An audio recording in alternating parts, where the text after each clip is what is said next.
she shall be accompanied by the security alone. That's right. Yeah. And I am saying that the argument... Now, first of all, she admits yes. that I didn't go with the... And I'm saying the argument that because I did not travel with my spouse on an official trip, which I'm allowed to, doesn't, for me... So she transferred that benefit... It doesn't happen. ...to the private trip. Can a caution be sufficient for this? Can no. Punishment it's stated misbehavior. No, Evans. Wait. Evans, you see, this regularity is what will get to the committee for them to determine that it's stated misbehavior. Yeah, but they came to that. The policy does not describe it as stated misbehavior. It is misbehavior. Hold on, Evans, hold on. Ordinary, you can make that point. But you see, I had just made reference to the Auditor General's report, and I have said to you that when we flagged COVID-19 expenditure, we flagged about $500 million not having gone through gift miss. Irregularities. The reason we flagged that is we do not trust how it was spent. Because then gift miss would have given us the means of accountability to track that expenditure and see the right things were done. Once you skip that, there is a possibility that you didn't do the right thing. Now, can this be rectified? Well, some people will overlook it. Some people will say, oh. So you surcharge. Some people say, okay, then you pay and walk. But once you're surcharged, it means you did the wrong thing. And then missing, exactly. Now, if that was always the situation, this is not the policy. So you've gone against the policy. But let's remember that this was not the only ground. Of course. That's true. Including dismissal of some staff, including how the list of some judges for potential appointment to the also came up. You're an accountant, Wednesday. These days I like money. And how people spend money. Only these days. I like how people spend money. So that's why Guys, I want us to move quickly to corruption and accountability. So land on that, please. Because of this, and I've made this point before. You know, I made this point on the SMS. The moment I saw this, I knew that there was a problem. He has issues. There was a problem. But this is the other point. You ask, could this have been rectified? When I was coming into this program, I had a conversation with an NDC person, and I was talking about the Chief Justice dismissal. What he said to me, and he said, when you go, because I was making my accounting, who was also an accountant, and he said, oh, I agree with you on all of this. But add this, that our love for restitution would create problems for us in this country. And I make this point because on any day, this would have passed in our system. But in this case, it didn't pass. But let me also make the point that in this country called Ghana, it's about time we held people based on the laws we passed. And I will tell you one truth, because Dan Butri, when he was minister, said something under the Akufo regime. Said any minister who says he has read a full document is a liar. And I make the point because most of the time, and if you look at this policy, the implementers of the policy will shock you. Let me just read the policy to you. These are the implementers of the policy. Implementers, Judicial Secretary, Deputy Judicial Secretary, Communications Directorate staff, Finance Directorate staff, Judicial Service teams involved in financial management who need to know about this policy directive. Who? At this point in time, some of them could have, one person could have told the Chief Justice, you don't qualify for this. Did anybody do that? Did she say, I qualify and still insisted? You don't qualify for what? This is something that's normal. That they By the way, no, but you see, you don't qualify for something. Yeah. Because if I were the one working on this policy, I would have flagged it and said, you don't qualify for this.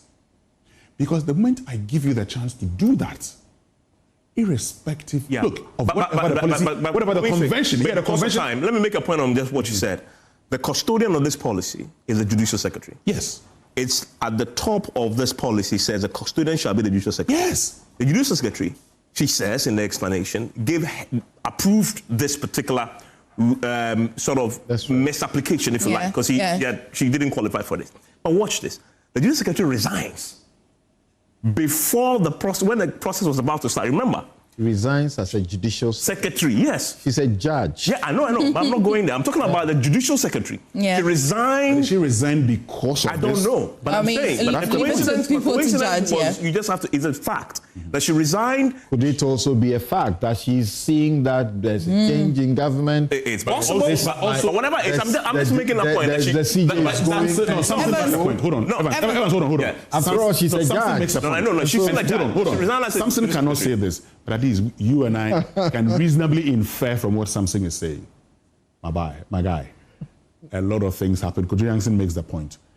Look, any government that says, I will take you out, and I'll end on this note, there are people within the NPP who have said, no matter what laws they pass, no matter how watertight the laws are, they will find a way to move the next. And on that point, and that is what I want to look for on that point. He just landed on the point I wanted to make, which is... And add to the fact that there are more petitions, especially the Special Prosecutor. Constitutional review work that Kwesi Prempeh Co.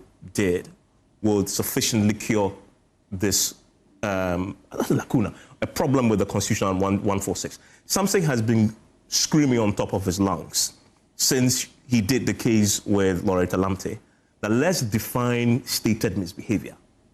I looked at the CRC report. I'm not sure they did that. And I read what they actually recommend when it comes to removing the Chief Justice. They simply have this sort of moved the constitutional provisions around. The petition now goes, instead of the president, goes to the Council of State. So he says, the aggrieved person, that is what they are recommending, right? The aggrieved person may submit a confidential petition for the removal of the Chief Justice to the Council of State. So they've changed that instead of going to the President. The Council of State now has 7 days to form a committee that looks at prima facie or not. If there's no prima facie, it dies. If there's a prima facie, they tell the President. And they inform the President and they inform the Speaker. The President, having been informed, may then, the President may suspend the Chief Justice once he's been told. The Council shall then appoint 5-member tribunal. So it's no longer the President who is doing so. It is the Council of State. And just a second, the 5-member tribunal, the President only has 1 appointment. Speaker has 1 appointment. Other agencies have 1 appointment each. I doubt very much when I go to this recommendation that it cures that fundamental issue. Because when it comes to the grounds, it says the committee recommends that the grounds of removal shall be the same for all justices. The grounds for removal shall include, and this is the Chief Justice, mental or physical incapacity, incompetence, gross misconduct, which is another way of saying stated misbehavior, violation of the Judicial Code of Conduct, or bankruptcy. They've added that one. My point is, I don't think this fixes the problem. But the majority, Evans, let me draw your attention to the fact that the majority leader had said that they're looking to set out a regulation that will cure these errors because the Constitution cannot. For this, in Parliament, subsequently, to define that. Is the Constitution not better? Because the regulation, another regulation could be passed. No, the regulation is on the back of the Constitution. In fact, when I appeared before the Supreme Court in 2018 over Charlotte Osei's removal, that's the point I was referencing to the court that they had said many years ago that the Constitution requires that there should be the passage of an instrument to guide this process. And it has not been passed. Can't that instrument be amended in Parliament? When there's an issue, and they say that watertight, they then amend the regulation. Look, Samson. That makes the process a bit cumbersome. Let me borrow your question you asked H. Kwesi Prempeh on Saturday. You asked him a question about the election of MMDCs. And you saw how he answered you. I say, in this country, we play around, we dance around a lot of things without mincing words. We pass laws that ultimately favor the very people we say would abuse the laws. Watch this. What we are doing. Now that we actually have a chance to say, let's deal with this situation once and for all, we have left it to the politicians. Trust me, we will come back if God grants us life. Yeah, I mean, so that's why I was suggesting. Because we'll come back here. Because when all of us said they should elect. I'm going to ignore all of you and go to Suleiman. When all of us said we should elect. I'm just going to go to Suleiman now, Winston. Finds a nice way to dance around the issue. Yeah, but Winston, this is just 30 seconds. The majority leader has said they're going to pass regulations, but the Constitutional Review Committee had an opportunity. That's the point. I believe to sort of just the regulations. But the point is, there are things you can't do with the Constitution. Yeah. Remember, do with legislation, subsidiary legislation, or enactment. And remember, like this is the third effort in terms of amending or reviewing our Constitution.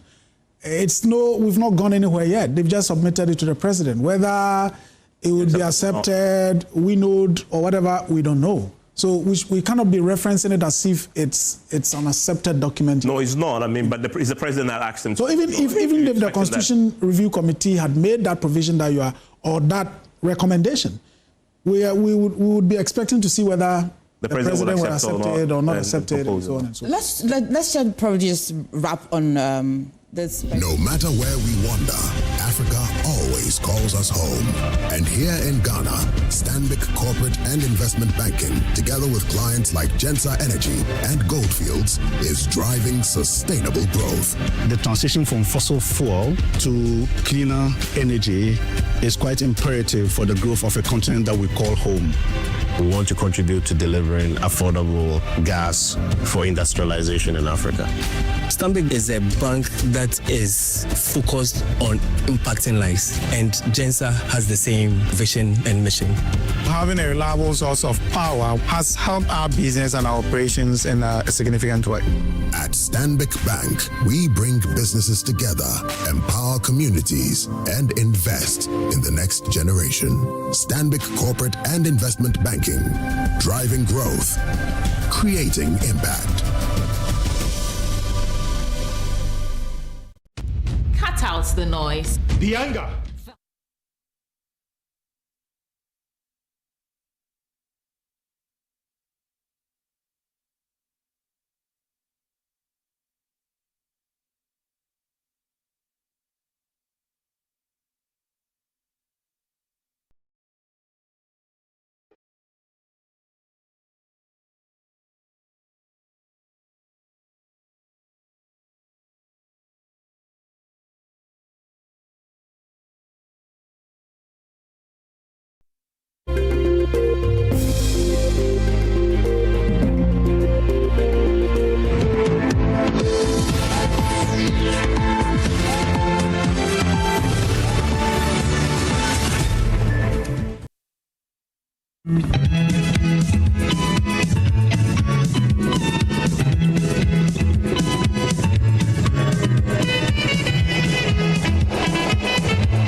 Bank of Africa, as strong as a group, as close as a partner. Where Duraplas goes, water flows. PS Industries has introduced a new roofing system known as ColorLink Plus. Flamingo paint, simply superior. Syntax tank, are you strong? Are you tough? Cherry Tree Properties. We develop spaces as though we were going to occupy them.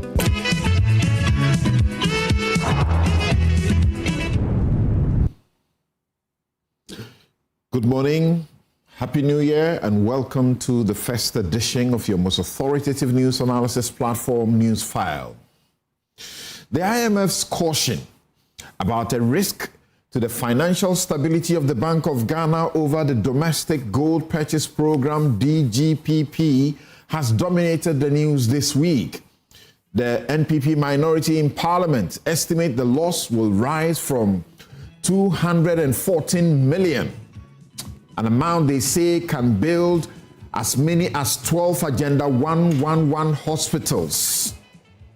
It will rise from 214 million US dollars to $300 million by the end of last year, because that amount and the caution for was for only 9 months.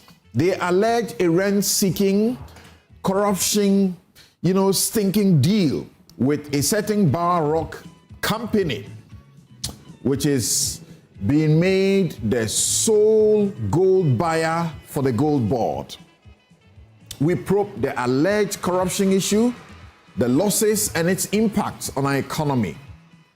But how far with the Galamsey fight under President Mahama? Are we winning or Galamsey is winning? We'll be right back. I'm Samson Ladi Anyanini.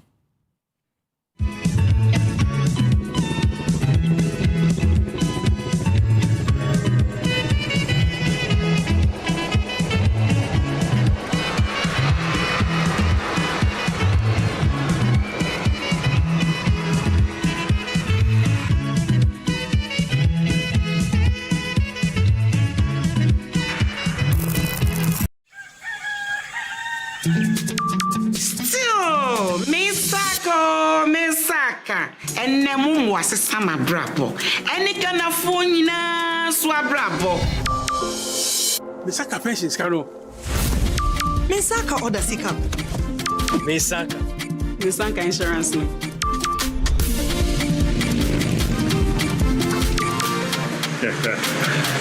Misaka loan.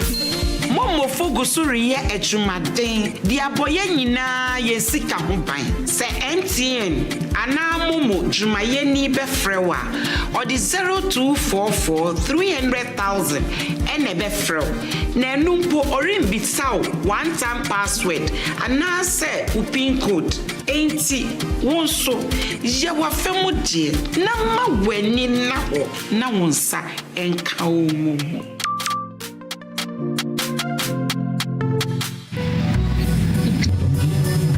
So, Charlie, the deal there, I almost get her.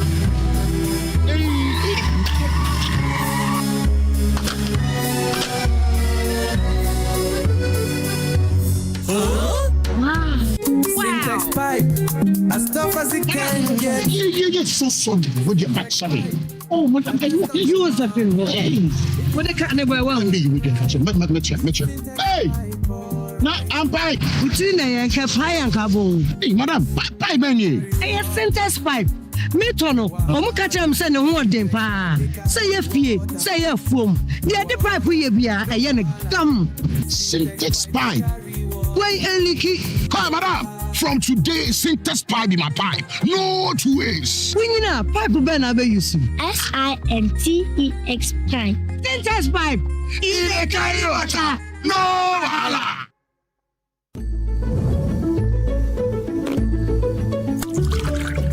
What juice are you taking? This is Koa Natural 100% cocoa fruit juice. Can I have a glass? Of course.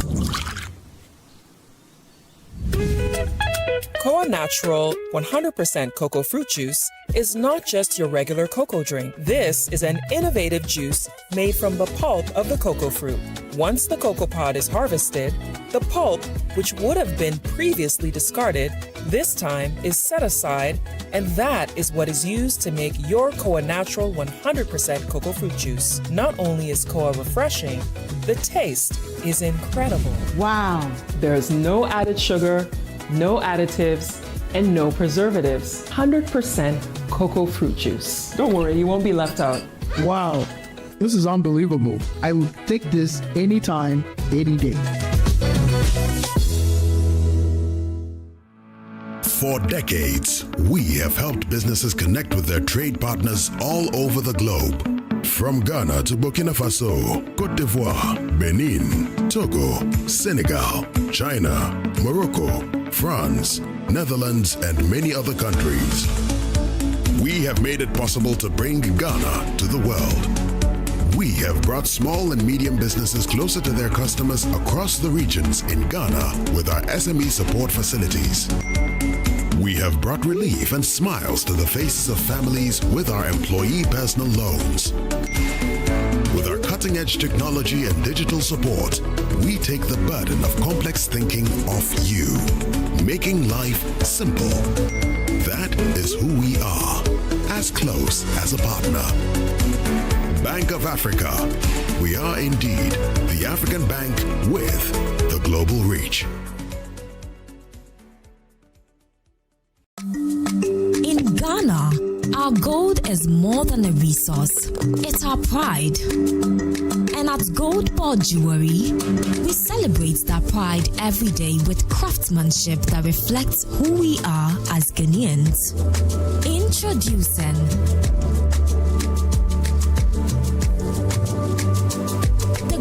Board Jewelry Gold Tablet. Pure, certified, proudly Ghanaian gold. The best part, when you buy a Gold Board Jewelry Tablet, you own it. You keep your gold with you, not with us. It's more than a jewelry.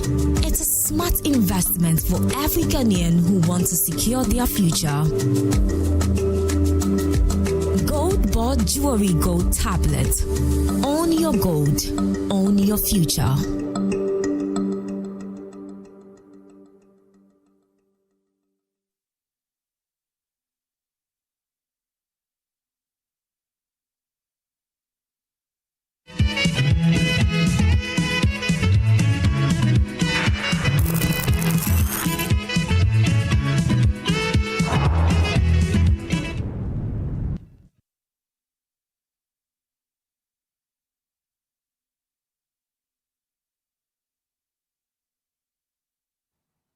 You're welcome back. This is Newsfile. It's your most authoritative news analysis platform, and here on Newsfile, as always, we put Ghana first. And it's brought to you by the candid sponsorship of Bank of Africa, strong as a group and close as a partner. MTN everywhere you go. Ashesi University, educating ethical and entrepreneurial leaders for Africa. Robert & Sons Optical Services, your comprehensive eye care service provider for 33 plus years. My Way Insurance, dial *165# on MTN to join My Way today. Syntax Tanks, it's strong, it's tough. Activa International Insurance, our clients are pushing. International Facilities Management Association, they are proud to be associated with your most authoritative news analysis platform for discerning listeners.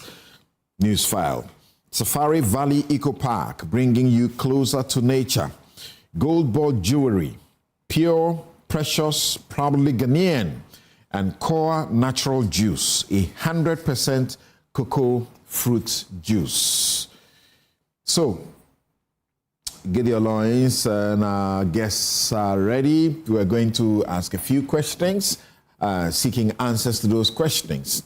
As I mentioned to you earlier on the domestic gold purchase program, which the IMF has cautioned and highlighted a $214 million, loss made only in 9 months. And the minority in parliament projects that that figure by the end of the year would have accumulated up to $300 million. And they paint a picture for you so that you don't deal with that amount just as some figure, and tell you that that is an amount that we have lost, that we, the taxpayer, will have to pay, be saddled with. And that amount could build as many as 12, that is in the 12 regions. In 12 regions, we can have one agenda, one hospitals in 12 regions. Think about it. 12 of these hospitals, they say, has been lost by this kind of loss. So we are asking, is the Bank of Ghana's gold program a stabilizer or a ticking time bomb for our economy? The minority thinks it's a ticking time bomb. It's waste we can avoid.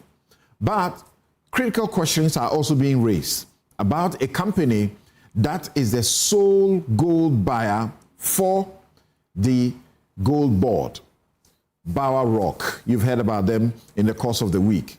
So when one company becomes a sole buyer, we ask the question, is it efficiency or rent-seeking corruption dressed up as policy?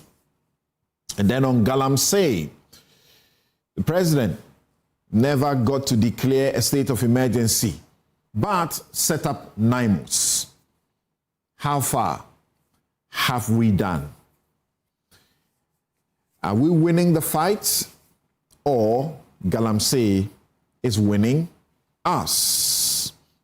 These are the matters we are looking at, but before we get into them, it's a new year, so let's begin on this note. I'm going to find out from my guests what their thoughts briefly will be on the year so far, as in the last year.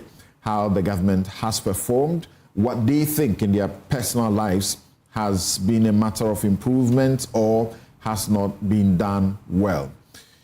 Joining me right here are Dr. Mahamatia Abdul Kabiru, who is MP for Wale Wale and member of the Finance Committee of Parliament. Bright Simmons is Honorary Vice President, Imani Africa. Thank you, gentlemen, for making time to join us. Thank you for having us.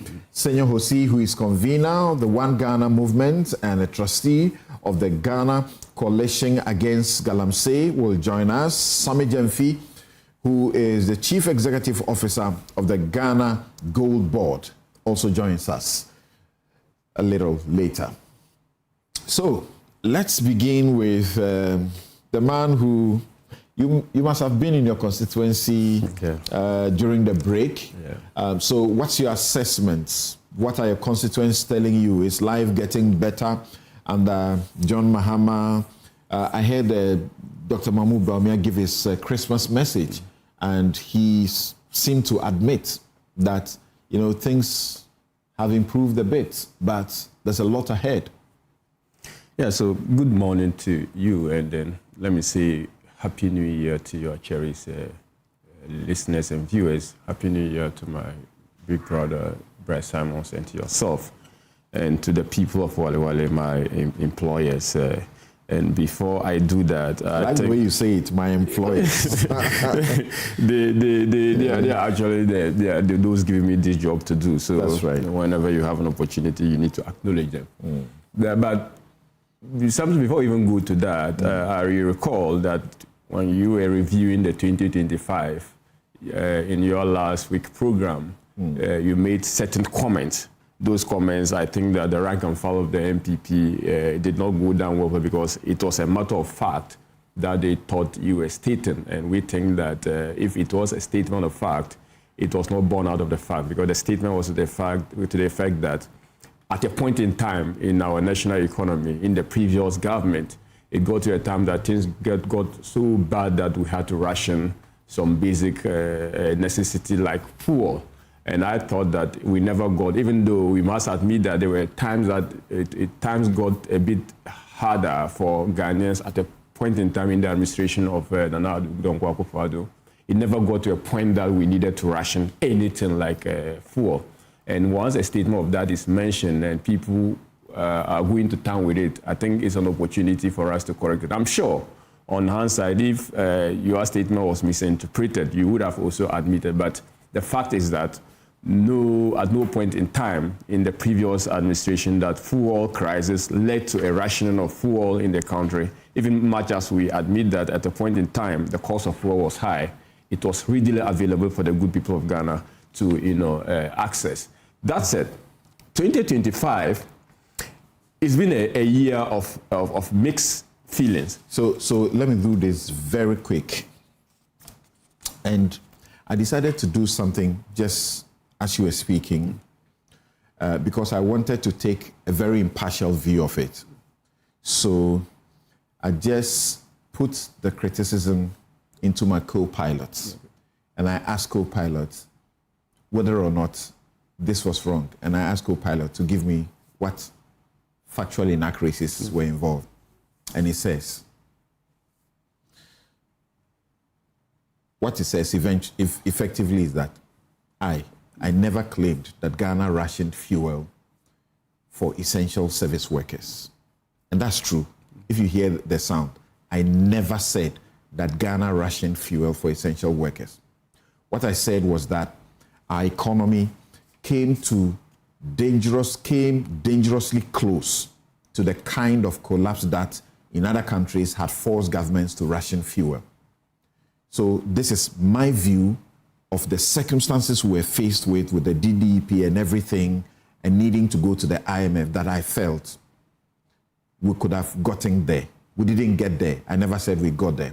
So it was a comparison meant to dramatize the severity of our situation, not a statement of fact about Ghana. So that briefly is important. So, and I must say that if you have followed, I have consistently even acknowledged that the government recorded successes, especially in digitization. So that's it. Thank you. Yeah. So I think it's good to put the matter to rest once this has been cleared, because the understanding out there was to the fact that we got to that particular point. And if it was your view that we were almost at that particular point, that view cannot be taken away from. But the fact is that we never got to that particular point. But 2025, like I said, I will take it from this particular, from the things that went wrong, the things that went right, and probably things that we need to improve on. You would recall the year started with some kind of arbitrariness in the rule of law and in the application of the law.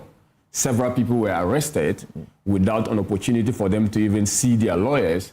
The authorities used bail they made it so onerous that people could not even access it. It got to a point that I was feeling like we were in a military takeover or a coup d'etat, because you expect that a country that has democratically elected a leader would hold true to the rule of law, will hold true to the tenets of the Constitution. But that was the lowest moment of our democracy, and I thought that whenever there is a change in government, we must reflect that this was not the best time for the country, and that whenever we are reflecting the year 2025, we should not lose sight of what happened. Again, when the president started appointing his ministers, he promised the people of Ghana that he wanted to do some 15 ministers, and at a point, the list, there was some 3 or 4 people for the president. It got so long for the president to make the decision on those particular 3 people. It gave also a sense of the president not being decisive, or he was suffering from indecision at that particular point, because you couldn't have promised the people of Ghana prior to the election you were going to do some 15 ministers. Then after being given the baton, the president was wanting as to who to appoint to make the complete set of the ministers that he promised the good people of Ghana. And at a point, I was even one of the first people to raise the fact that if the president was serious, considering the national security situation, Galamsey, insecurity around the country, he would have appointed the minister responsible for national security. That was in consonance with the National Security Act.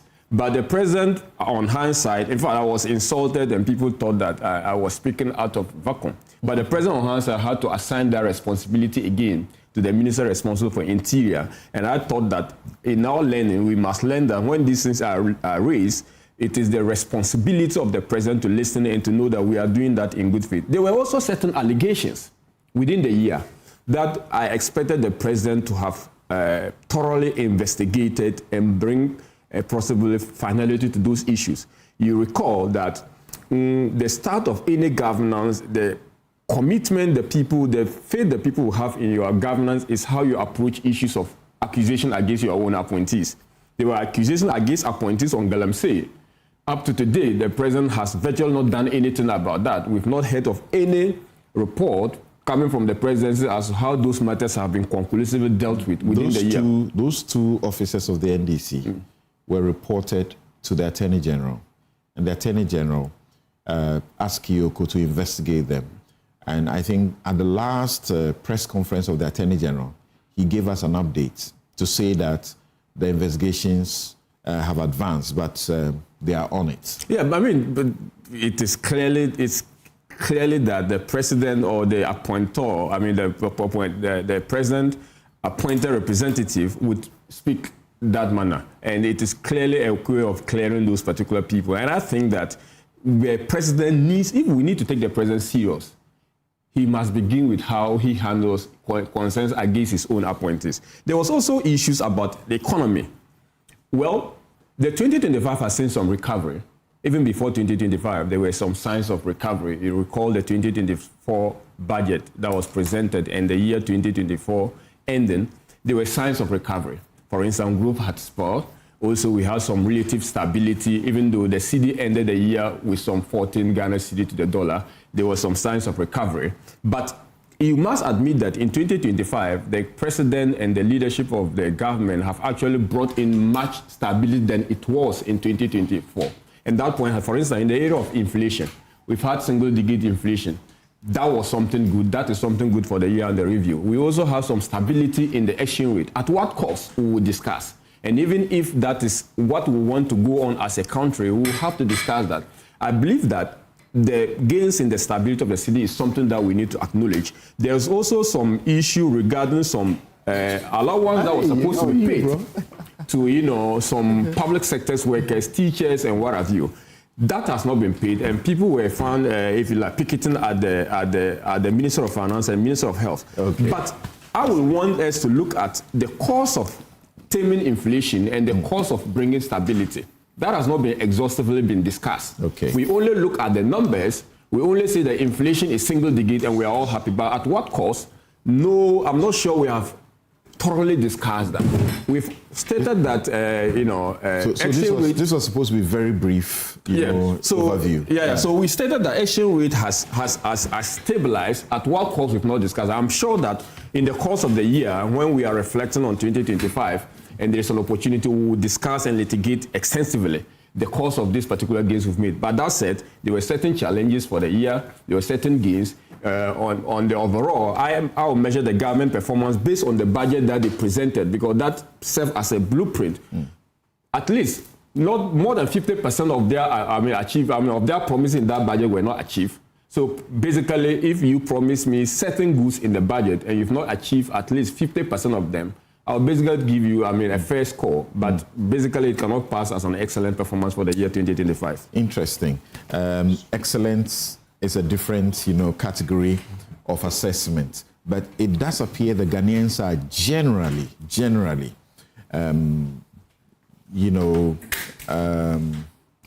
they are generally,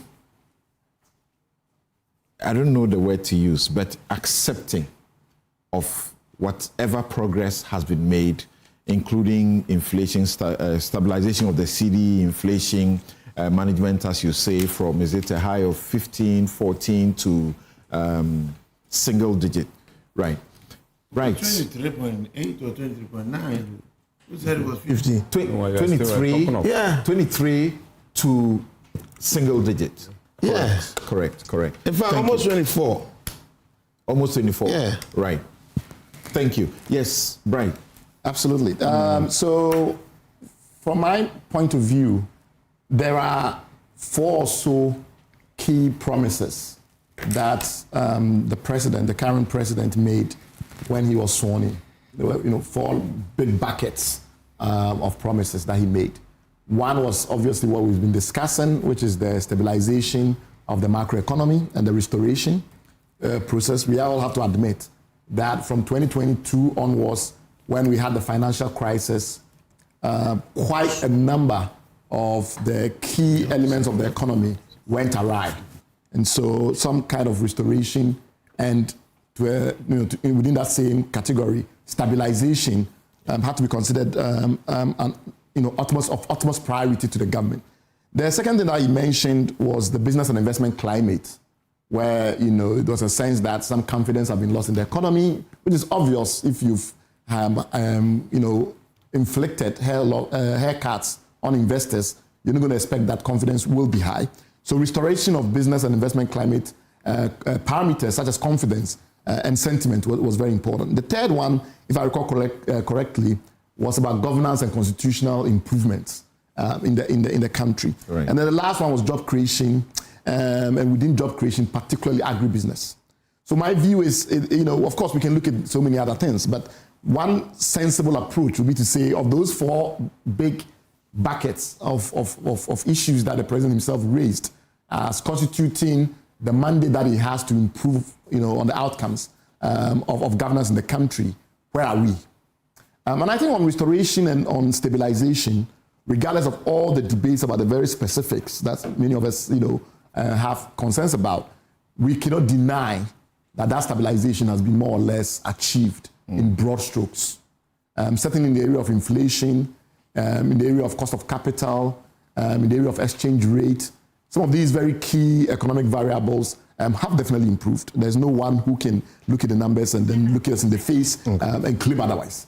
So on that score, we'll give the president very high marks on the recovery issue. Like I said, there are a lot of granular details that in time we will go into. On business and investment climate, it's a mixed bag, but certainly certain actions were taken that those of us in civil society were happy about. A very good example was what was going on in the oil sector, and the petroleum sector, where it was quite evident that some of the actions that the previous government had taken in respect of matters like Springfield and Tallow, etc., were damaging confidence in the oil sector.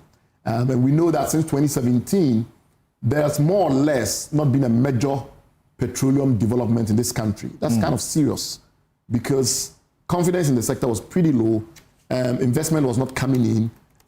Very few new wells were being drilled. The new wells that were being drilled in Jubilee and elsewhere were primarily attempts to stem the decline in those oil fields.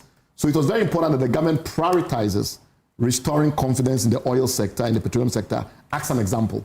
And one of the things that happened within that 1 year was obviously the issue of the Springfield matter that was still hanging over us in respect of Eni and Vitol, and the demand that they combine their already producing field with the green field, somebody's field that was not producing oil at all, and give the other person 55%. That was very difficult to justify in international circles, and it was important that the government works on it. So that was a good development. Of course, there have been issues also within the gold sector that, in our view, have reversed some of those gains. And the black voter gold mine issue is a very good example. There are others that, in my view, have not served us very well. And so we have to balance the two. But given the fact that there was a lot of international focus on this petroleum sector issue, it was important that the government do something about it. I think the appointments that have been made at the GIPC and the focus that has returned to going back on road shows and road trips will also be an improvement. I think the last government did do some road trips and road shows. I myself had the pleasure of reviewing the work that went on in Malta. But I think some of the priorities, like Malta and things like that, did not really generate the returns that we expected. And we already beginning to see an uptick in GIPC returns, which I think is correlates with some of the decisions that have been taken around where you go, prioritizing the kind of investors that you want to bring on board, etc. On job creation agribusiness, I think that is where most people will say, it's not too clear. It's not too clear whether we are on the direction that will lead to a vindication of the government's own expectations. We do see that 24-hour economy has become a very broad strategic framework for doing way more than many of us thought was the focus. Because I think a lot of people assume that it was about the night economy. And what is now clear to all of us is that it's not about the night economy, right? It's about value chains, it's about corridors, about integration of those things. They're starting off with the Volta Economic Corridor. These are way more ambitious than we thought. But it also means, therefore, that it's going to take longer to bear results. I've always thought that that's, it's actually an unrealistic goal to set, a 24-hour economy, project. Well, I think initially... Because I thought that is the natural consequence of how well the economy is transformed. The economy is. It's not by a government, throwing up some... I don't think so, really. Well, so if you think of it about utilizing the maximum capacity in the economy, and you say they are interlinked, the chicken and egg issue. If you don't utilize the full capacity in the economy, if you are underutilizing the capacity in the economy, naturally you're not going to create the kind of trigger which then generates the jobs, which then forces people to work around the clock. Okay. Right? So it's a sequencing act. But as you rightly pointed out, that sequencing act has a timeline. How are you going to expand the utilization capacity in the economy and then consume it? And that is what we are now discovering about all this value chain integration work, all this corridor development work. And it's a lot of work. So the timeline... This is something you have faith in? I think they will make some... they will achieve some of the goals because of the strong emphasis on private sector. And if they have the concierge service well tuned. Because you see, one of the things we have in this country is that when it comes to courting the private sector and getting the private sector to feel that, look, we really want you to invest. When it comes to the domestic private sector, we've been very aloof. All right. We shouldn't have big, prominent business people being the ones who begging ministers for favors and for support. We should have ministers actively courting private sector to invest. And that shift in mindset, I think we are seeing it in fairly reduced context, given that 24-hour economy is not a whole economy. But we're seeing that courting beginning to happen, where because of the corridor work that is happening, they're having to fan out and try and get private sector to get excited about it. But I think way more has to be done. Way more on the courting of the private sector side. Okay. So those will be the four key things. I think on governance and constitutional reforms, we all know that there was a plan to have the actual proposals for the constitutional reforms much earlier in the year. That's right. And that didn't completely pan out. But we have had that delivered now. I think the pace at which the government was formed was slightly quicker than was before in the 2 previous cycles. True. And the number of ministers overall were fewer. Good. I think in 2021, we had about 85 or so. That was the target. I don't remember what eventually the full number then came to by 2022. But it was really within that range. And now we're operating with less than 60 ministers. Yes, right. There are concerns about whether or not other appointments lead to the same outcome. What is the overall cost of these dynamics, which I have myself explained, doesn't make much of a difference. But it does make a difference from optics point of view. Okay. If the government president says, I'm going to reduce ministers, and it doesn't, I think that's useful. Yes, so that would be my quick scan. Yeah, so very briefly. Talking inflation, and my mind went to exchange rate sometime when it was hovering around 14, 15, but it actually shot up to 24 and has been brought, to a single digit now. Yeah. How much of that is significant to our daily lives economically? Let's remember inflation hit 54 at some point. Okay. All right, in the last 3 years, right? And ended last year at about 24. Today we are talking single digits. We should also understand what's happening. People don't understand so much this inflation thing. And think that because it's come to 6% means that prices have so much dropped. Doesn't mean that prices have dropped. It only means that the prices are not increasing as much. So what you actually have now is what you call in economic terms disinflation. When you talk about deflation, that's when you have prices drop. But it is not to say some prices haven't dropped. When we look at prices dropping, we are looking at a full basket, a whole bouquet of things. So if you take things like imported goods, definitely you see a translational impact, immediate translational impact when exchange rates drop or global prices for those commodities drop. So those ones you immediately feel. But you also have a balance in there of other things which were growing faster, not growing as much. So we have inflation today, single digit. 6.3, Kabiru? Yes, 6.3, yeah. Maybe if we are doing this strategy, we may end up looking at something like 4 very soon. But it just means that prices, to an optimal level. Prices are not moving as much, just so we are all guided.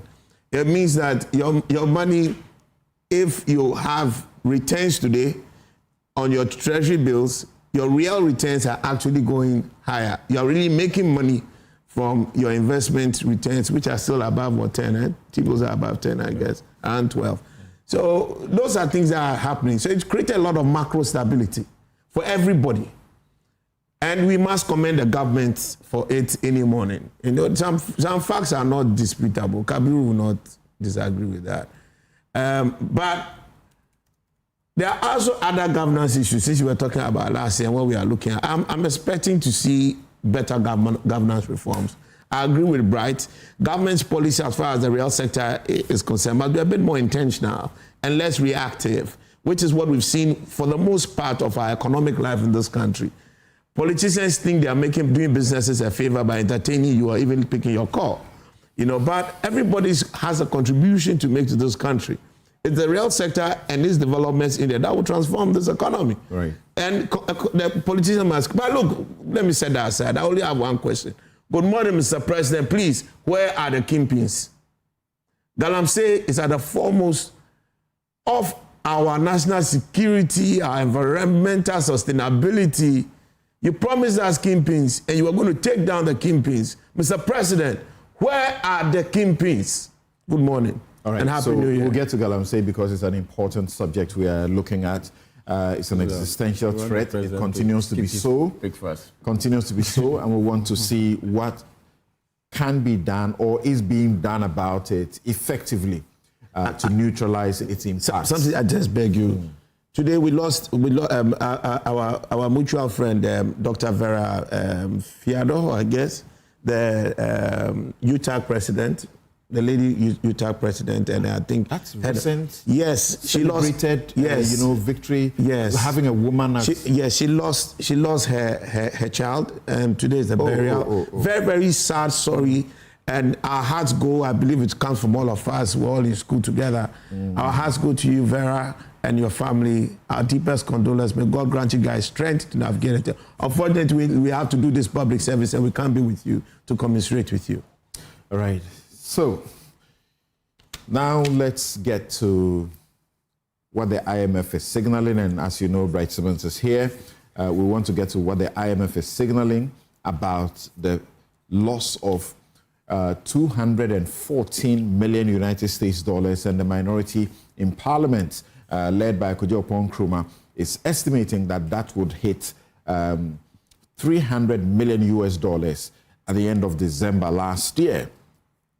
Losses as a result of the domestic gold purchase program, and questions being raised about One Bar Rock Limited that has been made the sole gold buyer for the gold board.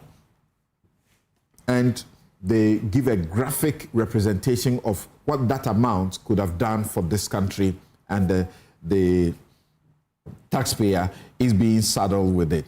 Is it that really the case? They say that that amount could build 12 Agenda 111 hospitals, and it's been lost, and we are being saddled with it. We'll take a quick break. We'll return on this very subject, and Sami Jenfitu will join us.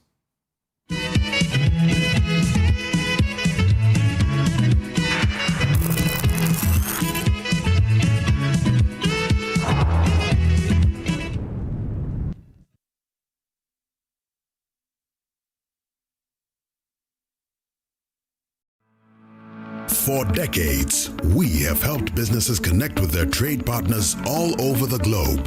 From Ghana to Burkina Faso, Côte d'Ivoire, Benin, Togo, Senegal, China, Morocco, France, Netherlands, and many other countries.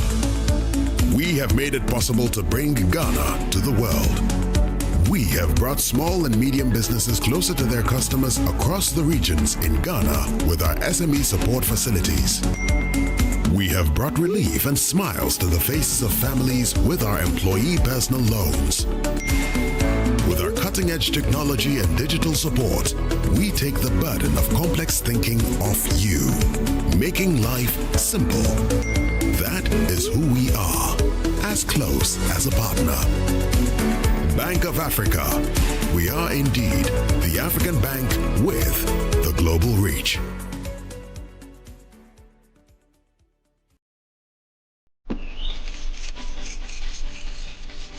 Going to the library.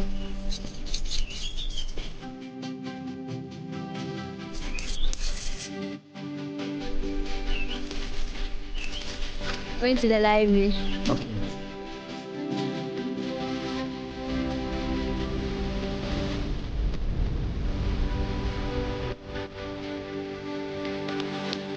I'm going for my graduation.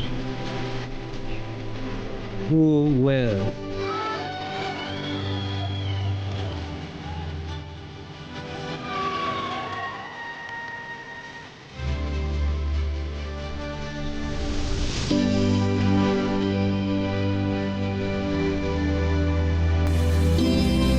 Education changes stories, and being part of these stories is the real passion for us. MTN.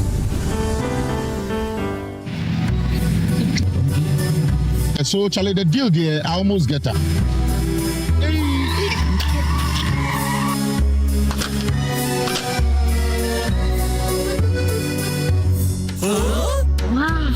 Syntax pipe, as tough as it can get. You get so sorry with your back, sorry.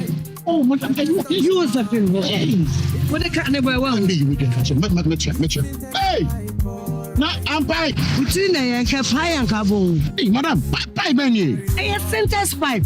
Me tono, omu kacha am say ne ho odem pa. Say ye fie, say ye fom. The pipe we bia eye ne gam. Syntax pipe. Why eliki? Come, madam. From today, Syntax pipe in my pipe. No two ways. We need a pipe ben abe use. SINTEX pipe. Syntax pipe. Ile carry water. No hala. Excellent furnishing in a real estate business is a great deal for survival. My struggles as a young estate developer were cut short when I discovered Fernart Ghana. With quality furniture made from the finest woods and amazing after-sale service, Fernart Ghana changed my story with every single home I built. It's a one-stop shop that serves the interests of clients with a variety of living room and dining sets, solid wood kitchen installations, wardrobes, doors, cabinets, beds, pergolas, floor parquets, and many other wooden products that will last a lifetime. With Fernat Ghana, all clients are offered the opportunity to customize furniture to their specifications, and the smile on their faces says it all.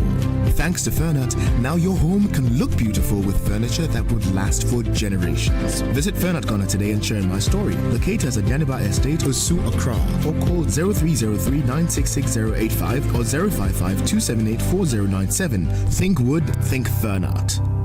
Hi, now let me share my wildlife experience with you at Safari Valley Eco Park. Welcome to Safari Valley Eco Park. Our electric shuttle pulled up, and in no time, our tour began. We were surrounded by wildlife from the moment we entered the Eco Park. We were greeted by experienced tour guides who took us through orientation and how to better enjoy the experience. Watch these animals roam freely in their natural habitat, undisturbed by our presence. We saw zebras, sable antelope, brown crane, mara, silky chicken, nyalas, Shetland ponies, and so many animals I just couldn't keep up. Our tour guides taught us so much about the wildlife, their behavior, and how to interact with them. I even fed them. We also went fishing on a man-made canal. Then we took a break to have lunch in this serene environment. All this amazing experience for this price for adults? This price for teenagers. It's a bargain. As the sun began to set, it was time to go back home, but not before dinner by the campfire. It's been a thrill of a lifetime, and I can't wait till my next visit. Safari Valley Eco Park, bringing you closer to nature.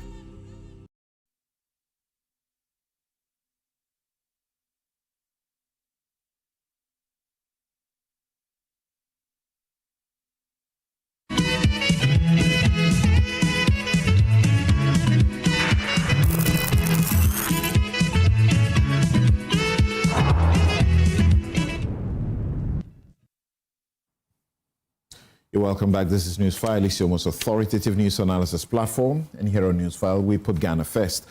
First, let's hear the minority in Parliament led by Kojo Nkrumah. They started us on the critique as far as the IMF's alert on the risk to the stability of the central bank in the domestic gold purchase program was concerned. In many villages across this country, providing clean, safe water to villages, schools, clinics, and farming communities. $214 million could have employed many teachers and nurses who are struggling to catch the eye of the government to pay or to issue the necessary financial clearance so that they could be recruited and paid. So when the government tells you that they have lost $214 million, it's not just a number. It's jobs, it's roads, it's people's lives that they have lost. But that is not the full story. Again, if you will remember, when the Gold Board Act was being passed, we spoke extensively about the need for traceability so that Ghana's money will not be used to fund the purchase of Galamsey gold. Now, while the financial tragedy unfolds, another crisis is deepening. Illegal mining is continuing at unprecedented levels. You are observing on your television sets the destruction still of our forests and water bodies. Yet, we are told that the purchase that is going on is not a purchase of Galamsey gold. If you check the data, the export numbers by the large-scale exporters hasn't changed much. And today, there are no other exporters in town except the Gold Board. So who is buying the Galamsey gold? It's a question out there that as we go along, we will begin to point direct answers to. What is even more worrying is that in the face of this devastation, what we are seeing are statements being issued from the Gold Board and the Bank of Ghana trying to obfuscate. They rely on some words in the original IMF draft to suggest that this is speculative or that this is a significant downside risk. We must be clear. A loss of $214 million has already been made. It will be about $300 million at the end of the year. And the people of Ghana cannot be taken for fools by some long-winded statements seeking to parry this tragedy away. Colleagues, the truth about this government is that they have not introduced any superior economic ideas to governance.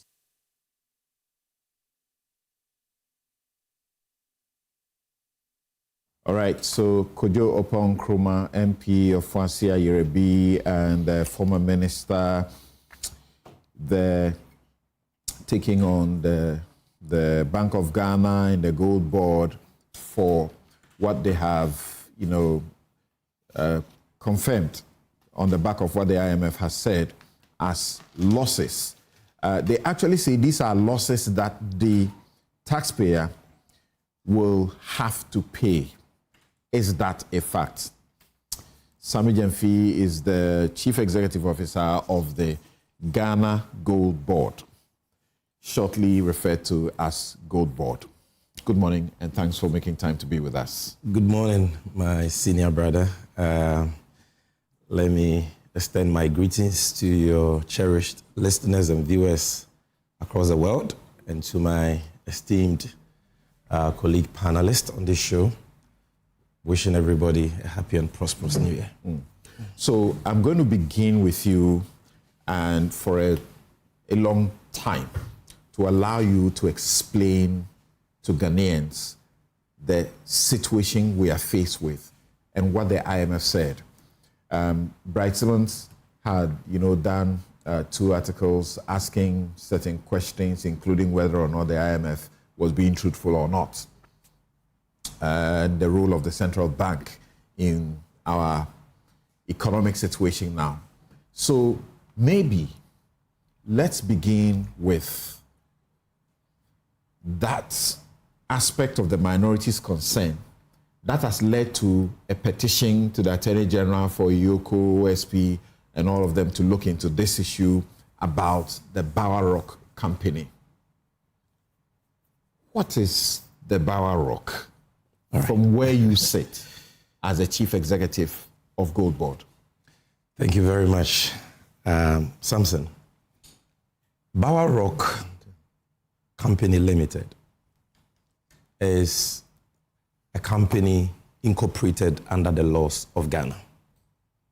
It was incorporated specifically, I believe, on the 15th of January, 2015. 14th or 15th of January 2015. So it's a 2015 incorporated company. Okay, so I confirm that we have seen that incorporation certificate and certificate to commence business. And as we do the show, we'll be showing you some of these pieces of evidence because we have them.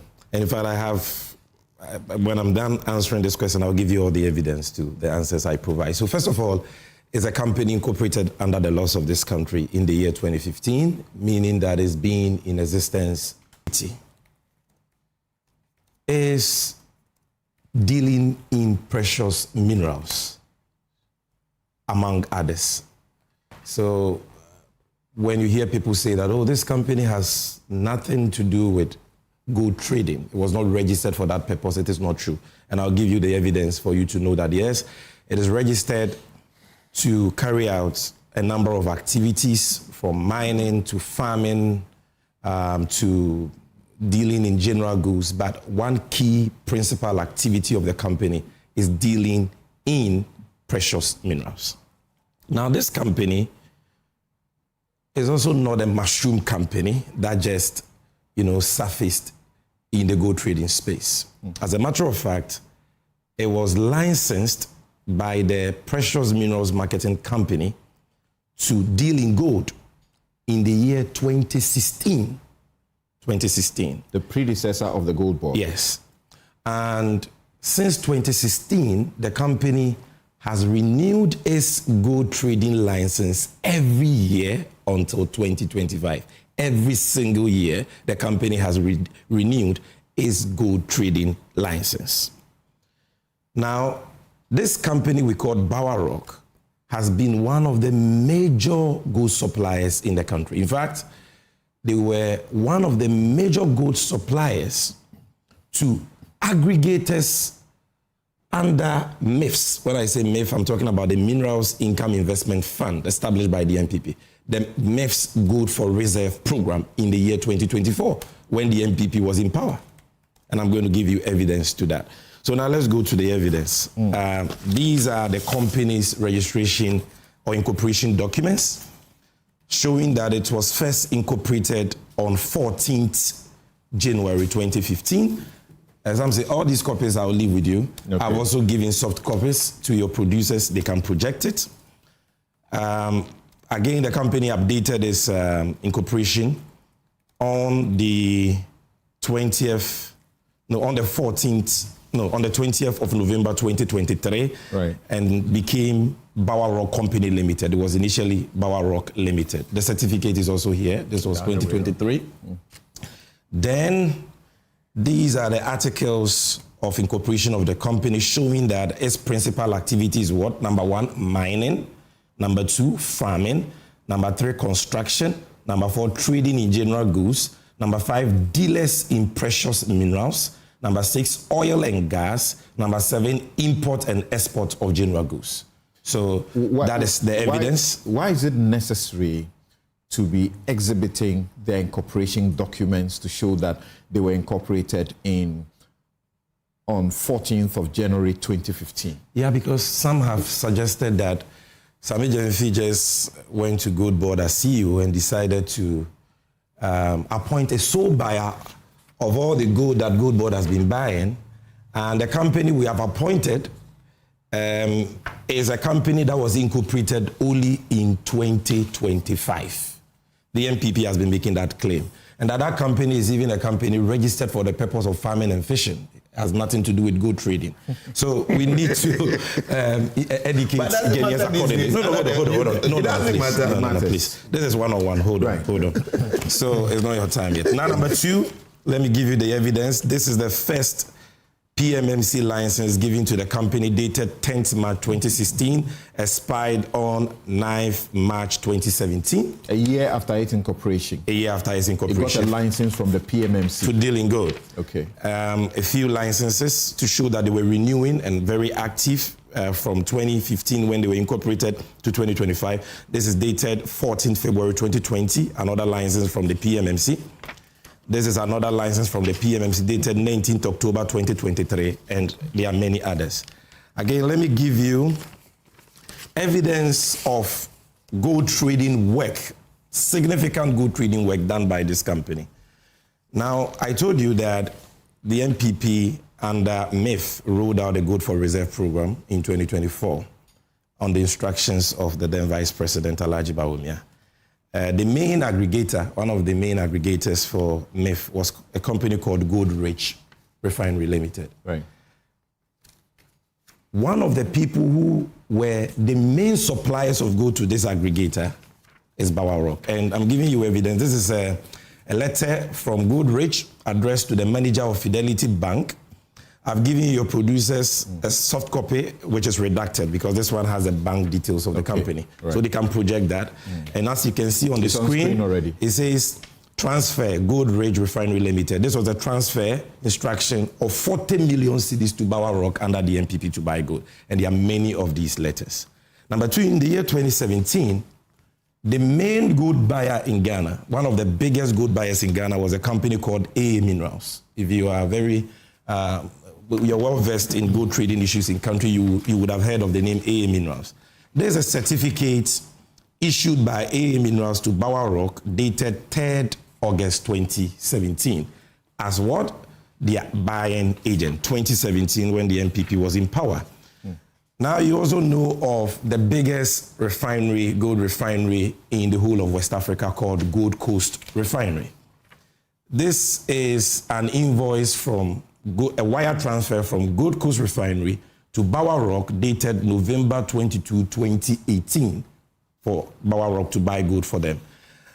These are records of gold purchased by Bower Rock for Gold Coast Refinery as at March 2018. These are all the records. And you can go to Gold Coast Refinery. Okay, so he's just showing us now a tall list of, as in purchases or the gold, Bower Rock's involvement role in the gold trading. So number one, it is not a 2025 registered company. It is a 2015 registered company. Number two, it is not solely a farming and fishing company. It also deals in the precious minerals, and I've shown you that. Number three, it has a solid track record in gold trading, acknowledged by Gold Coast Refinery, aggregators under government's Gold for Reserves program and so on. And I've shown you his activeness even under the XY regime. Right. Now, Samson, I think the next question people will be asking after this. The thing also is about why it is the sole gold buyer for the gold board. Yeah, that is also another misconception. You know, a lot of people do not understand how gold boards trading model works. Samson, Gold Board has a 4-tier license buying system. 4-tier.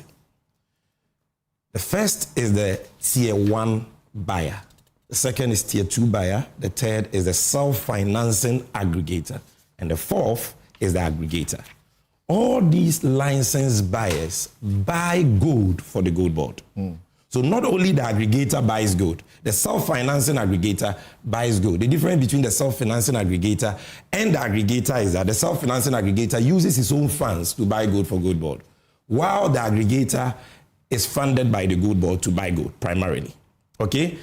We'll tell them I've not got into these tables yet, so they should wait. Let's go systematically. Now, no, it's not being shown. It's only okay. Then the third, the tier 1 buyer is a grassroots buyer who is licensed by the Gold Board to buy gold from licensed small-scale miners. The tier 2 buyer is licensed by the Gold Board to buy gold from both the licensed miner and the tier 1 buyer. So they are all good buyers. In the year 2025, the first year of operation of the Gold Board, we issued 900 buying licenses. 900.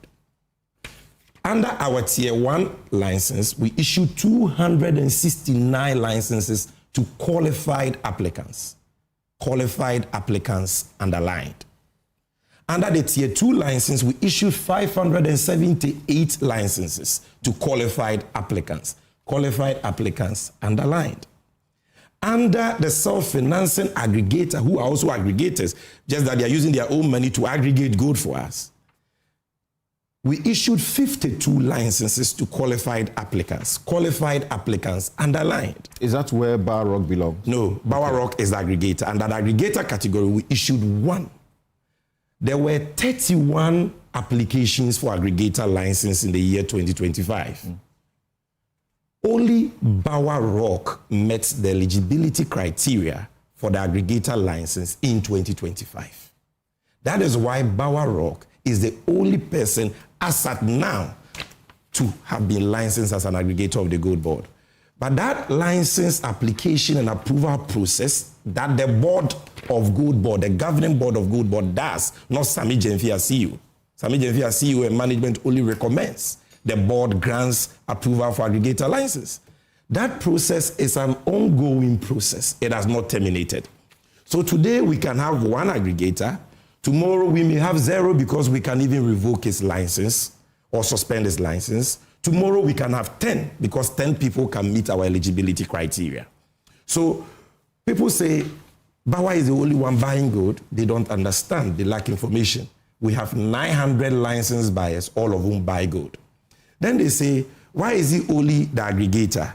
He's the only aggregator because he's the only one who has met the eligibility criteria. Let me tell you something. When we say an aggregator, what do people understand by that? There is no license in Ghana that enjoys the benefits of an aggregator license. Some said, have you heard of somebody going for a license in any institution, and after he gets the license, the state gives that person money in the billions to buy gold for the state. If you go for a BDC license, you are going to do your oil business with your own LCs and your own credit lines. Absolutely. Same for an OMC license. Okay? But when you say somebody is an aggregator, it means that he's entitled to receive state funds to buy gold. And therefore, there is a strict set of governance, legal, operational, and financial requirements he must meet as a risk mitigation measure. He must have minimum 3 years experience in gold trading. He must have minimum 3 financial statements preceding his application. He must have at least 3 buying offices in the country. He must have at least a bullion van and so on. But the most important requirement is this. He must present to the gold board a bank guarantee or an advance payment guarantee from a recognized financial institution that accords with the insurance policy of the gold board to secure the capital support he seeks from the gold board. You understand? We are not some zombie sitting at gold board where any Tom, Dick, and Harry comes and says, I want an aggregator license that will entitle me to use taxpayers' money to buy gold. And you say, I've given you a license. We are not sharing and of 30, aggregator license like you share of 31 applicants. Barrock is only one. That and I'm saying it on Newsfile today. Yes, I'm saying he has given us an advance payment guarantee covering a trade capital support of 2 billion cedis. 2 billion cedis. And that is why the board approved the application. If some people had done that when they had the opportunity to do gold trading in this country, they will not be chasing the aggregators today for causing financial losses to the states. That's actually true. Look, we are ready and happy to work with anybody who meets our eligibility criteria for aggregator license. So the other 30 or 29 that did not qualify, what were the incidents that disqualified them? The main critical thing is the guarantee. They couldn't provide that. And I'm here, Kojo Oponkroma, you have addressed a press conference. I'm challenging you. If you can give me one company who has applied for a gold board aggregator license, met all the requirements, especially gave us a guarantee from a bank or an insurance company, and we refuse his application, put it out today. I'm challenging them. They don't have. And let me tell you something that people don't know. You see, the president was gracious enough to send me to PMMC on the 22nd of January this year. By the 3rd of February... Last year, sorry. By the 3rd of February, I began to continue, if I can put it that way, PMMC's gold trading arrangement with the BOG. Now, between February and June 2025, even though the gold board was established on the 2nd of April this year, we had not, ushered in our licensing regime until the 21st of June. So we were still under the PMMC license regime from April, May to 21st of June. Now, if you add that to the PMMC era, February and March, you're talking about a period of about 4 or 5 months. During that period, the PMMC, under Sami Jenfi's leadership, had 3 aggregators. 3 aggregators. That time, we are not ushered in this licensing regime with a requirement of a guarantee and all that. 3. You have a board. I didn't even have a board by that time. Who are these aggregators? Because questions are being raised about particular persons who have been, or companies who have been exempted when they may have, qualified to enjoy some of this. Now, we had 3. These 3 aggregators, 2 of them engage in, I'll call, to put it mildly, regulatory infractions. And so they were suspended in June of 2025. Their suspension has since been lifted. And so they have now applied for aggregator licenses, but they've not been able to give us the bond, the guarantee that has to secure whatever money we have to give them. But you must understand that, You see, every week we buy gold to the tune of over 3, 4, 5 billion cedis. And this transaction is mainly cash. It's not a joke. So you cannot take taxpayers' money and give it to anybody without the necessary risk mitigation measures. You understand? They've not met that. We've lifted the suspension, so they have applied for Tier 2 buying licenses. And we have granted them Tier 2 buying licenses. I'm talking about the 2. Okay. So as we speak, they are Tier 2 licenses. But let me go to the next issue. And that will be my final point on this Bower Rock matter, so that we put the issues to rest. Right. Somebody says that, so is it only Bower Rock who is funded by the gold board to buy gold? No. That is not, it's not only Bower Rock. This is how the system works, Samson. The aggregator received direct funding from the gold board. And we have secured our risk by taking our guarantee. The insurance company has also taken from him a counter indemnity, which means that if you toy with this money and you lose this money, yes, we will pay to gold board, but we will pursue you for the money. You understand what I get it? So we give the money to that aggregator. Then that aggregator, at his own risk, or at its own risk, now looks for licensed Tier 2 buyers of the gold board. He is not allowed to finance or to fund a Tier 1 buyer, because a Tier 1 buyer doesn't even have a buying office. But a Tier 2 buyer is well structured, has an office. So the gold board contract with him says you can fund Tier 2 buyers that you find credible at your own risk. So Bower Rock has 53 Tier 2 buyers.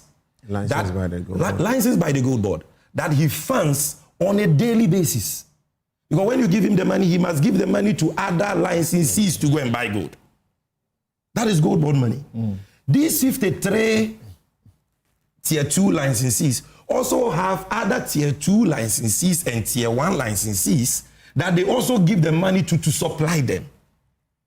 That is how money trickles down in a de-risked manner. Okay. So Bower Rock is not the only person funded by the gold board. All the licensed buyers get gold board funds, but through Bower Rock. If we have 3 aggregators, it will be through all the aggregators. And the 2 aggregators, sometimes you hear people say that, oh, gold board has given Bower Rock $10 billion to buy gold and all that.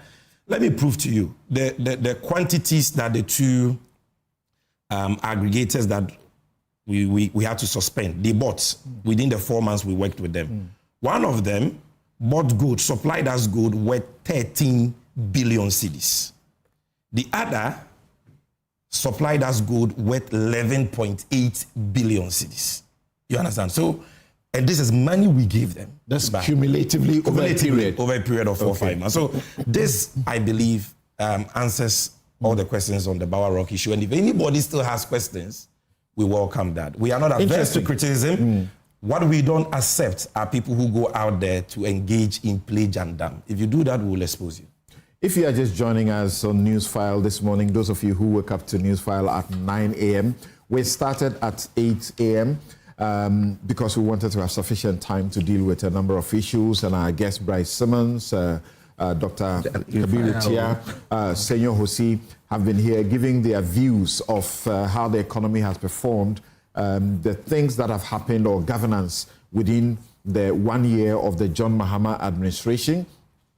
And then Sami Jemfi joined us and has begun the discussion on the matter of the 214 million US dollars loss occasioned as a result of the domestic gold purchase program, which the Gold Board is doing with the Bank of Ghana, and which they have told us that it's money that is lost, and we, the taxpayers, are going to be saddled with it, and that is money that could build 12 Agenda 111 hospitals, according to Kojo Nkrumah, who led the press conference. Now, they raised a critical issue of rent-seeking corruption conduct involving the one single company that was buying gold for the Gold Board. That is Bower Rock. They said that was the only company involved in the gold purchase program for the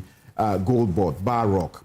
It's explained that they've issued hundreds of licenses, 900 for one tier. No, in total. In total, for all the cumulatively. And if you go on our website, of the licenses. If you go on our website and you check repository, you will have the database of all licensed buyers of the Gold Board. Right. And the claim that was made, particularly by the opposition and including on social media, that the Bar Rock Company was incorporated in 2025 for this particular purpose, rent-seeking conduct. He's brought the incorporation document. We have seen it. We've shown you on our television. It was incorporated on the 14th of January 2015 and not 2025. And over the years, it has worked with the PMMC. This was the first license it procured from the issued by the PMMC. The license that just went past that you saw. That was the first license given to it by the PMMC in 2016. So, what he's sought to do in the Bar Rock matter is to sort of bust all the myths, all the misinformation or disinformation that's been put out there. And the fact that Bar Rock, within a particular tier, as an aggregator, is the only one that qualified because of all the criteria they have to meet. It was the one that met the guarantee required, financial guarantee required, in excess of 2 billion Ghana cedis to be able to receive that license to work. So now let's progress. But before just one second, just one second. I left this very important. Bar Rock is also registered in Liberia and licensed to trade gold in Liberia. And this is his 2018 gold trading license from Liberia. Kabiru can have a look. So I just wanted to put that. So as you may know, before we go to the IMF loss, IMF caution of the risk, there is a petition against unlawful involvement of unlicensed and investigated persons in Gold Board Ghana operations. This is a petition from the Kandifo Institute, and it is taken to the Office of the Attorney General. And as I can see, it is attention to the Office of the Special Prosecutor, the Economic and Organized Crime Office, and among others, they are saying that they don't understand why Mr. Sledge, who is linked to investigations into the alleged squandering of approximately $90 million of the MIF gold for reserves. Yes, G4F. Yeah, that's good funds. For right. Has been blocked. He's not allowed to participate in the process. Meanwhile, there is this Mr. Roger Frimpong Kwachi in the Gold Board operations, who also, has a connection with this kind of investigations by the OSP. If you appreciate what I just mentioned, and you have seen this, what's your explanation? We see these things, but we don't respond because we are very busy people doing an important job for the nation. We don't have to. It's a joke. Listen, Roger Kwache is not licensed by the Gold Board to do anything. He's not a licensee of the Gold Board. Roger Kwache only consults for Bar Rock. He works with Bar Rock. Now, this Roger Kwache is managing director for a company called Goldstrom. And Goldstrom was one of the aggregators under MIF's Gold for Reserve program. They were giving money. By the end of 2024, MIF wrote a demand letter to them that they had some outstanding payments to make. The company has paid MIF in full. And I've seen acknowledgement letters from MIF showing that Goldstrom has paid. Now, that one employee of the company is consulting for Bar Rock, and that is an issue. A company that has not committed a crime, a company that is not under investigation, is not being prosecuted, has settled all its bills to MIF, and you're saying that its employee cannot work for a private company. So it is not as if Roger Kwachi even works for the Gold Board or is licensed by the Gold Board. He has done nothing. That guy is a great resource when you want to talk to somebody about gold trading in Ghana, is one of the go-to persons. And I think that people should just stop this attitude of running people down with lies. It doesn't help anybody. Okay, interesting. Senor, hold on, because this particular group, the Kandifo Institute, which is led by Palgrave Boachi Dankwa, who's a founding leader and former government spokesperson on governance and security under the Akufo-Addo regime, have also a statement against your sort of praise and your assessment of the IMF's, concerns about the trading losses. So, have you incurred a loss? When you say have you, are you talking about Gold Board or what? $14 million US. Are you talking about Gold Board? Well, we are told that you are cooking your accounts, so you pass it off to the Bank of Ghana. So 2 questions. Let's start with one. Has Gold Board made a loss? Emphatically, no. The Gold Board, even though it is not a profit-making, public operation, has not made any losses. The Gold Board, for the year 2025, generated revenue to the tune of 960 million cedis, a little over that. Our expenditure for the year 2025 stands below 120 million. These are all unaudited figures. So if you look at our management accounts, we are on our way to declaring income surplus. Gold Board does not declare profits, it declares surplus. There's a big difference between profit-making institutions and surplus-making institutions. Now, it's very clear that we will be declaring a surplus of nothing less than 700, 800 million, to put it very conservatively.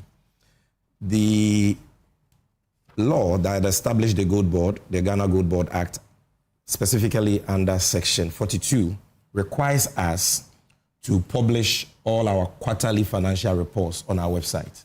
We have done so. Right. And if you check that, you will see that everything I'm telling you is factual. Yeah. And by the end of first quarter 2026, that is by March this year, the Auditor General would have completed his external audit of our accounts. And we will publish all our financials for everybody to see that Gold Board has not made losses. And when you hear people talking about Gold Board losses, maybe they are dreaming or they are hallucinating. That is what it is. We've not made any losses.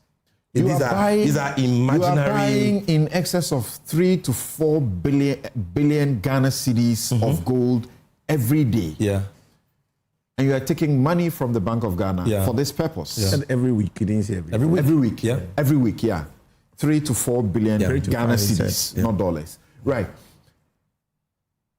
And you are saying you have made profit and you have not made a loss. We've made surplus. Because but we are told that what you are doing is that you are transferring the losses onto the books of the Bank of Ghana. Thank you for that question. Thank you. The reason why we've not made losses as Gold Board is that every money Bank of Ghana has given us, we have accounted for it. We've given them the gold equivalent. And we have gotten paid, we've been paid our agent fees. That is why we've not made a loss. But let's go to the claim. You see, when you catch them here, they move here. They say, oh, now it is not the Gold Board that is making a loss. The Gold Board rather is transferring its losses onto the books of the BOG. How can an institution which is not making a loss transfer losses it is not making? Does this make sense? How can we transfer losses we haven't made? What Gold Board has done this year, you see, a child must learn to crawl before it walks. And a child must learn to walk before it runs.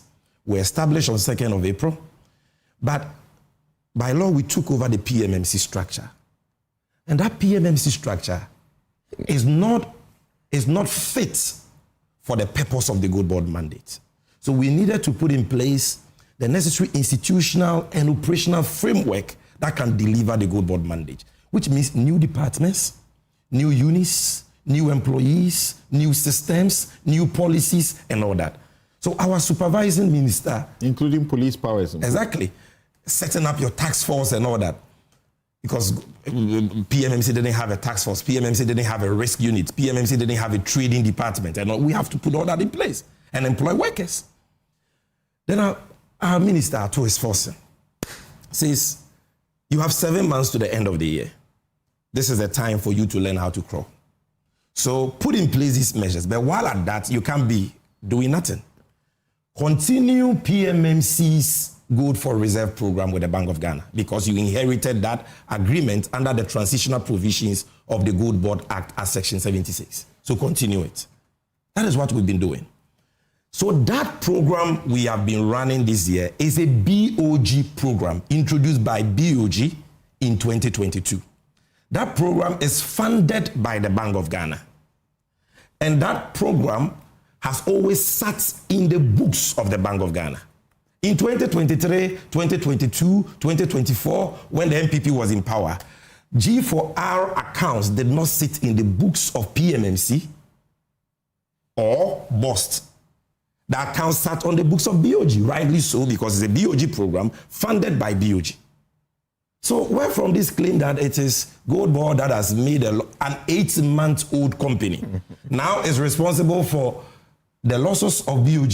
You talk about Akufo-Addo says what you have done in 1 year or less than 1 year, it would have taken someone else 5 years to achieve. Well, it's refreshing when you hear your minister say such kind words about you. He's not always as kind as that, you know. He's always very hard on people like me when he needs his numbers. So this was a very good New Year message for me, but that's fine. But the key point I'm making here is that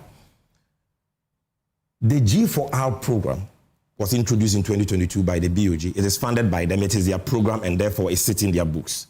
Now, that program is a non-profit monetary policy initiative. A non-profit monetary policy initiative introduced by the Bank of Ghana to help them achieve their primary mandate of price stability. That program, any loss under it, is not attributable to an 8-month-old Gold Board, neither is it attributable to mismanagement or incompetence by the BOG. Because when you say that Gold Board has not made a loss, they say, oh, Sami Janvi is saying it wasn't me, but it is BOG. Dr. Siama is a hero. And I'm going to explain that to you. He and that wonderful team at BOG. Dr. Zach. They have not, through mismanagement or incompetence, caused any loss. Any reported loss under G4R, if any, is a product of policy design. That is how the policy was designed to come to incur intentional and strategic expenses for superior economic benefits. So we are not saying we have not made a loss, but somebody has made a loss through mismanagement. No, that is the policy design. And it is so sad that those under whom the policy was introduced are now feigning ignorance about the policy objects and the policy design. Earlier in April of 2024, was it 2025, you were heard to have made, criticism of the PMMC for buying the gold at what you call spot price for their gold for reserves. And then selling to make loss. Meanwhile, you're doing the same thing. Okay. You must understand, when I was speaking about the need for us to achieve some consensus, some agreement with miners, for us to be able to buy gold within a certain discount threshold, I was talking about the Gold Board model. I was saying that for Gold Board to avoid losses, the Gold Board will have to engage these miners for them to agree to some minimal acceptable discount. Under G4R, that is not the policy design and the policy rationale. First of all, let's ask ourselves, why was G4R introduced? Once you understand that, you will understand the point I'm making. The Bank of Ghana, Samson, did not wake up one day and said that, look, we want to make profit so we are going into gold for reserves. That was not the policy rationale. Over the years, Ghana has accumulated reserves mainly from the export earnings of commodities like cocoa, oil, and gold, and other export earnings. That has not been enough. So governments have resorted to borrowing to shore up reserves. Because without your reserves, your currency is dead. And without a stable currency, you don't have a country. You don't have an economy. So governments have had to resort to borrowing. Now, when the MPP came into power, that reached a crescendo. Of course, they abused it. And every year, averagely, they were borrowing from the Eurobond market about 2 to 3 billion US dollars. So by 2022, the results was staring us in the face. Debt default, marked by hyperinflation of 54%, currency depreciation of more than 50% by November 2022. And we being locked out of the capital market. So we could not borrow for dollars again. So there was so much pressure on the currency, and the currency was depreciated. It hit 17 cedis at some point in 2022. Upgraded to junk status. Yes, because there was no supply of FX to meet demand. So the Bank of Ghana said, okay, now we can't borrow for dollars again. And you see, when you borrow for dollars, the effect is palliative, temporal, because you have to repay the debt. And when you are repaying, you have to pay it in dollars. You have to go and find dollars to repay. So the Bank of Ghana said, okay, we will use cedis to buy our gold in Ghana. And we will sell the gold on a weekly basis, T+4, for dollars, and give the dollars to the market. So the purpose of the program has always been foreign exchange accumulation to meet market FX needs and to build reserves. For what purpose? For the purpose of national economic stability. The purpose is not for the central bank to be trading gold like a licensed buyer of the gold board trades gold, buying at discounts and margins to make profit. That was not the purpose. So when the Bank of Ghana started this, they didn't have any gold board in the picture. The market was dominated by foreigners. And these foreigners were not repatriating FX inflows back to Ghana. They were bringing dollars through the Abochi man, through what is called Hawala. So it was not impacting the finance sector, the financial sector. So, and these people buy gold from 1957 till now. Gold is bought in the market at, say, 1% to 2% discount.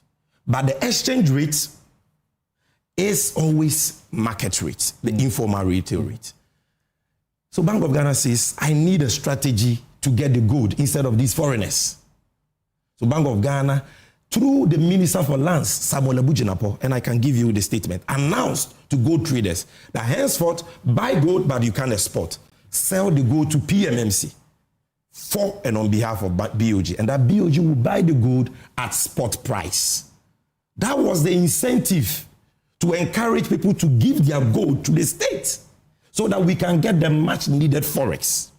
Now that obviously creates cost for the BOG, and the BOG knows that. And that is why I said the associated cost, what somebody would call the loss, is an intentional and strategic expense for superior economic benefits. They know that this will be the cost of buying as spot, because we are buying as spot, offtake discount that BOG has to give to offtakers is cost. Fees it has to pay to its aggregators like Gold Board is cost. Purity losses that it suffers between SRF assay and fire assay is cost. So they know that they will attain cost. But they know that the benefits of getting the much needed FX will be far superior. That is it. And that is why Samson, it has never been an issue for the BOG incurring costs under G4R. So what you are telling us is that you're practically justifying, the program despite its downside costs. Exactly. For as long as it props up the economy the way it has done in the last, year, we are good. So when the IMF was speaking... And on the point of spot price, just one second. You see, Ghana, a lot of time, we must learn from experience. Let your producers, they can put on the screen the table I gave them of good ASM gold exports, small-scale gold exports from 2018 to 2025. You see something very interesting. In 2021, the MPP introduced a 3% withholding tax on small-scale gold. Small-scale gold exports output declined sharply that year. Look at the table. Okay, I can see it here. It's not on the main screen. From 39.3 tons in 2020, worth $2 billion, it dropped to 3.4 tons, 3.4. The whole year 2021, Ghana got 3.4 tons. Single 3.4 tons from small scale sector. Why? Because of a 3% discount in the form of withholding tax. And FX inflows reduced from $2 billion in 2020, COVID year, $2 billion, to $185 million. So learning from this experience, the Bank of Ghana does not pursue its own accounting profits, because the Bank of Ghana is there, is a banker of last resort, is the banker of government. It is mandated to achieve price stability and support government's economic policy. They are there to build reserves to ensure that your currency is strong. And when you achieve that, the benefits you get renders any accounting loss infinitesimal. And when we get there, I'm going to explain to you what those benefits are. We need to get there as quickly as we can. And for those of you just joining, this is Newsfile. And I've got my other guests here, but the plan, the arrangement was that we will take sufficient time with some. You said you give me 1 hour. The CEO of the Gold Board, to allow him sufficient time to explain all the matters that have come up before we bring in our panelists to also ask him questions and bring their perspectives on this issue. So, is there any plan to eliminate or reduce this? First of all, let's talk about the benefits. Cost and losses. I want to talk about the benefits. Then I will tell you when we say cost, G for our cost or loss, what it is. Okay. And I will tell you how it can be quickly. reduced or eliminated. Number one, let's assume we maintain that the Bank of Ghana is right. We must wait for the external audit before we can make any specific pronouncement on losses. It's important, because any figure you throw out there may prove to be inaccurate after an audit is carried out. The IMF did the wrong thing? Oh, I think that, well, because they did a fifth review and they have to give some form of report, you can't blame them. But I think that they should have qualified that figure and stated that it is tentative and subject to audit. I think that should have been, objectively speaking, no disrespect, but I think that should have been the approach. But the issue, what are the benefits? Assume, let's even grant them, we've incurred that, and let's even grant Kojo Upon Kromes $300 million. That is the cost. What has been the benefits? $10.8 billion foreign exchange inflows. $10.8 billion. Because of that, we have met our foreign reserve target for 2028 in 2025, 3 clear years ahead of time. When MPP was signing on to the IMF program, they said they will attain $11 to $12 billion reserves in 2028. We have done that in 1 year. Because of that, for the first time in about 3 decades, the Ghana cedi has annually appreciated against its trading currencies. 40% appreciation in your adult life. When do you recall something like that happen? I've been unsure if this is organic and this will stay. Very organic. 40%. We have brought the retail dollar rate from about 16 cedis to now below 12 cedis. Interbank from about 15, 14.7 to now 10.4. The Fitch prediction was that we would have gotten to 15.5. 15.5. They are all shocked. By the end of even this, the IMF is shocked. And because of that, our external debt has reduced by over 100 billion cedis. External debt. That is why debt to GDP has moved from 726 billion cedis, constituting 61% of GDP as of December 2024, to now 620 billion cedis, constituting 45% of GDP. Debt servicing. Even before I talk about debt servicing, let's stay here. Lending rates, or even like the Ghana reference rate, which is the benchmark for lending, for loans, has reduced from 28% to 15.9%. Something, you understand? Inflation has declined for 11 consecutive months. 11 consecutive months. From 23.8% to 6.3%. Food inflation declined from 27.8% to 6.6%.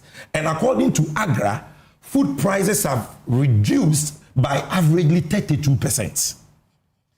If you look at debt servicing this year to last year, 2025, external debt, the Ministry of Finance had to service $3.6 billion, $1.8 billion to IPPs, and $1.8 billion to Eurobond, debts. Actually now about 3.6. You see, 2.5 billion right now. That money, if we were servicing it at 16 to the dollar, which is what we took, or even assume that, because if we had not done this, the dollar would have crossed 25 cedis, like Dennis Miracles Abuaje said. If we had not done what we did, and so it would have even been far more. But even if you peg it at 16, as compared to what we are doing now, we've saved over 16 billion cedis on debt servicing.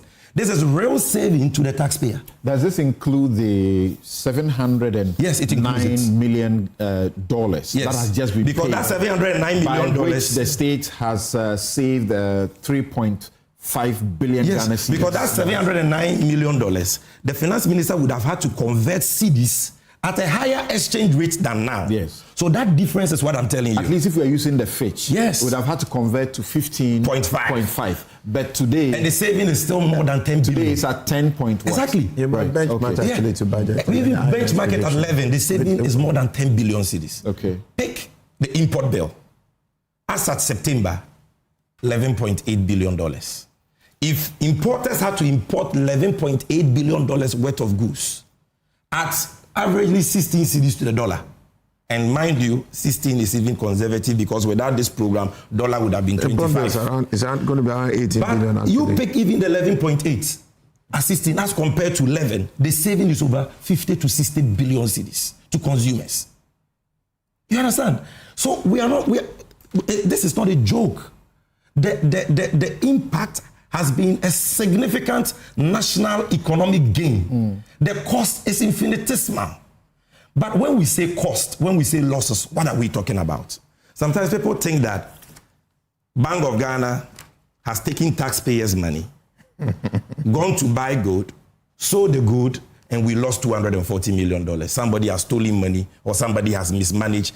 That is not it. When we say G4R losses, let me explain to you. From 1957 to date, gold is bought in the gold market in Ghana at retail market exchange rates. You said that already. The euphemism for black market. Now, Bank of Ghana and Gold Board, we are buying gold from a non-bank market, which is a market made up of small-scale miners and gold dealers. And when we go, we have to buy the gold at that retail market exchange rate. Gold Board has sought to bring it to interbank. But anytime we peg the price to interbank, we realize that prices in neighboring countries like Cote d'Ivoire become higher than ours by, say, 600 cedis per pound. So all the gold goes to Cote d'Ivoire. And sometimes smugglers are offering prices at informal retail rates. So your interbank rate will not get you any gold. So when we buy the gold at the retail market exchange rates, and Bank of Ghana gets the dollar proceeds, the accountant and auditor comes to audit their books. The accountant must now convert the dollar inflow into cedis. The dollar is not really converted into cedis, but for accounting purposes, it must be converted into cedis because Bank of Ghana's books are in cedis. When the accountant is converted, the accountant says, my hands are tied. I know that the acquisition rate of the dollar is retail market exchange rate. But by law, because you are the central bank, I can only convert the dollars at interbank or BOG rates, which is always lower. So that creates an exchange rate translational difference. Because Bank of Ghana is acquiring dollars at retail market rates and converting at interbank for accounting purposes. That is 97% of the losses people are talking about. Then number two, let me tell you the second part of the loss.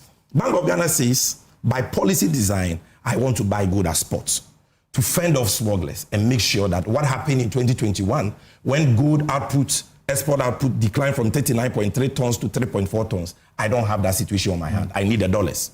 Because of that, Bank of Ghana incurs about 2.3% cost. What does this cost?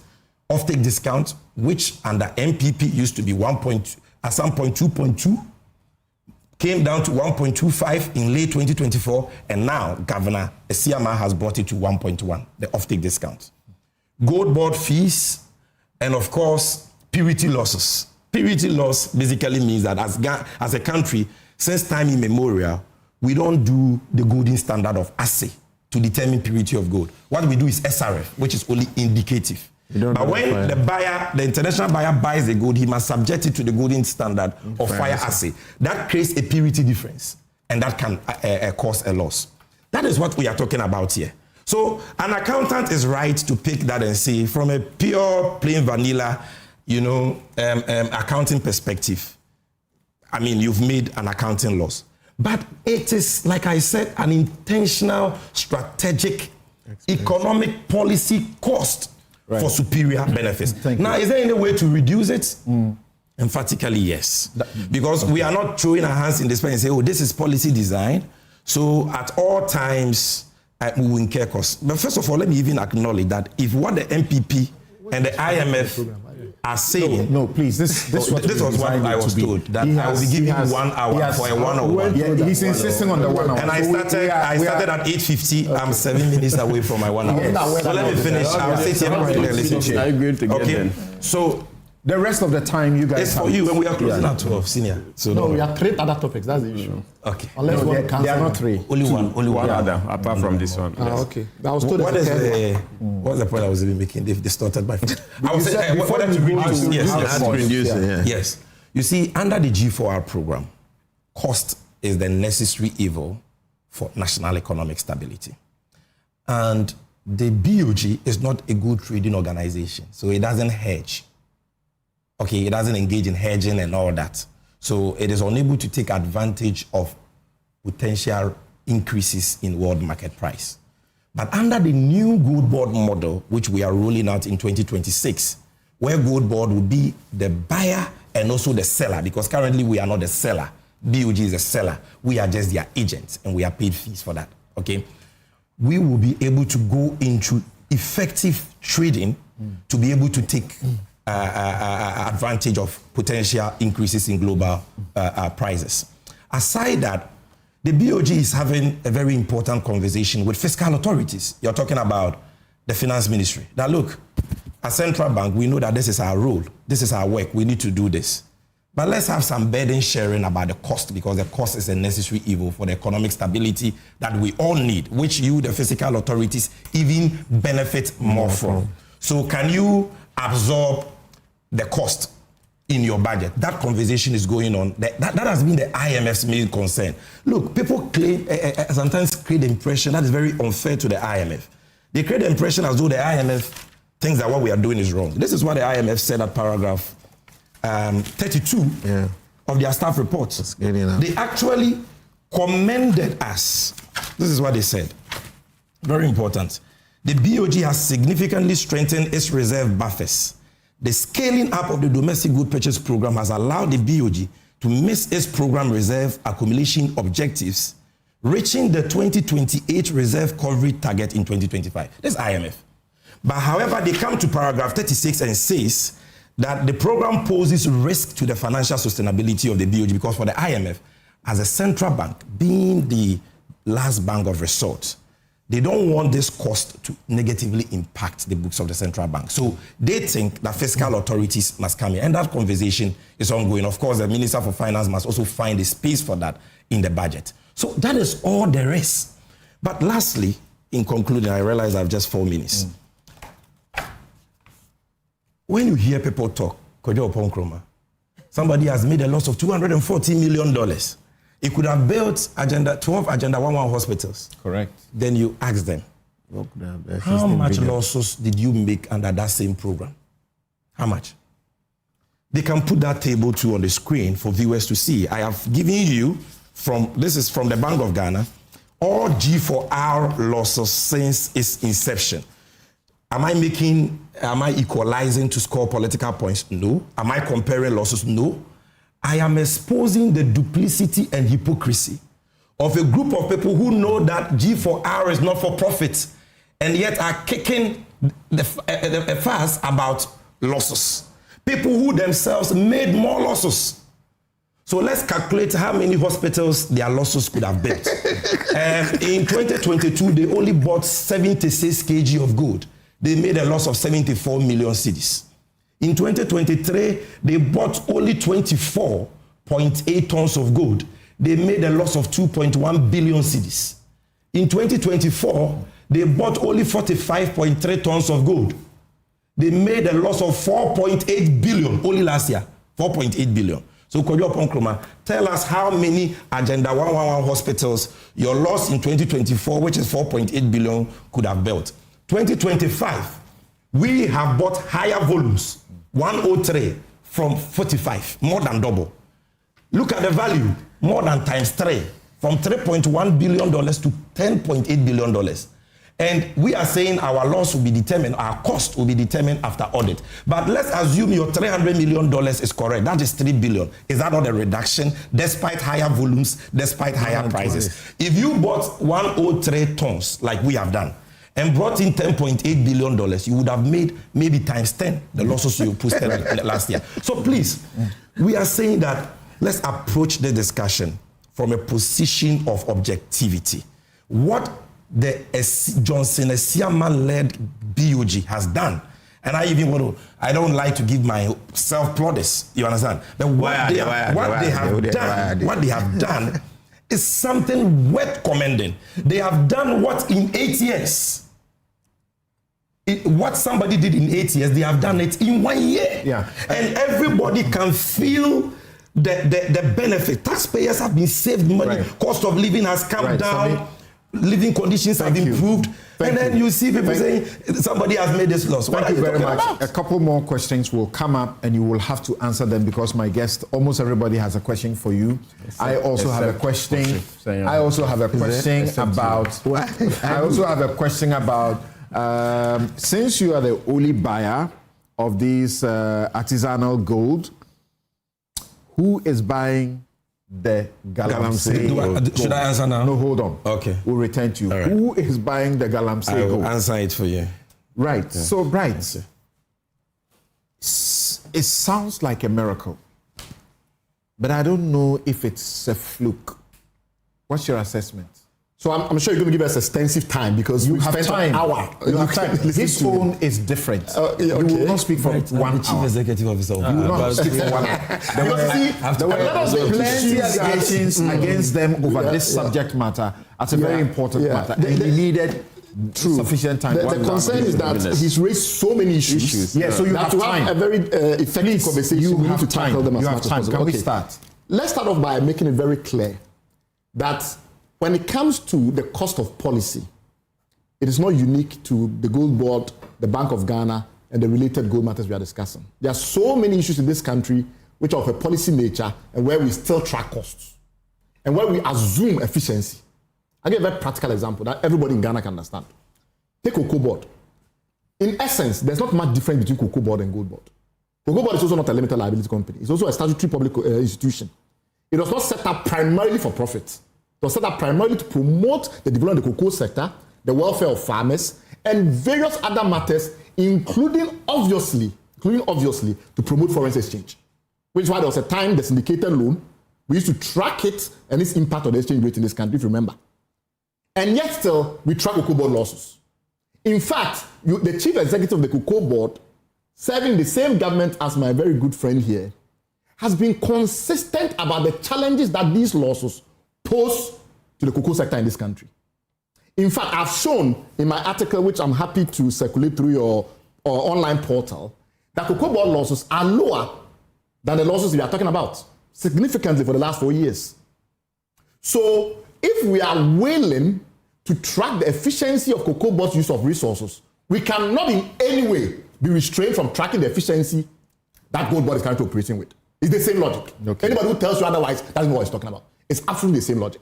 Cocoa Board is a policy institution. Its primary goal is to promote the cocoa sector, but we are very, very sensitive to losses there. Second example, fuel, which this man knows more about than most people on this panel. If we talk to you about the efficiency for your radio listeners, his reference to this man is Senyo Husi. When he was in that sector, we all know that fuel has immense implications for everything in this country, right? Fuel has a huge impact on inflation. Fuel has a huge impact on industrial activity. Fuel has a huge impact in a cascading manner across different economic activities. And when we subsidized fuel, it was because we knew it was important to people. Correct. And that is why for a lot of time we're not doing cost recovery. And yet still, when the cost mounted up to a certain point, this very man, Senor Hussein, in the studio, was at the forefront of his industry trying to impose taxes on us to collect their money, because at the end of the day, somebody had to pay. So the fact that there's a policy which is beneficial to the country doesn't mean that if the policy is inefficient and is generating costs, and those costs are not sustainable, we shouldn't be concerned. We should be concerned, even if though it's beneficial. I beg you, since you mentioned man, let's get it wrong. You are absolutely wrong yesterday, tomorrow, and forevermore. If you say that the subsidy policy in oil was beneficial to this country in any shape or form. I'm saying that from a government point of view, it was never beneficial to the economy. That's your perspective. It's not perspective. That's your perspective. This is not science. This is paper. If the government has a view, you've not done that research. You haven't done that research. No. Speak about the cost, but don't talk about benefits. No. I respect you when you say cost. But don't talk about benefits. Absolutely wrong. After that intervention, relax and let him. I did my thesis on this particular matter. It was not productive, and that is why we told government it will not work. Thank you. Now relax. So get that right. If the government has a policy position that subsidizing fuel is good for the people, it's not up to us to come and. I'm saying what is the economic benefit of that subsidy? I disagree with the value it. Value it. You can't value it. There's no value for it. So you have your turn. You are wrong. You have your turn. It's okay to talk about cost, but don't talk about benefits. Because you haven't studied it. Thank you. You made a point. Relax. You have your turn. Thank you. Absolutely. I disagree with the valuation of the city. We spent over $1 billion. Tell me what the value. Holding back. No, that's trying to hold back. But you mentioned my name. Thank you. Yes. I disagree with the overvaluation of the city to a certain extent. That's okay. But the government in power claims that what I consider an overvaluation is my policy position. It's not an overvaluation and it's beneficial to the country. Because the government that is in power, that assesses the policy benefits. So if the government has decided that, from my point of view, increasing the price of fuel at the pump will have effects that are damaging to social welfare, and therefore I will subsidize fuel costs. It's not up to us in this studio to say that, as far as we are concerned, all the governments in Ghana who have done that are idiots. And we are the only wise people. No, hold. The governments of this country have over the years decided not to allow for full cost transmission in fuel. We have ramped up subsidies. They have continued to do it, and they have claimed that we cannot assume, because of the fact that we are neoliberal in our thinking, that just because you maintain efficiency there, people don't suffer when fuel prices go beyond what they can pay. And they have decided, and they've done it. Energy. Today, we are subsidizing energy. I hope you are all aware that we are subsidizing electricity in this country. The government continues to bear the cost beyond cash water flow mechanism and all of that. We are told that at the very least about $500 million of additional cost or so are being piled up, which government is absorbing. Those are subsidies. There's a policy decision having been taken that we will keep the light prices or the electricity prices reasonable because some people can afford it. And yes, still, we all agree in this room. If you took a poll, just as he disagrees with fuel subsidies and I disagree with fuel subsidies, if we took a poll on this table, apart from him who works in government, all of us will agree that no, we shouldn't have electricity subsidies because it's generally not very good. It doesn't mean that there are no benefits to keeping the prices where they are now in electricity or water. There are policy benefits. And yes, still, most of us on this table, are around this table, except my good friend, who I'm not going to put him in a tight spot, will say that we should not let electricity subsidies pile. So if you have a fiscal subsidy for a program, and I'm going to explain in a moment why we believe that the current Gold for Reserves program and related gold program, including Gold for Oil, all of those programs are effectively fiscal subsidies if you make losses. Then a fiscal subsidy program of that nature must be justified, obviously, and you can have a political justification for it, but it does not stop us, from our perspective as policy people, from arguing that they are inefficient. So that's number one. Number two, Gold for Reserves was not the only part, or was not the only one amongst the different gold programs that were being run. We also had Gold for Oil. The previous government was entirely emphatic that Gold for Oil was extremely beneficial. They did, no matter what we said, they continue to insist that Gold for Oil was beneficial. And they good, very good. Somebody who it's my industry. You have sat on panels on this. I don't want to talk too much. But the policy benefits. Please. I mean, you are my man. Your views are solely yours. Exactly. To the extent that when you cannot agree to the clarity of your views of others. Exactly. No, you can't have a view over 1 + 1 is equal to 2. No. You cannot agree to the clarity of your views of others. So let's respect people's view on matters. Nobody disagree, but we can't disagree. Because I can give you 101 reasons why I think go for oil. That was the point I wanted to make. That is exactly the point I wanted to make. Right. So in that view, in the end, I'll find out from Bright when he says these subsidy programs are inefficient, and we have this gold board program or the domestic gold purchase program that has helped to hold the economy stable up to this point and freed up people, and people are excited about. If it is inefficient, what do we do in place of it? If you want it replaced, please go on with your factual analysis. The good gentleman on my right is saying that in the absence of good gold for oil, there would have been problems in the country in respect of fuel price and would have had cascading effects. They were in government and they had the policy privilege to determine that was the benefit. We fought against it because we had a different perspective around the efficiency of it. And therefore, we cannot, in the next moment, argue that because the government has been able to show certain benefits in respect of these gold programs, the government is not responsible for accounting for the efficiency of those programs. In fact, the current government has been emphatic that as far as they are concerned, gold for oil was a problem. And they've cancelled it. That tells you that in the span of 2 governments, policy positions can change. And therefore, it's very surprising when we raise issues about the current gold program and we say we also believe the current gold program is inefficient. And they argue that that particular position cannot be taken because the last time we were talking about inefficiency in gold for oil and the rest of it, that was a different matter entirely. It can't be a different matter entirely. There are similar logics around fiscal subsidies of this nature. So that's point 2. Point 3, on Barra Rock and the rest of it, we've not concluded our investigations into Barra Rock, which is why if you look at the articles that I have put out, I've been very careful in raising the issue around concentration of risk and not about issues of ethics, because we don't really have the full details. But I will explain a few things for people to understand why we shouldn't look only at the battle around the $240 million as exhaustive of the issues that are at play.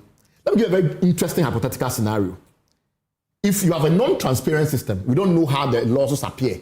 The CEO of the entity responsible won't even acknowledge their losses. And then the next moment he says, maybe there's some cost somewhere, and it's all murky. Here's a potential risk. The risk that emerge. Oh, man. No, relax. I think that's what we're doing a lot of time. It's the same thing. Yeah. Allow me to speak.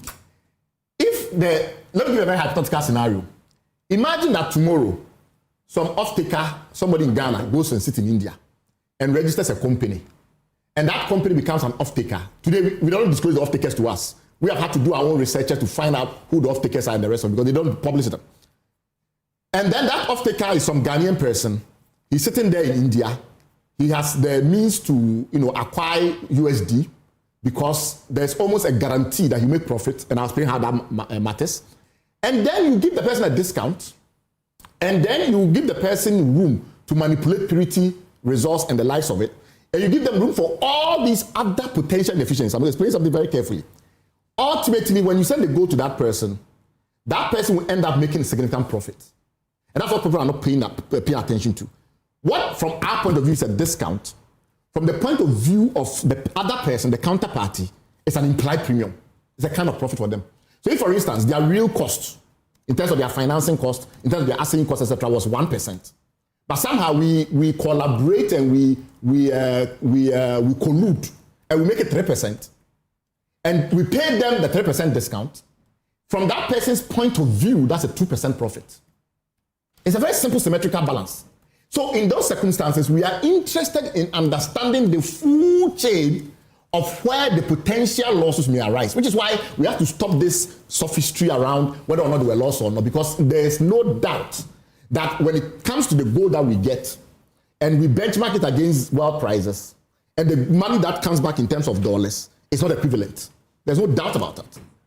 The IMF insists that we should call it trading losses. We do not use that term. You've read the IMF fifth review yourself.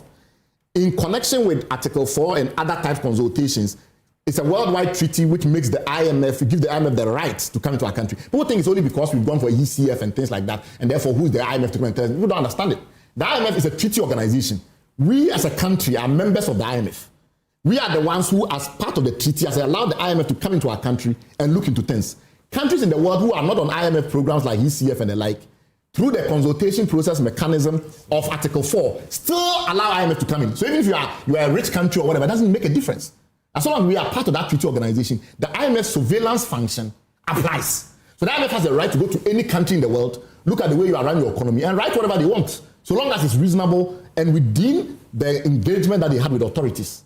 This document that you see was a product primarily of the interaction between IMF and authorities. The IMF looked very carefully at the data and concluded that there were trading losses. You cannot all of a sudden convert a trading loss into something that's a purely administrative matter. A trading loss means it's a commercial loss. It means that you bought a good at a certain price, you did not realize that price in the end of the cycle. Nothing else will be a trading loss. Anybody who can convince you that a trading loss is something other than a commercial loss is simply being sophisticated about it. Because a trading loss will only arise on the buy and the sell side. So after the IMF have done that work and concluded there's a trading loss, they have gone back and forth with authorities. They finally written a report, which usually would not be done on the blind side of the authorities. We now come back and try and convince the whole country that there were no trading losses. That's why we have a difference of opinion with our very good and honorable friend sitting next to us. That he has acknowledged that the trading loss phrase was used in the report. The only person doing trading in this situation is the person licensing people to go and buy, and the person that is exporting that activity, only subject to the extent that he claims is the Bank of Ghana who chooses the off-takers. We don't know. If it's the Bank of Ghana that chooses the off-takers, if it's the Bank of Ghana that negotiates with the off-takers the discount mechanisms and the rest of it, then it's a shared blame. Because it means that one is responsible on the buying side, and whatever discounts and premium I apply on the buying side, and one is responsible on the selling side, whatever discounts or premium I apply on the selling side. At the very least, it's a joint effort. Now, so we are concerned about, obviously, the buying side and the premium or discount that I apply there, and then we are concerned about the selling side, where we have issues concerning whether or not the off-take discount and the rest are competitive. How do you know it's competitive? You know it's competitive. There is a program that allows competitive bidding on the off-taker side as well. So if all the people that want to buy Ghana's gold, there's a platform, they can make quotes, they can make the bid and ask express can be calculated. We can all go in there and can look. It's okay, these are the companies that have decided to buy. When we do our research, the information that we get is that the self-finance aggregators are currently complaining that right now, because of the way that the whole program has been set up, it becomes very difficult for them to compete with Bar Rock. That's what they are complaining about. They are telling us that right now, as it is, Bar Rock, beyond obviously the fact that it sits at the apex, is competing with the self-finance aggregators. It's not really necessarily buying from the self-finance aggregator, obviously. And there's no requirement under the law that it buys from the self-finance aggregators. But the truth of the matter is that because of its advantage on the financing side, we have to ask ourselves a question. The aggregator gets money from the Bank of Ghana. Is it interest-free? You say, yes, it's interest-free. You can tell us if it's not interest-free. The self-finance aggregator gets money from their own banks. Is that interest-free? We know it's not interest-free. You have someone that is sourcing money commercially, competing with someone who is getting money from the government. Who will win? So telling us ultimately that the other self-finance aggregators in the middle and the rest of it doesn't make a difference. Because one of them they should apply for the aggregator license. Good. Now, what is interesting around the aggregator license issue is very simple. When you apply for it and you are 31 something applications, the CEO says that as far as he's concerned, only one was eligible. We don't have any mechanism of transparency in this process. We don't know, for instance, let me give you a very practical example. We talk about NCA and those kind of matters. NCA licensing in the telecom sector is primarily by way of auction of certain resources and the likes of it. So in some instances, there's some degree of transparency because at the very least, you get some degree of information from the auction processes. If they are, for instance, auctioning a numbering resource or a spectrum resource or something of that nature. In this case, we have only his word to take for his. We have to take him at his word. We have the public. Anybody who has applied and is compliant, you come and tell us.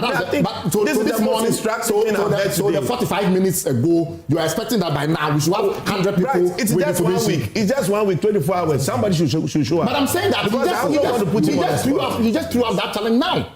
Yes, it's good. So now, and it's not now that I will be able to have that information. Okay, so let's give him the benefit of the doubt. Exactly. We will give him the benefit of the doubt in respect of Bar Rock because we don't have that information. But that doesn't mean that people are wrong to raise issues. I don't think Honorable Kwadwo Ponkroma was wrong to raise issues about how he became the sole aggregator. I'll give you a very practical example. When you go to the Mineral Commission's website, when you go to the former PMC's website and the rest of it, you get a sense of who was exporting gold out of the country. In some respects, who was exporting gold out of the country was very important because it gives you an idea of who is active in the industry and the likes of it. When we initially did searches on those databases to see who was exporting gold, we didn't see any bar rock. It wasn't popping up.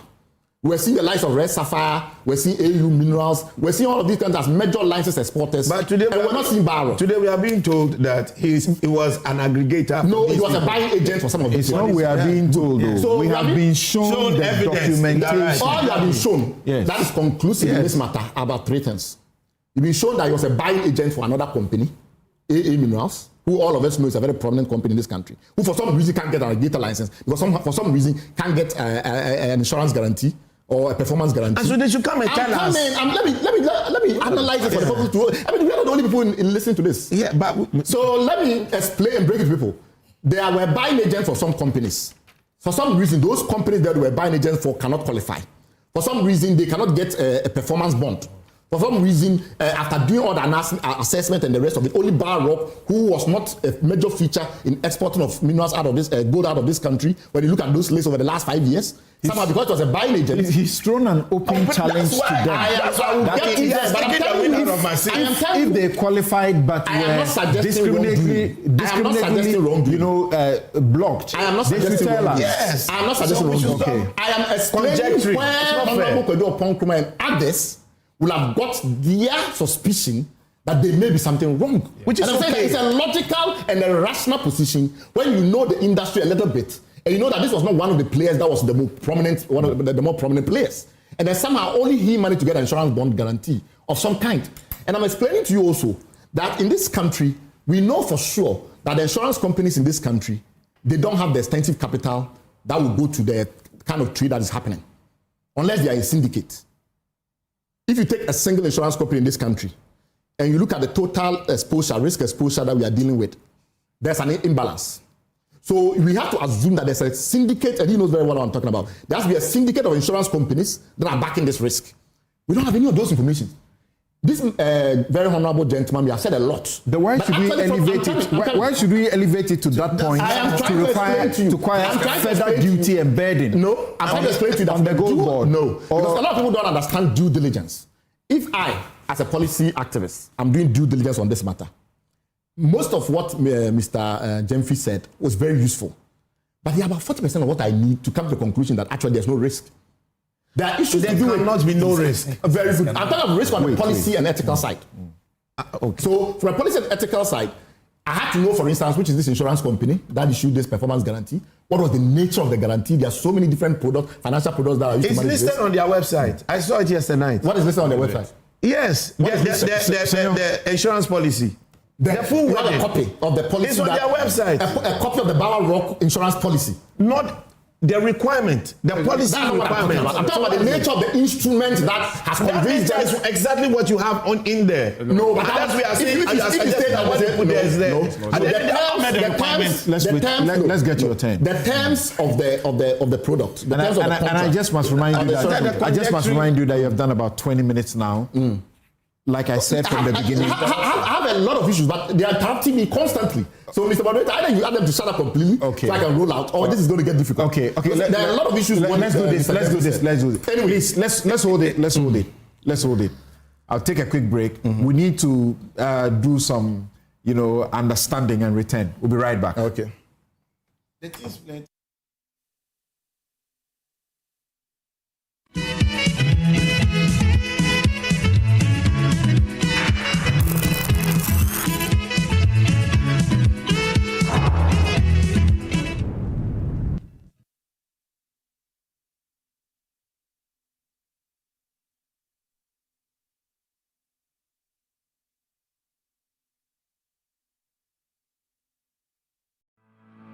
For decades, we have helped businesses connect with their trade partners all over the globe. From Ghana to Burkina Faso, Côte d'Ivoire, Benin, Togo, Senegal, China, Morocco, France, Netherlands, and many other countries. We have made it possible to bring Ghana to the world. We have brought small and medium businesses closer to their customers across the regions in Ghana with our SME support facilities. We have brought relief and smiles to the faces of families with our employee personal loans. With our cutting-edge technology and digital support, we take the burden of complex thinking off you, making life simple. That is who we are, as close as a partner. Bank of Africa. We are indeed the African bank with the global reach. Excellent furnishing in a real estate business is a great deal for survival. My struggles as a young estate developer were cut short when I discovered Fernart Ghana. With quality furniture made from the finest woods and amazing after-sale service, Fernart Ghana changed my story with every single home I built. It's a one-stop shop that serves the interests of clients with a variety of living room and dining sets, solid wood kitchen installations, wardrobes, doors, cabinets, beds, pergolas, floor parquets, and many other wooden product that will last a lifetime. With Fernart Ghana, all clients are offered the opportunity to customize furniture to their specifications, and the smile on their faces says it all. Thanks to Fernart, now your home can look beautiful with furniture that would last for generations. Visit Fernart Ghana today and share my story. Locate us at Yaniba Estate, Osu, Accra, or call 0303 966085 or 055 278 4097. Think wood, think Fernart. Smile, Look lively, okay? Smile, smile.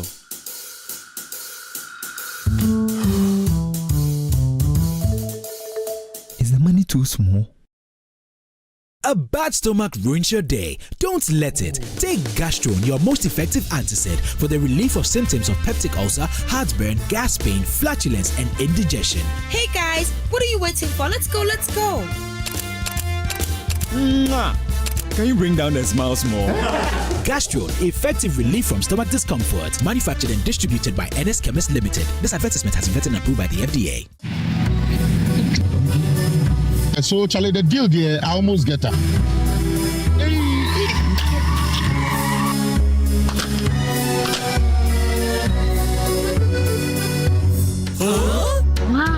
Syntax pipe, as tough as it can get. You so sorry. Would you back sorry?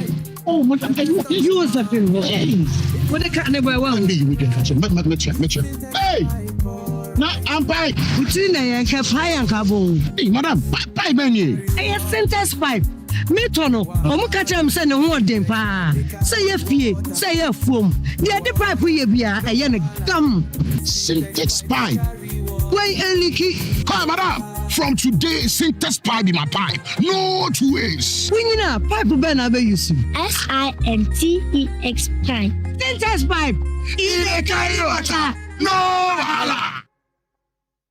Let's talk hemorrhoids. Hemorrhoids are normal structures located in the anus of all mammals. But it is only man who suffers hemorrhoidal disease because of the erect posture we have assumed and the squatting that we do to empty our bowel. Hemorrhoids consist of a special type of blood vessels which fill with blood when we are moving our bowel and help to cushion the anus against the force of transmitting the stool. Afterwards, they empty their blood, collapse, help seal the anus to maintain continence. Over time, these vessels lose the elasticity of their walls, become dilated, permanently filled with blood, leading to congestion of the hemorrhoids. The symptoms of hemorrhoids are bleeding and prolapse of the hemorrhoids when passing stool, itching and feeling of warmth in the anus and anal discharge. Laser, ligature, and longo are the modern, minimally invasive, most effective and painless methods of treating hemorrhoids today.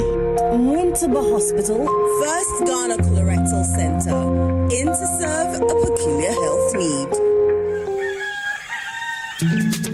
Still, Misaka, and Namu was a summer brabo, and it can afford Swabrabo.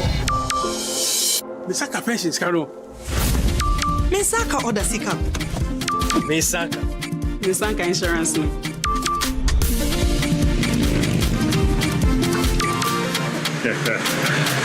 Misaka loan. Momo Fogusuri ye echumaden. Di aboye nyina ye sika ho ban. Se MTN ana momo jumaye ni befrewa. Or the 0244 300,000 ene befrew. Na numpo orin bitsaw one time password. Ana se upin code. Enti wonso ye wa femu die na ma weni na ho na wonsa enka omo.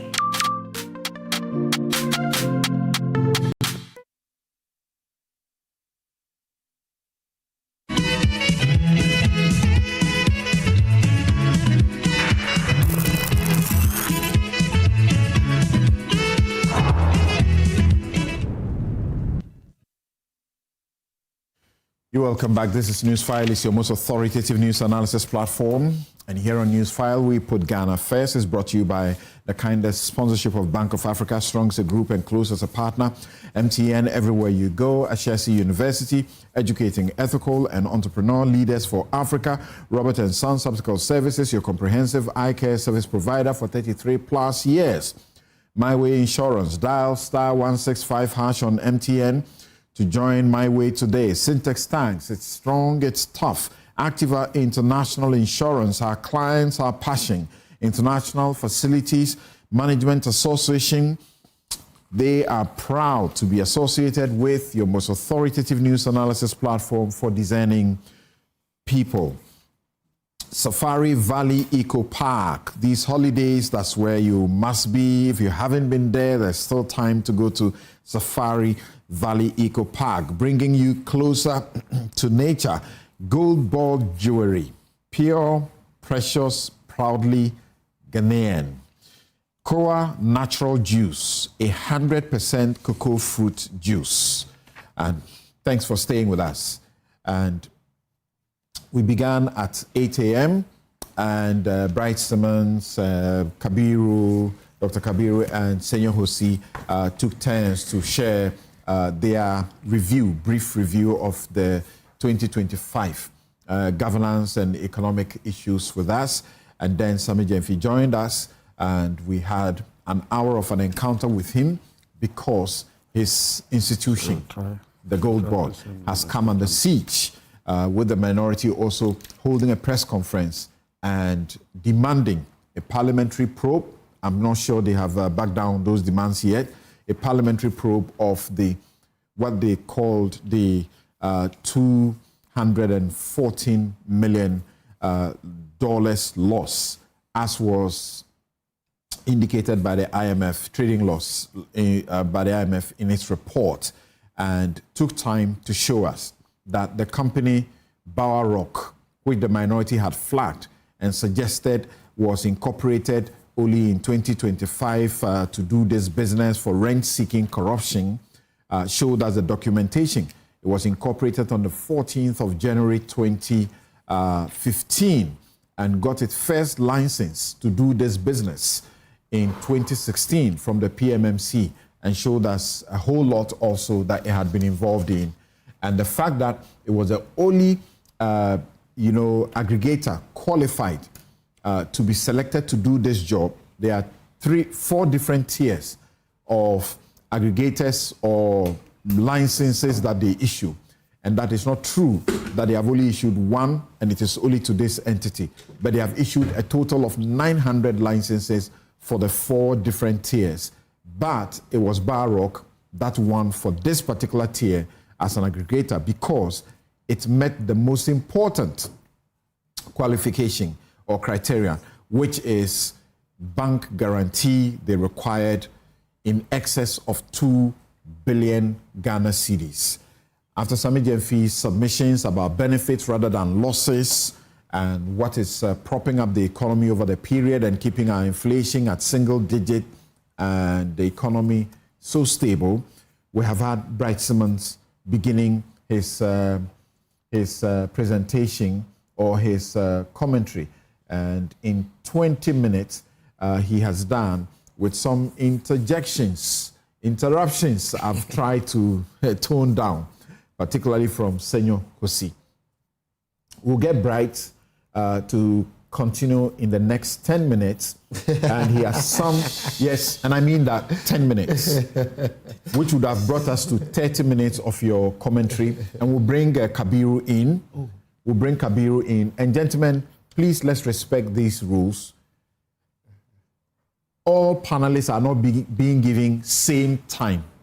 Sami Gyamfi was arranged for an exclusive with us for 1 hour, after which we believe that he would have given sufficient background and responded to the issue sufficiently, and then you would also have the opportunity to make your counters or confirmations and then ask him questions to answer, because we are not in a position to answer the questions that are coming up. So thank you very much. Just 1 second. May I respectfully ask for you to consider a little tweak? Because Bright is a lead voice on this matter, I think it would be great if I could come in after him with some responses. No, after so that Kabiru comes and either are the issues to respond to. Maybe you are taking notes in a very nice way, which I have urged my very good friend, my very good friend Senor Jose to do the same. He's not a lawyer like me. Characteristically, I know. Characteristically, Senor is not the type, but he is beginning to take notes. Okay. Instead of interrupting, please don't say anything. So once Bright is done, Kabiru will come in. After Kabiru, you get the opportunity to make some responses. Then Senor will also come. All right, sir. Senor issued a statement which sought to support the Bank of Ghana and the Gold Board and other issues that have come up as far as this issue is concerned. He's also been challenged. And I referenced already the Kandifo Institute, say that Senor is wrong on his position on this matter. Sure. So, right. Okay, I think to keep this structured, I'm going to use some slides. I think it makes it possible for me to pack in as much as I can pack in the 10 minutes, which I think is grossly inadequate, but I'll do my best. So if you can shift to the screen. What we are looking at is our modeling of the Gold Board Bank of Ghana strategy. And you are seeing one slide because I was told I wasn't supposed to do a very long, detailed thing. So it's very few slides just to raise some key issues. We have to bear in mind that the gold that is purchased is not purchased with air. Every economic asset has real cost. So when we say, oh, the Bank of Ghana has gone and bought gold, sold it for dollars, and then the dollars have been brought into the economy, we need to take into account all the costs in the entire cycle. It's then that we begin to realize that there are real costs. It starts off from, first of all, understanding that there are two legs of the Gold for Reserves program, or more or less the DGDP in general. One leg of it requires the Bank of Ghana to take money from the commercial banks, use that money that they've taken for the commercial banks to buy the gold or through the aggregator, get the dollars back through the system eventually, and then give the dollars to the banks. Now, if you look at that leg alone, the possibility of a shortfall is apparent. If they take some money from the banks, 100 billion, at an interest rate that assumes that they're going to bring back $10 million. I'm just making these numbers up. Or $100 million up. And then that $100 million, because of these things we are talking about, purity issues, whatever, if they end up bringing $95 million to the banks, that will not be possible. They have to take $5 million from somewhere and add it to it and give it to the banks so that the banks have the $100 million. That already tells you that they can actually lose money in dollars too on that cycle. Simply because, as far as the banks are concerned, they gave cedis to the Bank of Ghana. The Bank of Ghana has gone through the cycle of the program, and through that mechanism of going back to the cycle, there is a loss. And therefore, the Bank of Ghana must supplement. So that's one leg. The second leg is where the Bank of Ghana somehow creates money. Now, there's a distinction, as we've been told in the literature and elsewhere, and I think it's also come up in recent conversations, that there's a difference between using high-powered money and not using high-powered money. We don't want to go into that complication, even though we have a fully fledged economist on the table. Not all of us are fully fledged economists. So on the matter that we have at stake, if the Bank of Ghana uses money other than taking it from the banks, they are increasing the money supply. Except, and this is very important, except somehow it has other borrowing in cedis that it's not been disclosed to us. But if they use money creation mechanisms anyway, credit, some credit account or whatever in the situation, they have to do sterilization. Sterilization simply means that increasing the money supply has an inflationary dynamic. It can affect inflation. And therefore, you have an interest to mop up some of that money out of the banking system or in the monetary supply system. If you're going to do that, usually and there are other ways, but I'm going to focus on the main approach. You have to use open market operations, OMO, and one of those mechanisms is obviously the bills, where the Bank of Ghana sells bills in order to try and mop out some of the excess liquidity to maintain a certain inflationary targeting approach. Now, if it does that, then the cost of how much it raised in those bills, the OMO bills, have to be taken into account, which is why the price of gold then becomes very critical. So you see that where you have situations where the spread is where it is today, which I think is 14%, but if you take an average over the period that this was going on, maybe about 20%, we need to account for that cost also because it goes to the balance sheet of the Bank of Ghana directly in doing this. So that stabilization cost often we ignore, but that's an important element. The third element is that if the price of gold then starts to fall, then the Bank of Ghana, which has a commitment to support the currency, because even though we say we are doing a managed float system, increasingly looks as we are doing a managed peg system, because the Bank of Ghana refuses to allow the dollar to move beyond a certain range before it intervenes. How do we know that? We know that because it has tripled its level of intervention. In 2024, we spent about $3.3 billion doing market interventions on the FX side. This year, they themselves have told us they've done $10 billion, and that was before the end of the year. So let's say it's 10.5 billion or 11 billion or whatever. That's a significant increase, almost 3 times what we did in 2024. That establishes a commitment to keep the currency within a certain range. If you do that, then the gold price fall.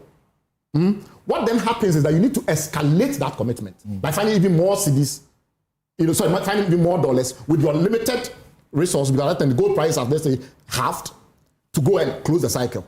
So that escalation in terms of commitment to bring, to continue to support the currency at that level of dollar intervention means that if the gold price falls, your ability to then sterilize, the price of your sterilization also goes up.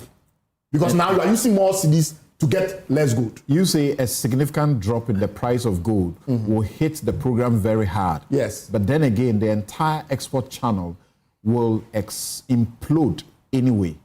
Yes, what I was trying to explain is that, and maybe they can go on to the next slide on the screen. What I was trying to explain is that the situations are not symmetrical. It's not as if, the dollar price goes down, the gold price goes down, automatically our price on the buying side also goes down, and then because there are timing issues involved and the rest of it, there are pre-commitments you've made to off-takers, there are all these timing problems.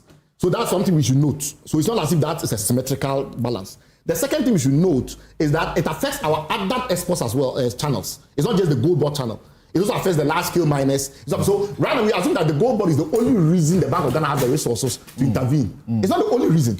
Gold price have increased by almost double.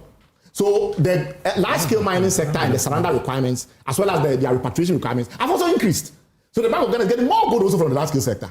The Bank of Ghana is getting more gold from its own aggregator arrangements that it had before this gold board thing was coming in. But the money was smaller. In the absence of gold board and the module they are using, all these benefits in the gold market would have lost it. Okay, so that's the next point that I'm going to go into. So having established though that there's economic cost, real cost in terms of the cycle. You remember that the year, having established that the year in which there was a ban on artisanal gold mining. That was a year it was reported we had the most exports. True. And the government completely had no idea how that export was done, right? So let's go back to this. And now they can put this back on the screen. It's been one of the biggest problems in terms of debate, which is why I have a challenge with this very short time you are giving me. There is this belief that somehow all the cedi stability issues, we should give it to gold board. The only reason why the cedi is stable in this country is gold board. So when you look at his analysis of the benefits, he assumes 100% attribution to gold board. So when he says import bill has dropped, all of that is gold board. When he says the cost of servicing debt has dropped, all of it is gold board. That cannot be possible. Then we should stop the highway program. We should not bother with the highway program since they started gold board. Because then when I read the statements they put out, they say it differently. They don't. No, I'm saying that this attribution 100%. Very good. Of what you're saying to themselves. But analysis right now was suggesting as if all those benefits we should calculate it off of so cost at 240 million, but there are benefits of this number, and he was not disaggregating.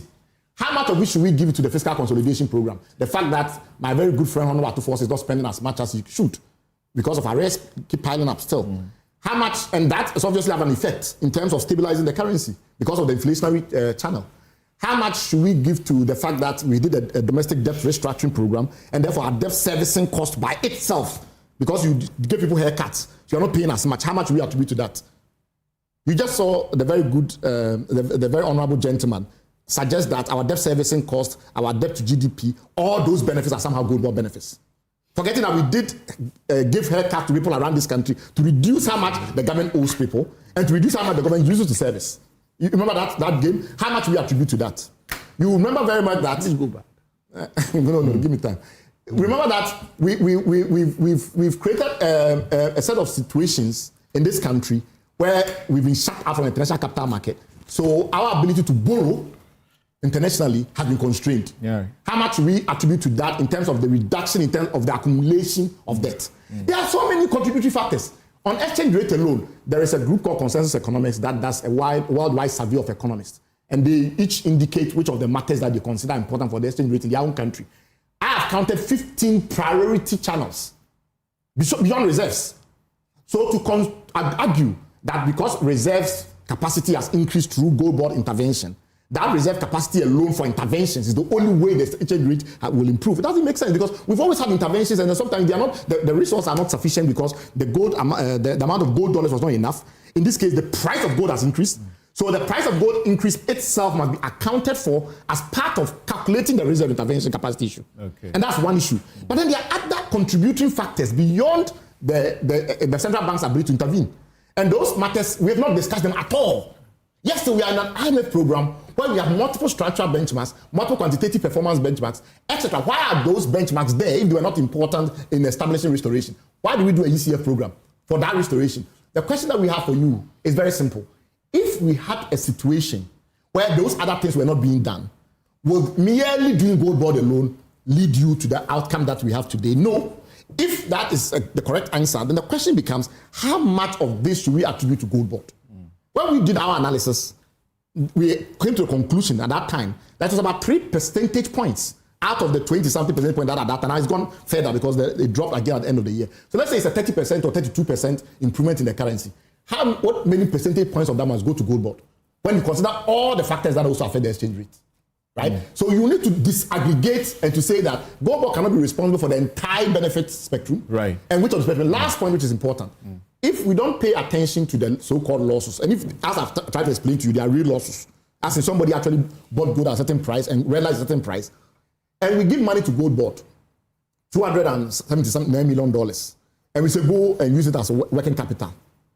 At what point does the erosion of that working capital in the revolving fund leads to gold bond having to buy less gold? Because every time you cycle it around, you lose some money. That's not the model. What is not the model? So I'm saying that wait, he's ending. I need him to land. Yeah. The revolving fund is the next stage. Right. It's the next stage because the bank of the Ministry of Finance. But we are here today. Right. That doesn't make sense. Right. I'm saying that. Right. Bottom line, this gold purchase approach, it's not sound. It's not good. No, I'm not saying it's not good. I'm saying that. No, you can't be binary like that. Is it good or is it not good? I'm saying that there has to be management principles which account for risk, and the number one is transparency. We need to know everyone you are buying the gold from and how much you bought from them when. That's one on the buying side. Who bought the gold, when, and how much that is. And so that when we are computing any potential losses and the likes of it, we know that none of it is manipulation. All right. We don't want a situation where you deliberately undersell by claiming, for instance, if the purity was 91% door. You have a systemic mechanism that then declares it to be 90%, and then on the back end of it, you reconcile. So actually, your issue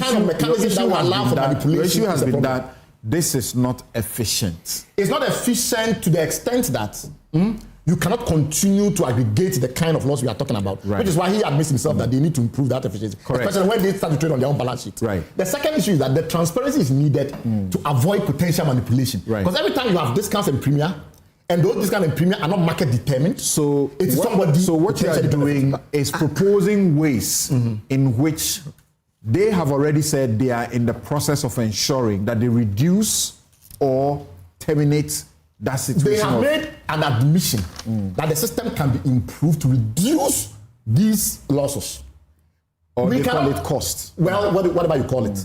You cannot, on one hand, then argue that those costs are insignificant. Right. If you yourself admit that once you start trading on your own balance sheet, you must optimize. So your point is our that argument is very simple. They are able to come to that point. Yes, our and that's where you want them to get. It's two issues, very simple issues. One, for full transparency in the entire value chain end to end, so that any kind of potential loss linked to premium or discounts is transparent, so that we know it's not the result of manipulation. Right. That's number one. There's transparency, but it's not adequate for you. Yes, we have some transparency, and we commend him for that. For which we never had. But we absolutely will want more because of the risk level. So number two is very important. There are two. I said two. Number two, the efficiency of the trading requires competition across all levels. Thank you. The current model where one super aggregator gets money for free, and other aggregators who are so-called self-finance aggregators must go and borrow at the commercial rate and compete with them. That model is inherently problematic. They should go and get the aggregator license. And then we don't have to on the aggregator license as well. It's important. Yeah, thank you very much. Thank you very much. Don't write too much. You are written back and forth. Thank you very much. Yes. Samson. Yes. First, let me start with Bower Rock. We haven't been shown the evidence. Yeah, we raised issue with Bower Rock. Why did you guys get it so wrong? And those issues are not wrong. First and foremost, if Mr. Semi Gyamfi had complied with Section 42 and 45 thereabout, 40 and 42 of his own Enabling Act or statute, this issue probably wouldn't have been an issue, because every single Ghanaian would have known with clarity the requirements. And in his quarter reporting, you have shown us the contract, because as part of the quarter reporting, the law, as we made it, demanded that he disclose contracts that he's engaged in. And clearly, this was a contract he entered into with Bower Rock for the purposes of aggregating gold on his behalf for the Bank of Ghana. That aside, we're told in their preliminary response that Bower Rock is a company owned by Ambassador Rashid Bawa. It was flowing all over the place. But today, on this table, we have come to the realization that Bower Rock is owned by a man with a son and a wife, who together form this company. Again, Bower Rock Company Limited is not the same as Bower Rock Limited. Bower Rock Company Limited has been changed to Bower Rock. Bower Rock Company Limited has been changed to Bower Limited in 2025. And the object of incorporation, and I'm surprised that my brother Semi Gyamfi did not give us the initial object of incorporation, because the initial object of incorporation has been changed to now include the matters we are talking about in 2025. In which year? In 2025.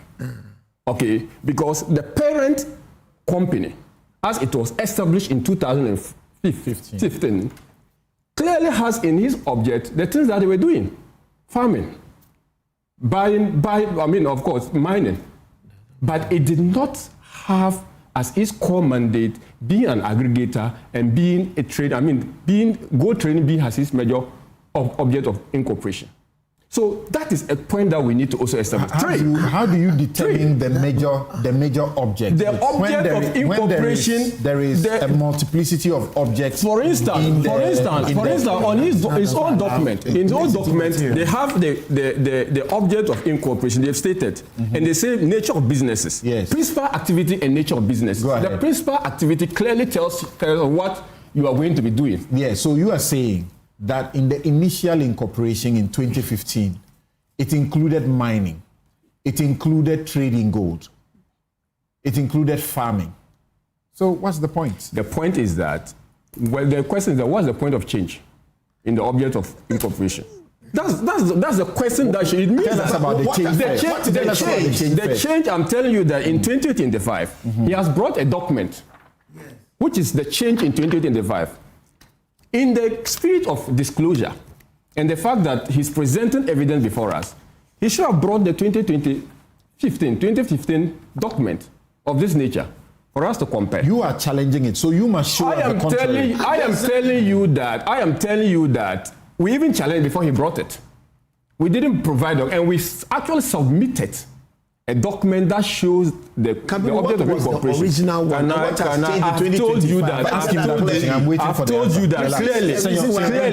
told you clearly what is it. Let me proceed. Consultant to go. No, There's too much confusion even for me. In the application, let me make my point. No, but I'm asking me questions. Are you an enemy of the good board? No, but I'm not consultant. Yeah, so what is it? Are you a consultant? I'm not a consultant of the good board. I hope you are pausing my time. I'm happy to be anyway. But he calls me and consults me. It's fine. Thank you. Like Kabiru, you do consult me sometimes. Thank you. And I consult you too. Thank you. So Kabiru, it is only fair to our viewers that if all of us have a document here as evidence we are relying on, if you have something to the contrary, it is only fair that you say you even produce that document. Show us that document that differs from the objects as registered in 2015 January. Mining, farming, construction, trading, in general goods, dealers in precious minerals, oil and gas, import and export of general goods. If you don't show us what the change has been, then there shouldn't be an argument. Let me help you. I can help you. Okay, what's the paper? Okay, give so it to me. I can help these you. are the documents that Samit Jemfi brought into the studio that Kabiru wants to rely on to make a point. First, in his presentation, he produced the old certificate of Bauer Rock Company Limited to make his point. It was tendered in and accepted. Again, he proceeded to submit the new certificate, which was done in January 2025. The new certificate. In fact, as a matter of fact, this is not even the new certificate, but the change of the name. That was done in January 2025. What? He submitted, June 2025, sorry. What is certificate? Please. This is a certificate. This is 14th day of January 2025. 2015. 2015. What are you talking about? What are you talking about? Can you let me help you? They are a document. Let me tell you. They are a document. So sure. This document is accompanying this. Okay. It's from this document which was done in June 2025 that this one was produced. This is the date it was. This was the date it was printed from the system. That is what what is he talking about? This is the date the document was printed. So there's a simple question I have asked. Hold on. It's okay. I don't even want to interject. There's something If you want to use my document, don't lie. What is on the face of the document? Gentlemen, there's something I'm doing and I want to do it methodically, surgically. He says there was a change. I have simply asked him, when was the change? Yes. Now you are pointing to the date of printing of the document to say there was a change when there was no change. Do you admit that? No, I don't admit that. If you don't admit then show us where there was a change. And that's what I'm saying, that if you will indulge me and if you will be kind enough to let me advance my point, I'm sure you will get the totality of my thought and the point I'm advancing. Okay. First, and I'm saying that this frequent interaction. Doc, just hold on 1 second. Before you go there, the documents you are holding, none represents a change in the registration or the company's objects of business in 2025.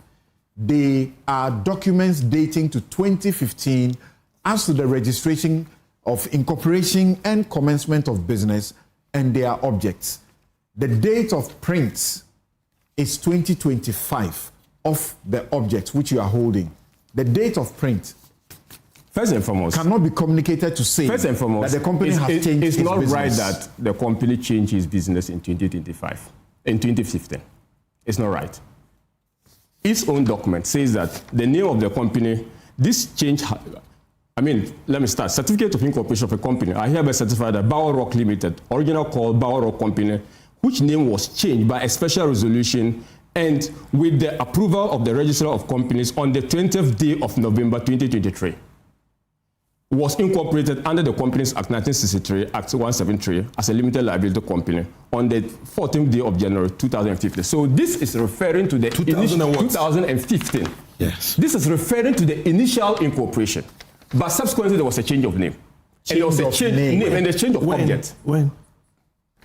That's the I have read that to you on the face of the document. My question to you, which I need us to make progress on, is that I'm sure once you say there is a change in objects, yes. Show us the contrary. And I'm telling you that if Chami Jemfi is bringing us the original document, licenses, and he has not accompanied with the previous, I'm sure that the question you should have asked is where is the original of this? No. You did not ask that. But this is your presumption. No, you did not ask that. This is your presumption. Samson, you did not ask that. I am raising it. Wait. This is Company Law 101.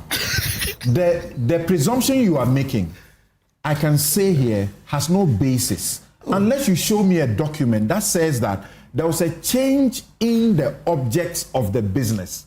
What you are holding is the certificate of incorporation and then a change in name. Okay? A change in name. You are suggesting that the change in name will automatically come with change in objects. That is not correct. That's not the point I'm making. The point I'm making is that we have followed this company. Okay. We have done analysis of this company. We have told you that the company was not owned by Rashid Bawa Ambassador, which they initially stated. That's the first thing. No. I'm making a point. Okay, let's listen to him now. I'm making a point. It's okay. Nobody should interrupt him. Unless, of course, you are not interested in me advancing my point. And if I have to start, it's 48. Allow me to make my point. It's not owned by Rashid Bawa. That's the first point I made. Secondly, I stated that on the searches for this particular company, nowhere, and I think that point has also been made by Bright, nowhere have we established that this company was involved in gold export, except to say that his own evidence is telling us that it was a buyer for certain aggregators. That's the point. The third point I'm making is that there was a change in the name of the company. And I'm saying that Bawa Rock Company Limited is not the same as Bawa Rock Limited, because the object of incorporation that was accompanying the change of the name, we don't have a corresponding object of incorporation for the initial one. And I am saying that what we know by our research, that it was set up for the purposes of farming, and that they never undertook anything related to aggregation of gold. And that's the point. I'm saying if in 2016, you have seen a license issued to this company by Precious Minerals Marketing Company, correct? I've seen a license. So what are you saying? I'm saying that a license does not necessarily mean that you have the experience. Unless, of course, you are telling me that the mere fact that I have a license shows that I have experience. We are saying that the company must demonstrate activity within the sector. He said a minimum of 3 years. He said it was in farming. And I'm showing you that a year after, we have all seen the document, a year after, it got a license from the PMMC 2016. So you cannot say it was involved in farming. And in any case, Sami Jemfi has come here with documents, evidence to show. If you contradict him, my only request is that show me the evidence. That's the name of the game. And I am saying that we have demonstrated, and until this document came, it is on our proof that this document even came. You admit that it is based on our proof. And I'm saying that Sami Jemfi has not even complied with his own act, which says that the fact that we are struggling, and you are now putting the burden on we, the Ghanaians, to prove which Bawa Rock is even unfortunate, because the law that established this institution requires that this information should be in the public domain. So even turning the burden of this particular proof is quite unfortunate to start with. But that said, we also know the very basic principles of law, and even for any argument, is that he who alleges must prove. If you allege the contrary to the facts that we have all seen the evidence to, it is the onus is on you to prove that. There's also reverse onus provisions. There are also reverse onus provisions, and I'm saying that. That's not the basic. Okay, go on. Therefore, every law there's exception. You can go on now. So let us not go there. Okay, I'm not a lawyer, but I can appreciate some of this things. Yeah, I can appreciate some of this things. So let us proceed as such. Go ahead. Now, Bawa Company clearly it's a company that has been given the monopoly, no Gold Board. The whole essence of Gold Board was to say that they want to give Gold Board a state monopoly of our natural resources. But invariably, by this arrangement, it is Bawa Rock that has been given the monopoly of our resources. Nowhere within the scheme can you find Gold Board involved in the trading except to say that they are using Gold Board as their trader. And that is what we are saying, that it's a scheme deliberately designed. And even at the incorporation, when we were discussing the law, we raised an issue. Look, why can a regulator be the same as a participant? If you want, provide a special purpose vehicle or introduce a company, incorporate a company that will be interested in the dealing, in the trade aspect, whilst Gold Board does the regulatory aspect of the work. They did not listen and they proceeded well. So clearly, we don't think that, and I don't think that the explanation provided to suggest that we should accept Bower Rock as a company so properly incorporated, which is true, and that has the requisite experience in order to support this particular transaction of actually mortgaging the resources of our country to one company, and all other companies are at their detriment or their peril, is not something that we should condone as a country. Now, let's even talk of Gold Board as a company. He says that the design of Gold Board was not to make profit. When we agreed to even give them a seed capital of 2.5 billion, the essence was that it was to be refunded. That's one. The essence was that Gold Board was to make profit, and he called it surpluses. And if you want to understand better, go and read section 16 to 20 of the Act and the financial matters. Clearly, this is a fund that is not going to be charged on the consolidated fund. All expenses of the Gold Board, within the contemplation of the lawmakers, we made the law. We never contemplated a situation where expenses of Gold Board will be charged on the consolidated fund. What does that mean? What it essentially means that it was supposed to be a private, pseudo-private or quasi-private institution, self-sustaining and making profits. So in nowhere within the contemplation of the law, and people say that Gold Board is not designed to make profit and is supposed to, serve a certain good, and that if it makes losses, it's okay. I don't even think that it is acceptable for anyone to entertain such a discussion. Because when we made the law, it was clear that Gold Board is supposed to be financial viable. And he reported, and I can quote him, Mr. Senyahosi stated that Gold Board will not be like Cocoa Board. He stated in an interview, and he stated that because of the regulatory framework and because underlying is financial sensitivity. Absolutely. Okay, so basically, all this discussion of trying to make Gold Board as if you cannot say that. Financial sustainability of the operation of Gold Board is something that is not significant to the extent that we are getting 10 billion. Basically, that's the argument they are making. Nobody has made not me. Now, I'll proceed. There are losses. I'll handle the losses. And the losses are purely transactional losses. And if you incur operational losses or transaction losses, there's no better semantic. There's no embellishment. There's no economic rationalization of trying to say such a loss is not a financial loss to Bank of Ghana through the operation of Gold Board. Then we'll be making nonsense of the analysis Imani did in respect of gold for oil. We're making nonsense of the analysis we did in respect of Gold Cocoa Board. We're making nonsense with respect of every state agency, state-owned enterprises that we have so dealt with. Because every single one of them underlying those establishments is a public good. Yeah.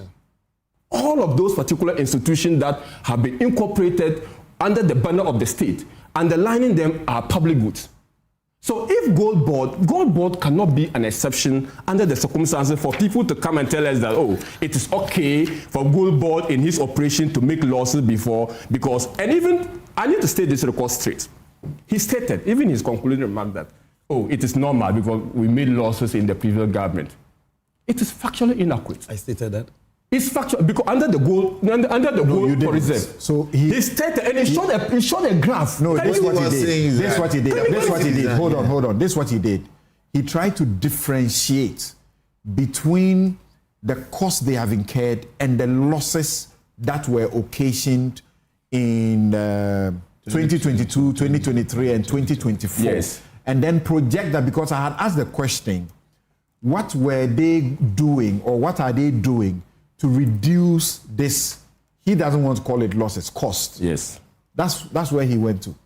And I'm saying that he concluded by saying that even if they were costs, they have done better in terms of the cost because they have been able to do 100 kilograms or tons, and that they are doing a cost of $214 million.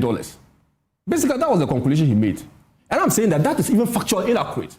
If you want to know that it is factually inaccurate, go and read the annual report and financial statement of the Bank of Ghana.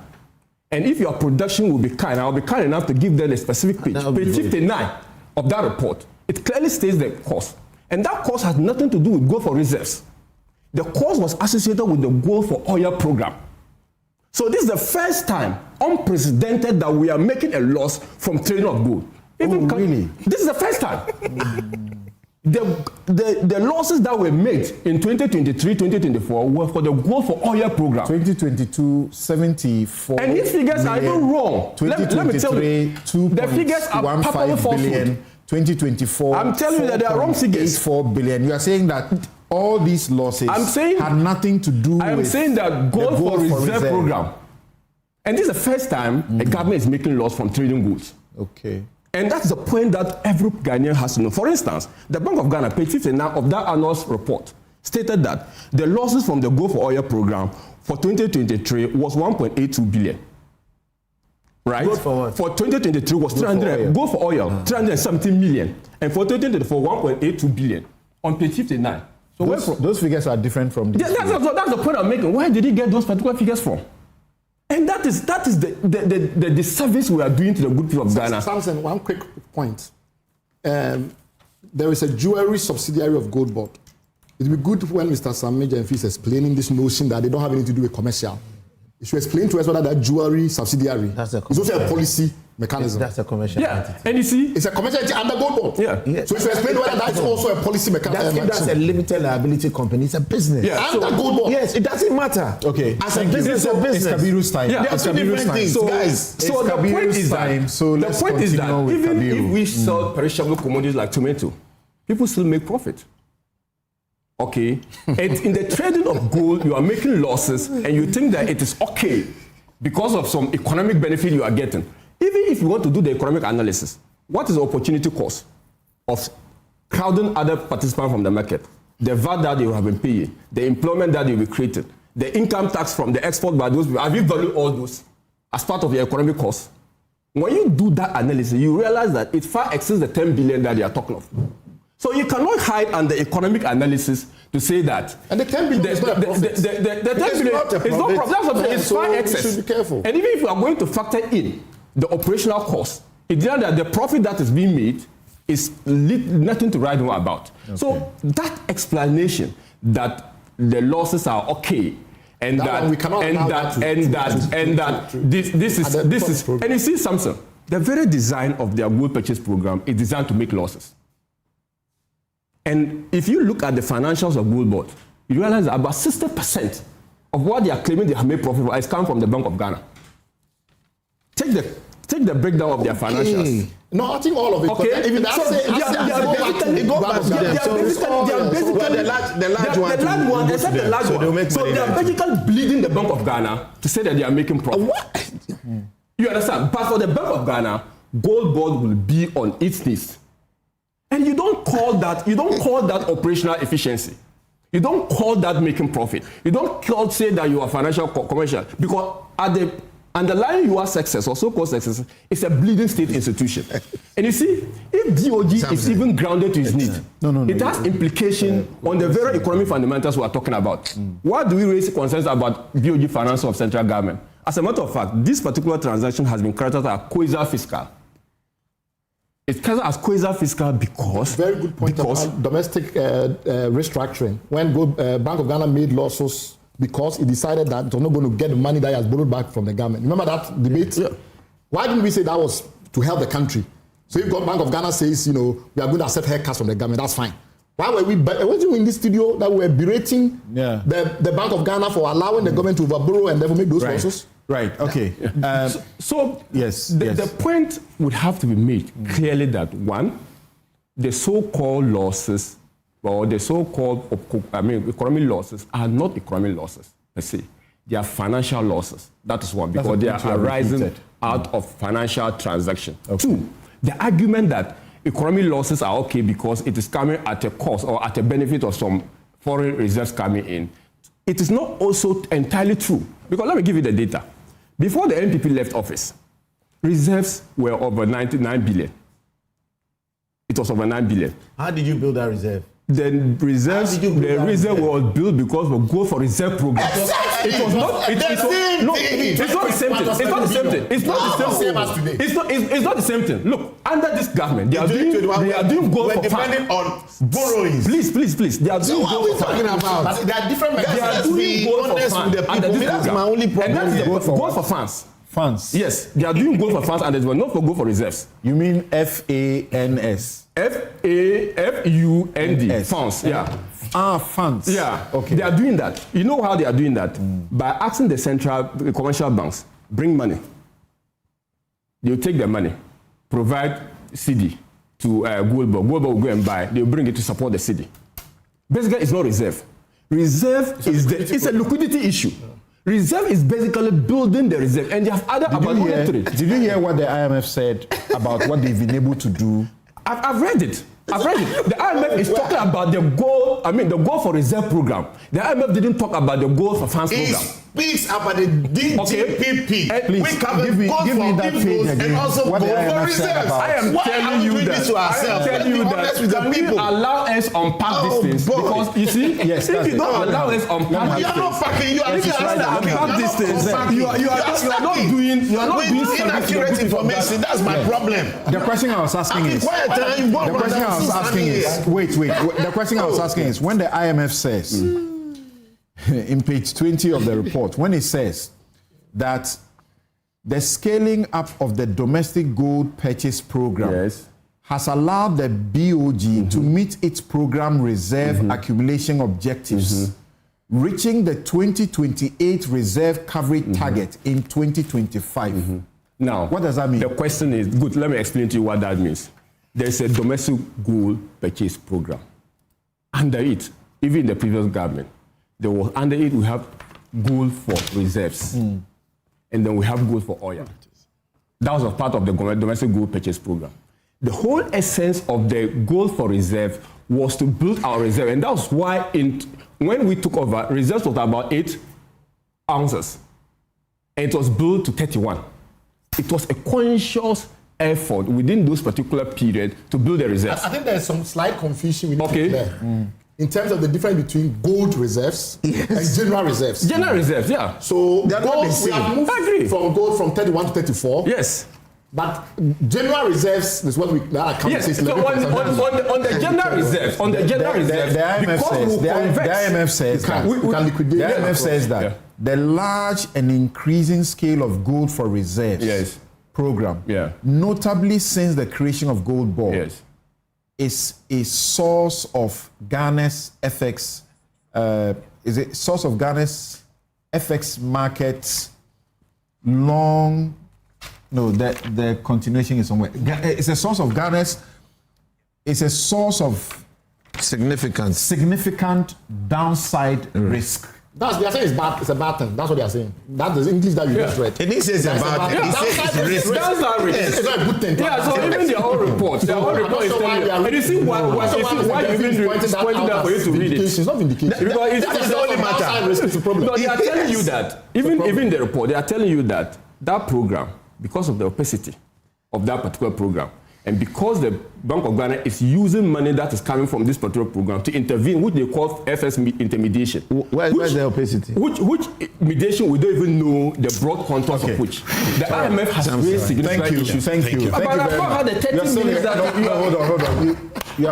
Are you checking your time? I am. You have 40 minutes. How many minutes have you done? I've done some 20 minutes. 20? Yeah. 23. You've done like almost 24. But hold on. No, I've done 20 minutes. No, hold on.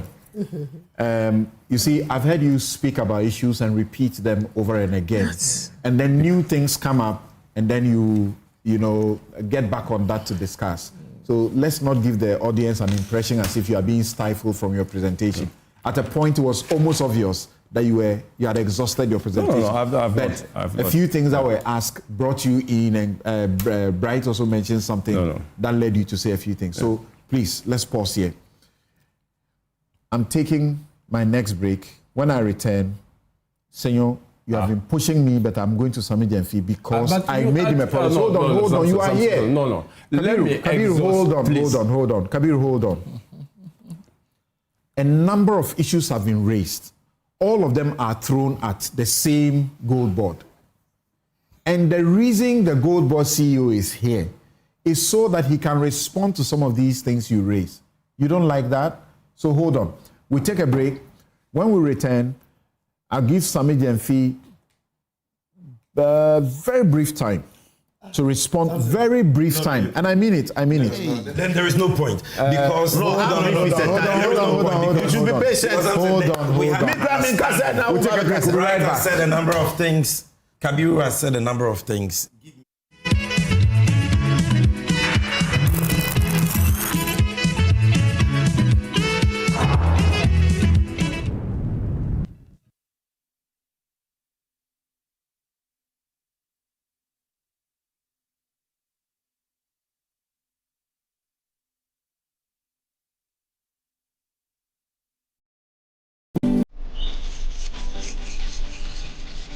Going to the library.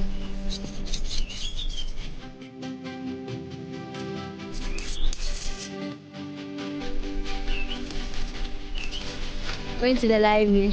Okay.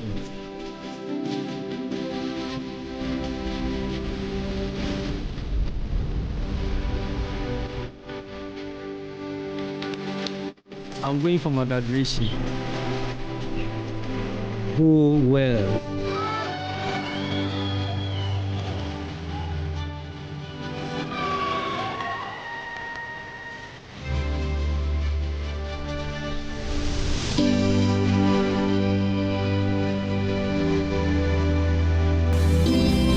Education changes stories, and being part of these stories is the real passion for us. MTN. Excellent furnishing in a real estate business is a great deal for survival. My struggles as a young estate developer were cut short when I discovered Fernart Ghana.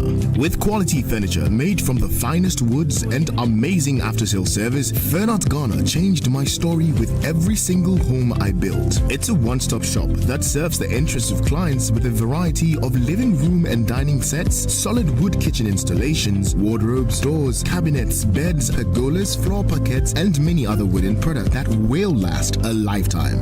With Fernat Ghana, all clients are offered the opportunity to customize furniture to their specifications, and the smile on their faces says it all. Thanks to Fernat, now your home can look beautiful with furniture that would last for generations. Visit Fernat Ghana today and share my story. Locate us at Yaniba Estate, Osu, Accra, or call 0303 966085 or 055 278 4097. Think wood, think Fernat.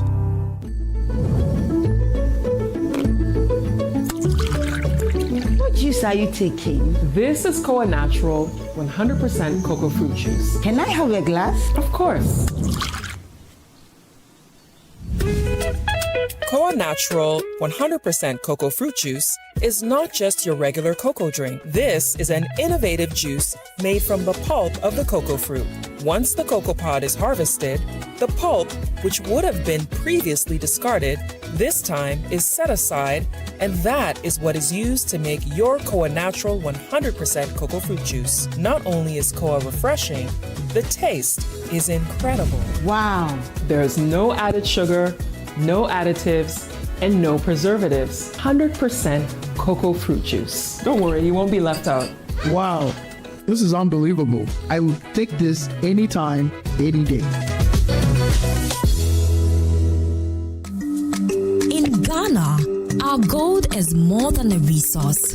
It's our pride.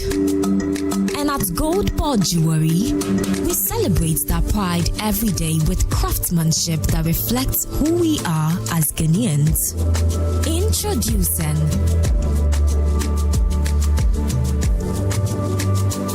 the Gold Board Jewelry Gold Tablet. Pure, certified, proudly Ghanaian gold. The best part, when you buy a Gold Board Jewelry tablet, you own it. You keep your gold with you, not with us. It's more than a jewelry.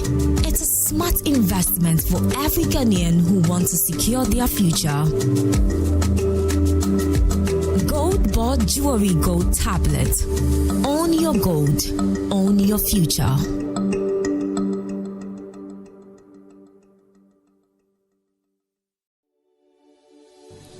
In a world where everything is connected, your business's security is only as strong as its weakest link. The growing threat of cybercrime has become an unescapable reality.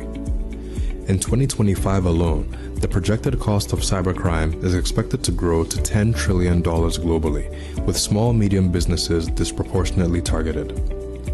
Cyber threats have become increasingly sophisticated, widespread, and invisible, placing unequipped organizations at risk of massive damages in a matter of seconds. Meet Virtual InfoSec Africa, Ghana's Tier 1 certified managed security service provider. Our AI-driven managed security services empower businesses with faster, smarter, and more proactive cyber protection. We don't just monitor threats, we predict, prevent, and respond 24/7. At Virtual InfoSec Africa, we deliver bold and cost-effective cybersecurity solutions tailored to your organization's size and complexity. Whether you're a startup or a national institution, our services scale with your needs. We offer 24/7 SOC monitoring, early warning threat intelligence, managed detection and response, digital forensics and incident response, and predictive analysis and threat hunting. From endpoint protection to dark web forensics, we secure every layer of your digital ecosystem. Why wait for a breach to act? Join the ranks of high institutions who trust Virtual InfoSec Africa to secure their future. Start your 3-month free trial of our early warning threat intelligence platform today. For more inquiries, contact 055-689-2086 or visit our website at www.virtualinfosecafrica.com.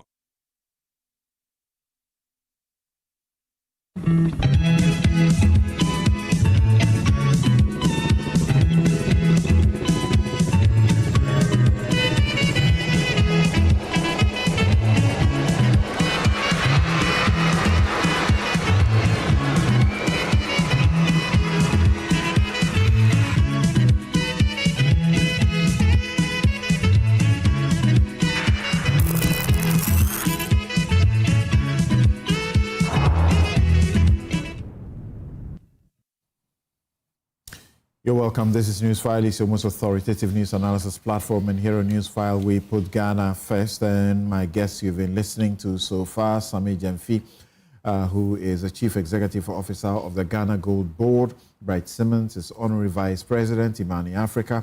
Dr. Mahama Tia Abdul Kabiru is MP for Wale Wale and member of the Finance Committee of Parliament. Senior Hosi, who is yet to speak on this subject, is convener. After 3 hours. Yes, so be patient with me. Convener, One Ghana Movement, and trustee of the Ghana Coalition Against Galamsey. Right, I've got some messages I like to share, just a few of them before we get to Sammy Gyamfi for his responses on the issues that have been raised. But you have heard Dr. Kabiru, and there was something I was thinking about, that a company incorporated to farm received a license under their regime. No, it wasn't under our regime. To trade in gold. 2016 was not under our regime. It was not under your regime. Yes. 2016. Yes, it was not under doing our farming. Yeah, and it was not PMFC under our gave it a regime. license to trade, Yeah. to deal in gold. Yeah, so let's correct Okay. that. Yeah. But the various reports we have had of the activities they had done over the years, it cuts across throughout your regime. They were in the business. Throughout your regime, they were in the gold license, Bower Rock, and this is 2019. Who was in power? Was this a renewal or The renewal. Yes. Yeah, renewal. So Yeah, you so can say, PMMC renewed the license of a pharma company But I'm not sure what the to trade in gold, to buy gold. To buy gold. All right. It's just something I was thinking about. That's all. That's all. Thank you very much. So now, all right. Sammy, just hold on briefly for me. Okay, I'll listen to you and return to read some of the messages. All right. Please forgive me. I'll read some of your messages. Thank you very much, Samson. First of all, I want to start with some of the issues that Bright raised. His first argument was that Cocoa board is just like gold board. Cocoa board is also not primarily a profit-making institution, just like gold board. And yet, we discuss cocoa board losses, so nobody can stop anybody from discussing gold board losses. First of all, that argument is flawed because let's even assume that you can make that comparison between cocoa board and gold board.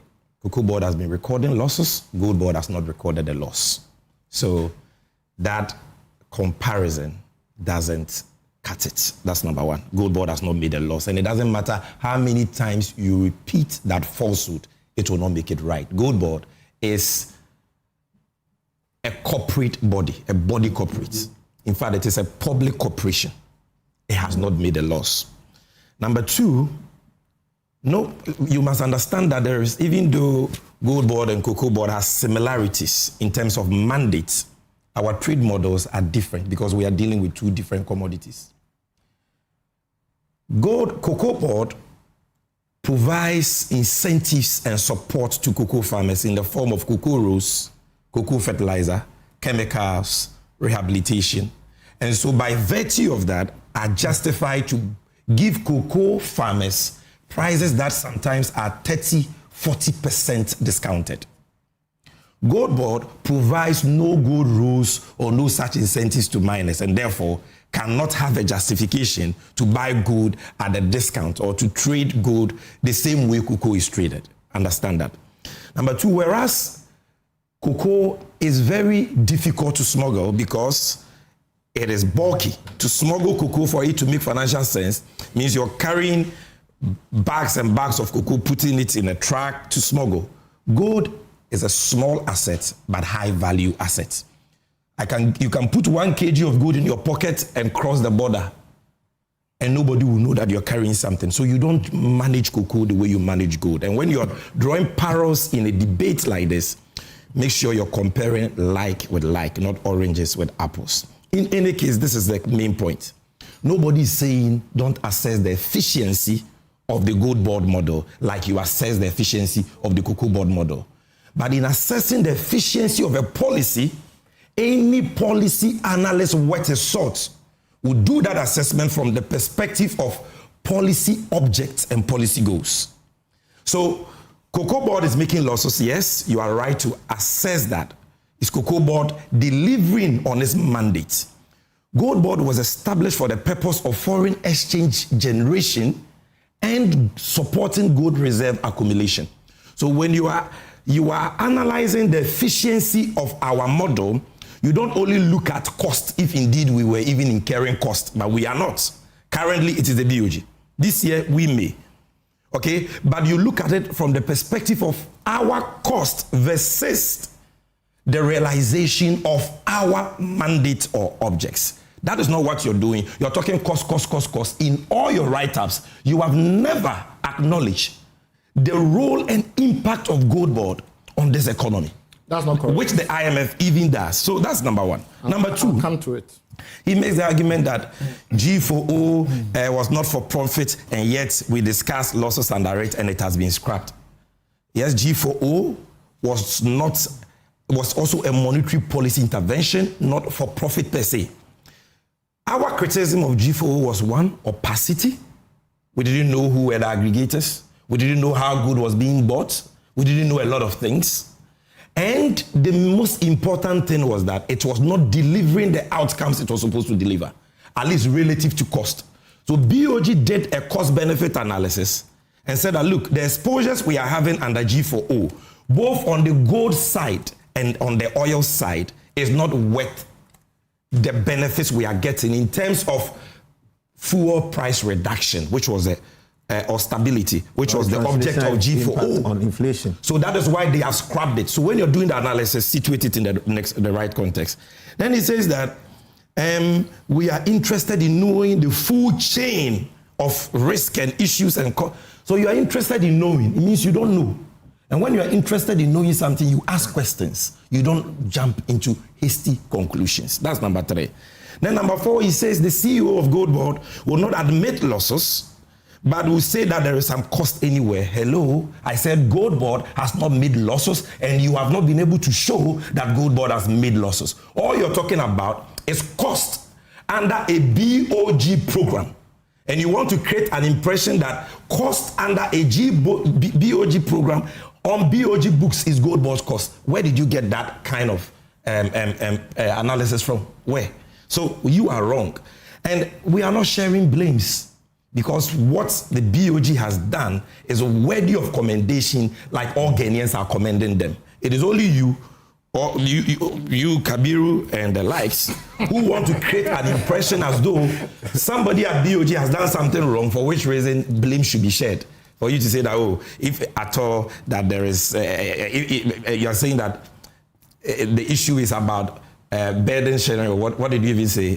Blame sharing between Gold Board. It should be about blame sharing between Gold Board and the Gold Board. Worry, there is nothing like blame sharing. All of it. Again, he talks about no matter how you look at this, it is a trading loss and not just a mere administrative loss. Why? Because the IMF has said so.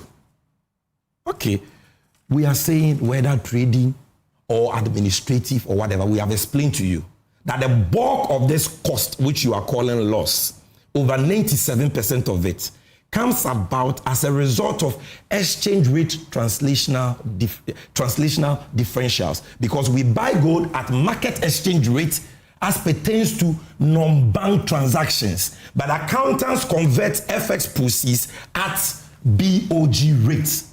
That is it. And I've also explained to you why we buy gold as spot to fend off smugglers, because we want to prevent what happened in 2021, when a 3% discount led to a sharp decline in ASM gold output from 39.3 to 3.4 tons. And therefore, we incur transaction cost. You understand? So understand that. Then he says that from their investigations, they have heard that some self-financing aggregators are saying that BOG, Bower Rock is making their business difficult. They can't compete. But who told you that licensees of Gold Board are supposed to compete among themselves? Who told you that? If you don't have information, ask. Who told you that? A self-financing aggregator is not supposed to go and borrow money from any bank for any business. You don't even know that. The reason why we have allowed for self-financing aggregators is so that if there is an off-taker somewhere who wants to send dollars in advance of exports, he can send the dollars to a licensed self-financing aggregator through Gold Board's account. Gold Board takes the dollars and give the CD equivalent to the self-financing aggregator to go and buy gold at Gold Board's price. There is nothing like competition. At Gold Board's price. And then Gold Board exports the gold to the off-taker of the self-financing aggregator. We did not introduce that layer of license buying to create competition among licensed buyers, which will eventually lead to price hikes. Okay. And that will come on our books as increased cost. Then he says that Bower Rock, we checked from Mincom, and Bower Rock was not an exporter, and now they have learned that Bower Rock was only buying for somebody. Who told you that under the old regime, we only had gold exporters? Under the old regime, you must know that the PMMC issued gold trading licenses for people to buy and sell gold locally. That was PMMC licenses. And then we had the Minister for Lands and Natural Resources issuing license for people to buy and export gold. Bower didn't have a license to buy and export, but he had a license from PMMC from 2016, 2017 to 2024 to buy and sell gold in Ghana. So if you can keep your responses crisp enough, so I'm bringing in Senor. And he was far bigger. You have done about 9 minutes. Hold on. I want Senor you to can't give me 9 minutes. It's most unfair. As the CEO. It's most unfair to I come to him, and Senor himself may even give me part of his time. So I beg you. He hasn't. That's number one. That's number one.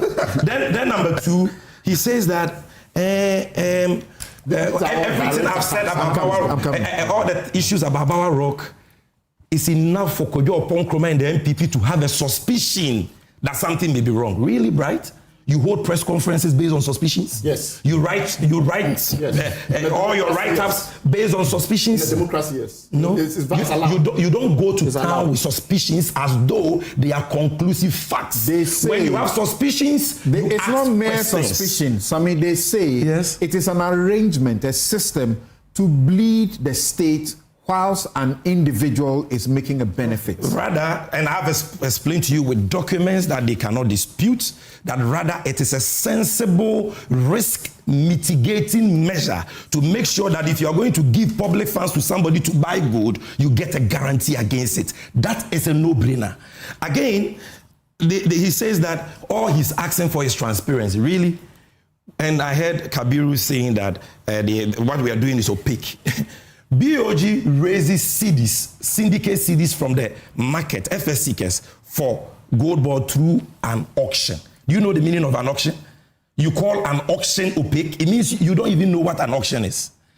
Gold board buys gold by law through licensed buyers. And all our licensed buyers are published on our website. Anybody can go and check, including Bower Rock. And you are calling for transparency. What information did you need that you asked and we didn't give you? Let's go on. Then he says that obviously there will be shortfalls based on our trading model. So how will the shortfalls are financed through foreign reserves? Any trading shortfalls that arise as a result of policy cost is financed through the same reserve. And the key thing here is that after we finance the shortfalls, the reserve has increased from $8.9 billion as of December 2024 to over $13 billion as of December 2025. The reserves didn't go down after we financed the trading shortfalls. It rather went up exponentially. Then he says that if we buy gold with high-powered money, it will lead to inflation, so there will be high sterilization costs. Sterilization cost will even be higher if you don't attain FX market stability. That is trite. Again, you must know that when the Bank of Ghana uses high power under the MPP, they say you should be concluding. Oh, Charlie, you are making me rush through very important matters that your viewers expect a duty bearer like me. Substantive issues have been canvassed over 1 hour. Substantive issues have been canvassed over 1 hour. Then he says that we have pre-committed. He says that he doesn't know whether we have pre-commitments with off-takers. We don't have pre-commitments with off-takers because we don't take advances. You wrote on your your X page that we have only one main off-taker, that is BOG, or one or two. You said 2 or 3. I didn't say that. We have 7. And at the MPP, there was only one off-taker called Alpha Stream.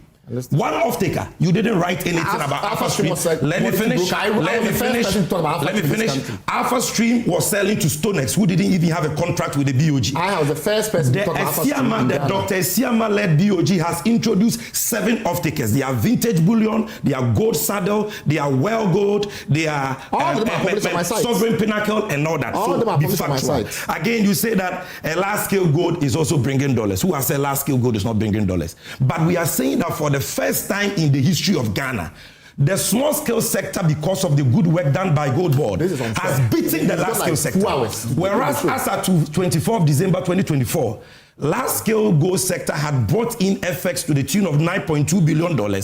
Small scale has brought in $10.8 billion. First time in history. Then you say that, why should we give all the CD stability credit to the Gold Board? Whoever said that Gold Board should be given all the credit? Nobody has said so. But you told Senor that if policymakers and government officials tell you that subsidies are good, then it means subsidies are good. Well, the finance minister says that Gold Board is the single most critical intervention that has led to the stability of the cedi. The Bank of Ghana says so. The IMF has said so. So why do you want us not to believe the finance minister, the governor of the Bank of Ghana, the IMF, and believe Bryce Simmons? Thank you. Now to Kabiru, I'll do that in 5 minutes, and I promise you that. Number one, I'm rushing through. When I'm done, I'm done. You've spoken over 30 minutes, so let me finish. Kabiru says here, they don't do basic checks, and they come and sit on radio and embarrass themselves. He says that this issue about Bower Rock has come up because Sami Jenfi and Gold Board didn't comply with Section 42 by publishing contracts and whatever. If you have been doing research, you would have known that immediately we awarded Bower Rock a license, we published it on our website. Go and check. Then he says that contract is different from license. You see something, this guy. Contract is different. Please, for those of you watching, let's give you proper legal company law education. A company, please, when you were speaking, I didn't interject you once. Bower Rock was registered on 14th January 2025. This is a certificate. 2015. 2015, this is it. Yeah. Bower Rock then changed its name from Bower Rock Limited to Bower Rock Company Limited on 20th day of November 2023. Correct. This is it. A change of name is not the same as change of objects. Please don't embarrass yourself. Because your Nkrumah goes to do a presser, runs away from Newsfile, sends you, then you come and embarrass yourself about things you don't know. Now let's come. Then he says that Bower Rock has been given a monopoly even though Gold Board was supposed to be a state monopoly. You didn't read in the Gold Board Act that the Gold Board, even though it's a state monopoly, the sole buyer and seller of all gold. The Gold Board is supposed to exercise that power through its licensed buyers. Don't you know that? Or you read that because Gold Board is a monopoly, then Gold Board itself as a state agency will nationalize gold trading, set up offices and buy all gold, and take out all private licensees out. Thank you, Sammy. You don't understand? I'm wrapping up. Then he says that the losses I spoke about are fake. Right. That's substantial. I'm giving you my chat with somebody that I will not mention. Okay. In fact, I can mention. I think I have it. I'm mentioning that this is from the governor. This is from the governor of the central bank. Which document? Which document? Hold on. You don't even know simple things. You don't even know the difference between the change of name. The page number you took us to spoke about the gold for oil. Yes, not for the gold for reserves. And gave figures that are not the same as the gold. Whose number is this? Samson. It's not true. Samson, it's not true. I have the report. Am I right? I have the report. These are the losses. Please. It's not right. This is from the governor. Yes. Okay. 2023 losses. G4O, gold for oil, 1.1 billion cedis. Gold for reserve, 973 million. Total. So they are separate. 2.15 billion. They are all under G4R. Okay. Then you come to, they are all under domestic gold purchase program. Yes. Then you come to 2024 losses. G4O, gold for oil, 667.7 million cedis. Gold for reserves, 4.1 billion. All right. And you are here. Okay. You are supposed to know these basic things. Sammy, don't. And then finally, I'm not attacking them. I'm only expressing surprise. No. Expressing surprise. You see, he says that he's checked our financials and 60%. I'll come back to you. He says that 60% of our fees come from the BOG. So we are bleeding the BOG. Where was 60% of the fees of PMMC coming from? When we took office, PMMC had a 2023 good purchase agreement with BOG. The fees that PMMC under you, MPP, were receiving is the same fees Gold Board has received without even an increment of 1 cedi. You don't know this. And you're on Newsfile embarrassing yourself. And you're talking about the fact that an auction is opaque. Thank you. I will not even waste my time on these people. I will not banter. It's okay. Hold on.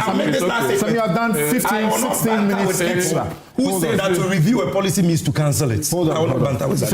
It tells you how they think. To review a policy means to cancel it. And once again, responsibility to once again, let me repeat that. Let me repeat that.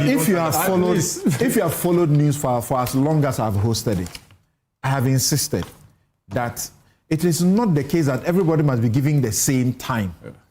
But on this occasion, we brought Sammy in for an exclusive of 1 hour because they are the custodian of the program for which issues are being raised. Please, don't tell me that you are going to get 30 minutes like Bright or 20-something minutes like Kabiru. So how many am I getting? In the next 10 minutes. In the next 10 minutes. In the next 10 minutes. Have 30 minutes. Don't compute this hour to your time, please. It's unfair. No, you are not being fair to Kabiru, you are talking to my time. I came here representing a group. Changing the company name is the same as changing the company objects. Even the benefit of response. You should not ask for more time because the more time you're giving, the more I'm saying that. No. So it is not you were giving time to talk. You were giving time to talk. I'm saying, hold on, I will return to you guys. So you are not hold on. You are choosing to attack the issue. Hold on. You are attacking my person. I'm equally equipped, and I will not do that. And I'm saying that. We say, and we do this many times. Last week, what we did, we brought the Constitution Review Committee members here, 2 of them. We did an exclusive of 1 hour with them, and then gave them the opportunity for the guests to file their questions at them. We believe that it is helpful. Now you have the opportunity to speak. You have questions that are not answered. He is responding. I think that's a fair way to do the show. So you can organize exclusive for Semi Jemfi to come and explain to him. But if you bring us to the studio, to have a discussion, then there must be some parity. So what I giving you 40 minutes? He's not giving me 40 minutes. Can we come back? Can we hear Senor now and come back? Thank you. Senor. That's the point. In 10 minutes. You know, Samson, let's hear. All these three people are my brothers. Yeah. I've known him since secondary school days. I was his political mentor. He was my mentee. Bright Okujetu and Co. I used to be a big man. Circumstances. And outside of that, he's effectively a brother. He's my partner. Let's go on. We are watching the time. Kabiru is a proper family member, and we all understand that matter. This man is my neighbor. He's troublesome, but he's a nice guy. Okay, look, Senor, let's hear you. I think that the advocacy we got from Bright, from the minority, is good for this country and our democracy. It's good for promoting proper accountability. Because it brought visibility to the issues.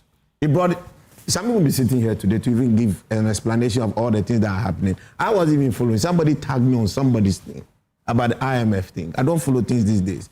I have over 100 workers to try and take care of. So I manage my public advocacy. And I went into the matter. Are you suggesting? Yes. Are you suggesting? Yes. That when people take an issue, yes, and they say a company was formed in 2025, yes, when the facts will show that the company was formed in 2015, it is good advocacy we should promote. I'm not saying that misrepresentation should be promoted, but the act and art of trying to participate in that conversation actively and fiercely should be welcome. Go ahead. And more importantly, we are given the opportunity for us to learn where we have to learn, for us to dispute, debate, and to construct policy directives that are helpful for everybody. I don't sit here to be right. I sit here to want to get it right. To be factual. That's me. My job is to get you to be factual. At any point in time. So I'm happy any time to even change and shape my position when I hear superior argument. Because I'm not the brightest person in the room. But I have views that are well informed. Let's take this, what's the name, IMF thing. But as we go into that, let me give a little background, and I think I made that in my little piece. They woke up the economics in me when I saw this whole thing. I was quite unhappy when I saw the comments around IMF. I thought that it was a legitimate position, it wasn't wrong, but it should have been contextualized. But they contextualized it by throwing too many things all around it without clarity. All right, which was my issue, and that's why I actually came in to want to look into the matter. I interviewed Sami. I spent a lot of time on phone with him. I met a few IMF friends. Of course, I have friends also in the CSO. Unfortunately, I hadn't seen Bright's piece till the day after when I published it. It was our friend Jampo. Jampo is the one who brought it to the art. They realized that if Trans no, I'm not competing with my brother, not my former mentee. Now he's a big man. I can't mentor him anymore. But this is it. Are there trading losses? Let's take that out of the way. There are trading losses in that transaction. But what is that trading losses supposed to imply? And I'm saying when you see losses, you must be careful how you treat them or relate to them. The Gold Board hasn't made losses. Today we are hearing it, but the fact and the structure of that program, as I knew it before, as I know it today, there's no loss that will accrue to the Gold Board. But the Gold Board has been designed as a particular monetary policy related or supporting entity, an institution of state. That's what it is. Has it played that role? I think it has. The first thing that caught my attention when you mooted the idea of Gold Board, and I was one of the first people to engage you to discuss it, was the issues about the gap and the unaccounted volumes that we have. The Swiss Aid group actually published something, and I think the OECD too did that. I think Mekana also published that sometime in 2020. The Swiss Aid guys did that sometime in in June 2025, reporting on the delta in the Ghana market sphere. They estimate about 229 tons was unaccounted for, largely going to the UAE, which seems to be the welcome center for our ASM gold or Adori gold. 229 tons, that average was about 45 over the last over 5 years. I think it was 2019 to 2023 they reported. Do you know the value of that today? Over $6 billion. How much have we been going to the IMF for? $3 billion. How much Eurobond have we been trying to get onto our books to help show up our reserves in the past few years? Largely going to the Eurobond market every day for $3 billion. Nanado was right. Yet Tisikaso, Nenso Akom DN. What I found critical about the gold board structure was its ability to help nip that bud and get those volumes back to this country.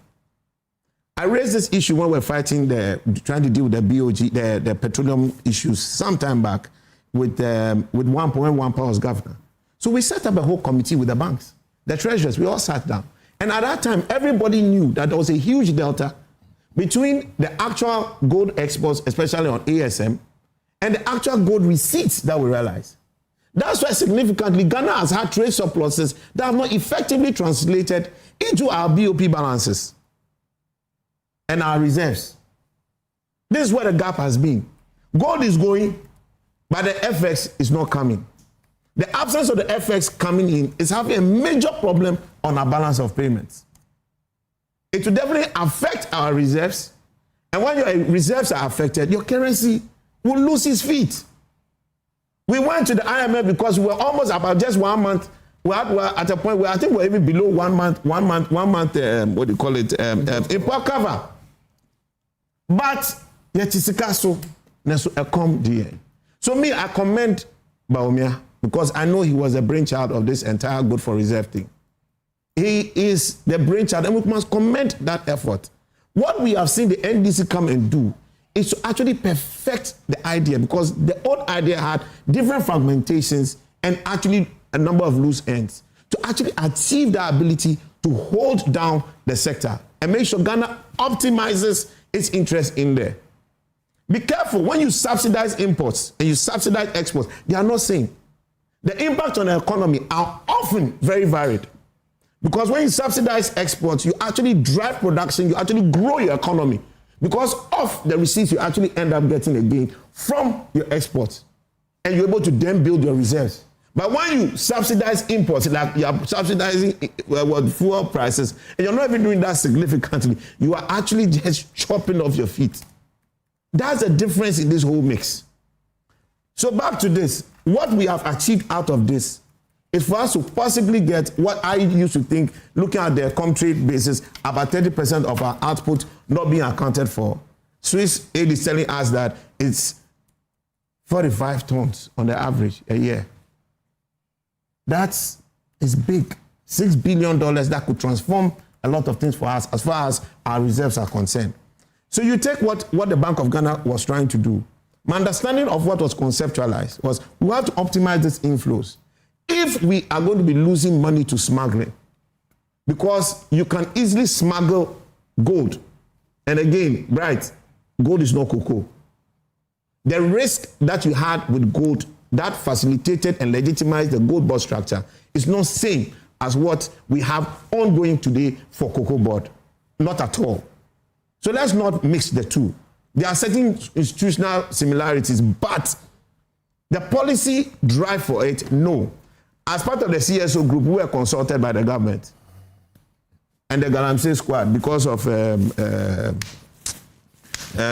they wanted to pass the gold board bill. So we all made inputs into the gold board bill. That's why I've been quite bullish about the gold board. The only thing I want to see more the track and trace, and then a lot more accountability to drive a lot more responsible sourcing. But let's take the IMF that highlighted these trading losses. IMF is highlighting these trading losses because largely, while this is a policy expense that is being incurred productively, their preference is that it shouldn't be sitting on the books of the Bank of Ghana. So in their own report, They're actually suggesting that it's the fiscal table that will actually absorb this loss. I agree with them. You are saying that you're looking at what burden sharing. All right, that's fine. You guys can all look at it in different ways. As a policy institution, the Bank of Ghana can exercise actions that will lead to net expenses. And I'll cite one typical example, which is central to their actions. I beg you, go and look at the Bank of Ghana annual report. Go and look at the Bank of Ghana annual report. Go to the financials. I think that's about on page 50. 50, you see what you have there. And look at their comprehensive income statement. Can I ask you a couple of questions? Yeah, before then. And also, there are too many things I have to respond to. Samson, I beg you, I appreciate you, but I spent time on this, and I spent time sitting here for 3 hours, listening to everybody. I'm happy if anybody wants to interject, but I think that it is fair that I'm allowed to speak. All right. There are questions don't worry. Maybe when I speak, I'm very happy to listen to speak to anybody. You look at the net interest expense, which will likely mean you taking out interest and similar income out of the cost of open market operations. You have a negative. That again is a trading loss. But that trading loss is necessary because of the policy times. The bank is trying to absorb a lot more money from the surplus liquidity you have in there to help control inflation. Yeah. Inflation is the primary object for the formation of the Bank of Ghana. Inflation management. Look at it, the act, object, only one, boom, before the second one, anything to support government. That's the number one thing. That's the focus. So what is it that we can do to help deal with the inflation? Our currency, we have done a study, all right, and I'm doing it with a few of our farm management companies. So we have a whole research team, right? We are seeing the recovery of our exchange actually translating to over 50% of the recovery we are having on inflation. We are seeing that. So it means that there was a strategic policy decision to help deal with this exchange rate because it can translate effectively into inflation management. If we don't spend this amount of money, we stand the risk of losing so much dollars to the world. And yet still not having that to actually shore up our reserve and build our might to be able to bring proper living and viable lives to our own people. The question that Bright puts, is it gold board or this particular thing that has necessarily led to the currency being having this level of recovery or stability? That's your big question. All right, let's look at it. Let's take all our time. You put up a graph there. You talk about the debt restructuring. You said that was 55%. The other one, I was going to write that. No, I want to hear you answer the question. What did you say debt restructuring was? I'm asking. I want to be guided by what I want to say. You put something there. So tell us. You said 55% for debt restructuring. That's what I saw on your screen. What is my time I'll speak? No, I want to know so I'll be guided. You want to know what? What you said. On what? When you were breaking down the factors that have led to the recovery of the CD. You attributed the highest amount is fiscal consolidation. Fiscal consolidation. Sorry? Was that the 55%? DDP. Yes. The highest amount was fiscal consolidation, yes. DDP. Yes. And no, he gave a good board 8%. Okay. Which one again? And the Bank of Ghana, IMF finance minister, and the president. Please, I want to be guided. What not be guided by? It's a very simple point. The point is that it's not only gold board that has contributed to stability. Based on our analysis, let my production team, please, the production team, Bright Simmons' slides. How do you do that analysis? Senior is referring to a particular page of the slides. There are only 5 slides. Can you bring them back? Where does the Bank of Ghana get money from to give the market every week? Gold board gives Bank of Ghana $200 to $300 million a week. You are saying that the city is strong because of what? Because we get people haircuts. Yes. We get people haircuts. So IMF includes all the... Yes. They believe in IMF. Attribution of CD stability. Hold on. So why is that? Hold on. IMF program. Please. Why didn't the dollar come down? Sorry. Let's say you continue. Sorry. Sammy, don't do this. Sammy, don't do this. IMF is the reason why the dollar. Please, let's project this. Let's project this on the screen. Yes. No. What did the IMF program conclude at everything? Of course, it's So why the dollar was rather going up this year? It's Brian Simmons, thank you. You see this stability. This is the end of the IMF year. All right. So here is what you're asking for. Yes. So you see, these are his estimates: 55%, 37% from the global price rally. I don't have a view of how he did his analysis, but I don't agree, and I'll explain why. We shouldn't be guided by that. All those two factors, the very first factor, let me take the 55%, were already a given. If you were doing a financial analysis going forward, it will even add to your incremental cash flows for you to, you see that whole thing from a policy perspective, sunk cost, because it's a decision already taken. No. So we should no, please. Nobody has said that. What is it? I didn't say fiscal consolidation. You wrote debt relief. And IMF. Yeah, no, please. What goes? What have you? IMF. So what is IMF? IMF, the type program. Look, even with the 10 billion, if you are servicing the debt, it will not be able to survive. Exactly. Okay, it's fine. Simple as if you are servicing the debt. Which debt? If you are servicing the debt, that will be the 10 billion you are talking. It will be the program of the debt restructuring. What? The period of Even this year. Please, hold on. So let's take this debt relief and IMF. All right. All of them were already factored in. What you do with information in financial markets is that available information are factored into the decisions that you make, into the pricing that is made into the market at every given point in time. It's only shocks that vary them. We went into the budget. IMF sat down. They knew about all this. They knew about their policies. They knew about debt relief. What did they do? They sat down and supervised our country to assume an estimate of 15.95. What? Please, I beg you. We have been under IMF program 16 times. I know, we all know that. When did we achieve the economic gains? We have achieved this year under IMF program. Please, let me talk. Look at what you're saying. Guys, so the two of you are... Can I finish? We were under IMF program. Did you see this? We have had fluctuations. Please, can I finish? I beg you. I beg you. Let me finish. One, those things have been factored in. Those key contributors, except for the gold price rally, which was already accruing. But to be fair, not to this level. What we saw absolutely as on the policy terms, you could see it as a sunk impact. It's actually the debt relief and the IMF. How can it be IMF sunk impact when it's still continuing? When I say sunk impact, you see, you don't understand the English and speak. So explain it. When you have the information, the details about that policy, its directions already known to the financial markets, that information, that impact has already been factored into the price and the expectation. Just by having you will factor it and put in a discount factor. If you don't deliver the program, please just have that finance. I beg you, go and learn. Go and learn. Please, go and learn. Go and learn. We have an economist. Go and learn. Who said? I have the economists here. Are you telling me that IMF is trying to estimate? Please, IMF is trying to estimate. Please, only one train economics program. So please keep quiet. IMF is trying. Please, I beg you. IMF is trying to estimate for this year. Together with the Ministry of Finance, estimated 15.95, as with the assumption that it was going to deploy its policies. It was clear. So if this is what your policy will do, let's keep it there.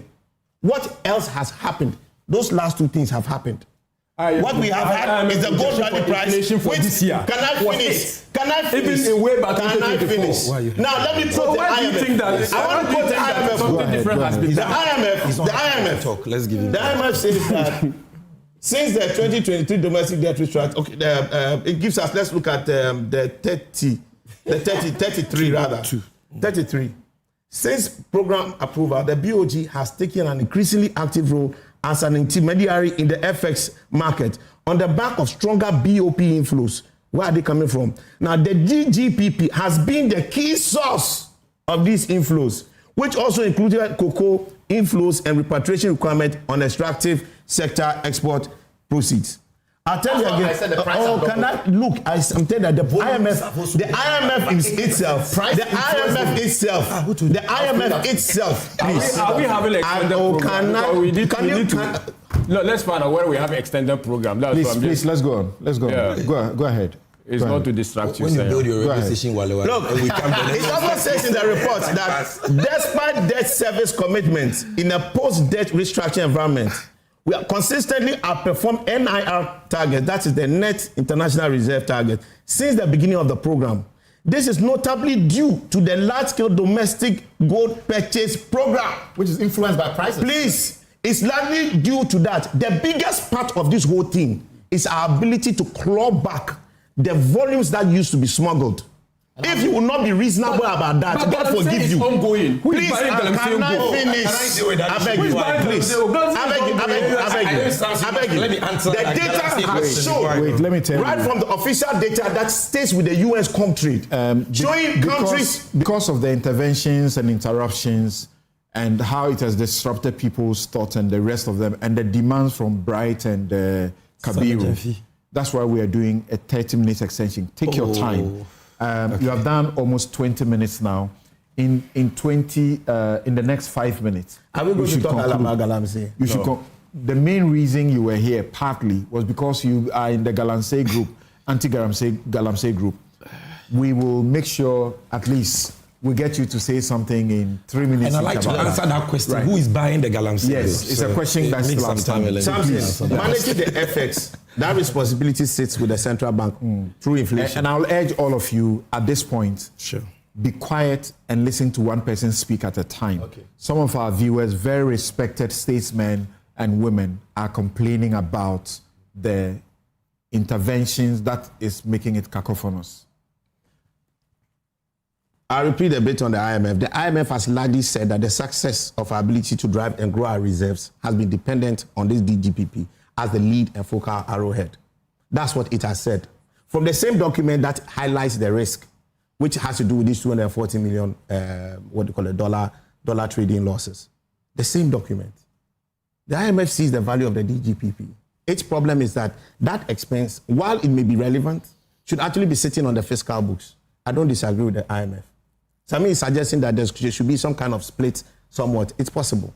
But the rally we have today in our currency is not because of debt relief. Debt relief helped us with our stability coming into 2025, way before. What has changed for 2025 is our ability to really drive and optimize our FX flows from our gold exports. Because the leakages were always sitting there. Always sitting there. The data that you had on the screen showed it. When you had the tax bit, you saw how it tanked. The data you have from Comtrade versus, which is the UN trade data body, versus which records the data that the exports we report to places like UAE, versus what UAE says we actually brought. I was estimating around 30%, 33%, one-third. The Swiss aid, which has done a more thorough analysis, is telling us that it's about 45 tons. 45 tons on an average. Do you know what that means? That's $6 billion. $6 billion. Where was our gross reserves at the time? At the time we were looking at going into IMF, it was not even up to $3 billion, if I'm not mistaken. So what has really happened on the supply side for us has been the efficiency of the gold board. So Sami is my brother, but that's not just for him. When he's wrong, I criticize him. It's not a problem for me. I've criticized him because I expect him to do more for us during the Galamsey fight. In 9 months, I've been talking to him about it. And so when Kabiru and Bright raise the issue, we all should embrace that this is important to help shape the gold board going forward. Absolutely. And that the criticism is well intended. Yes. Kabiru speaks about things that have been done in the economy, and so it's not accurate. It's not correct to want to take all the, as it were, the credit. What's the name? Bryce speaks about that. Yeah. Credibility is important. I listened to Dr. Baumia in his Christmas New Year message. That's credibility. He was willing to accept that John Mahama has done something good. That's why I said, look, Baumia is a good statesman. He's a very fine statesman. And this policy that has driven what we are having today, being perfected by the NDC under the gold board, is his brainchild. Kabiru, true or false? Not gold board. Not gold board. I'm saying that the DGPP is what has brought it. What you have done as NDC is to perfect it, to make sure we optimize the concept. It was not effectively deployed. It had some impact. What gold board has done has been to optimize the impact. And I commend Sami Jefe for the work he has done. I also commend Akufo-Addo for envisioning and learning from something. The governor has been splendid. He and Zach. Dr. Zach, I work with that. Look, it's been fantastic. That team. God has been kind to us in that our good ideas have aligned with market circumstances to optimize whatever it is. However the case, we would have optimized our flows. So this part is fully covered. The impact of it from a policy stance would have been looked at from the object of it. That's why I don't call those losses as losses to the books of the Bank of Ghana or to taxpayers. There's always a net benefit to economic policy. The object here was to achieve inflation. If this thing has been one of the critical policy options and interventions to deliver it, that's the point you have. We have achieved it. That's the point. And we have not. Hold on. Before I go to I'm going to say something on the fiscal, please. Okay. The reason why I think that Honorable Akufo-Addo should be kind and respectfully humble enough to be kind to the Bank of Ghana on this matter is that he has been one of the biggest beneficiaries of it. On his own books, he has saved about 16 billion. So if I have to answer the critics of this 240 million about the schools that could have been built, the real effect of what has achieved is that the central government has now got over 16 billion, which it can actually build even more schools than 2.4 billion could do, or even more hospitals than 2.4 billion could do. Guys, let's support and make this thing work. Let's criticize, but let's do it constructively. Let's understand and be honest about the conversation. If we want to reshape it, let's reshape it. Somebody is saying that he's going to be able, they're going to look at reducing this cost. I think that they should. One of the things that I found instructive, and again, I commend Isiama, and fortunately for you, you are part of it. So, Sami, you are part of this one. You collect part of the glory. How did we reduce the transaction cost from 2.25 for the export prices to the off-taker margin discounts to 1.1? How is it that we didn't do this way before when we all knew in the market that discounts were around 1 to 2% for the exporters who are buying it at the mine gate and finding their own way to push it? We have done all this cleanup, and yes, we decided to pay people 2.25%. I think somebody must answer a question for why we paid so much. We paid so much. Right, that is my problem. For 2 years. That is something we should look at. Other than that, the cost we are looking at now may possibly have doubled. And they had one off-taker. This policy is a policy that is supposed to bring Ghana together. A policy that was initiated by the MPP under the leadership of Bawumia. A policy that has been perfected by Akufo-Addo and Sami Jefi and the governor, Johnson Pandit. People don't know that part of his name, but he has to give us his Agyeman name. That is very important. Then we have had one person inherits a policy, perfects it, and translates it into proper economic benefit for us as a country. This is not a policy that should be creating division amongst us. It's a policy that we should be rallying together as a country and rather look at how we can perfect it with all of us as CS shaping the path. Thank you. Bright, hold on. Senor just mentioned something. My producers are telling me I have a final break to make. I'll go for it. But Senor just mentioned something. I think that is very significant. As patriotic people, we must pay attention to it. That we should be asking the question, if the discount has been revised downwards to 1.1%, the obvious thing is that there were some people, some buyers, who were enjoying some 5% discounts previously. 2.2. 2.2 discount previously.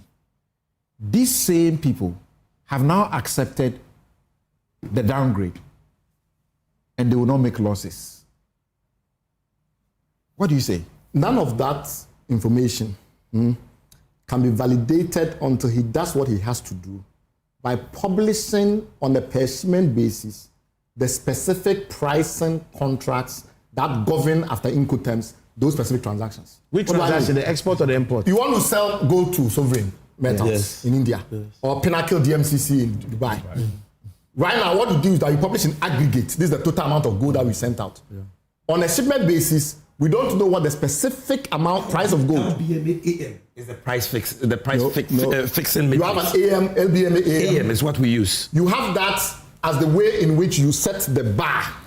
But the discount, how actually the discount is 1.1% on LBMA AM. I'm saying that determined on that fire 1%. Yes, but that fire assay is variable.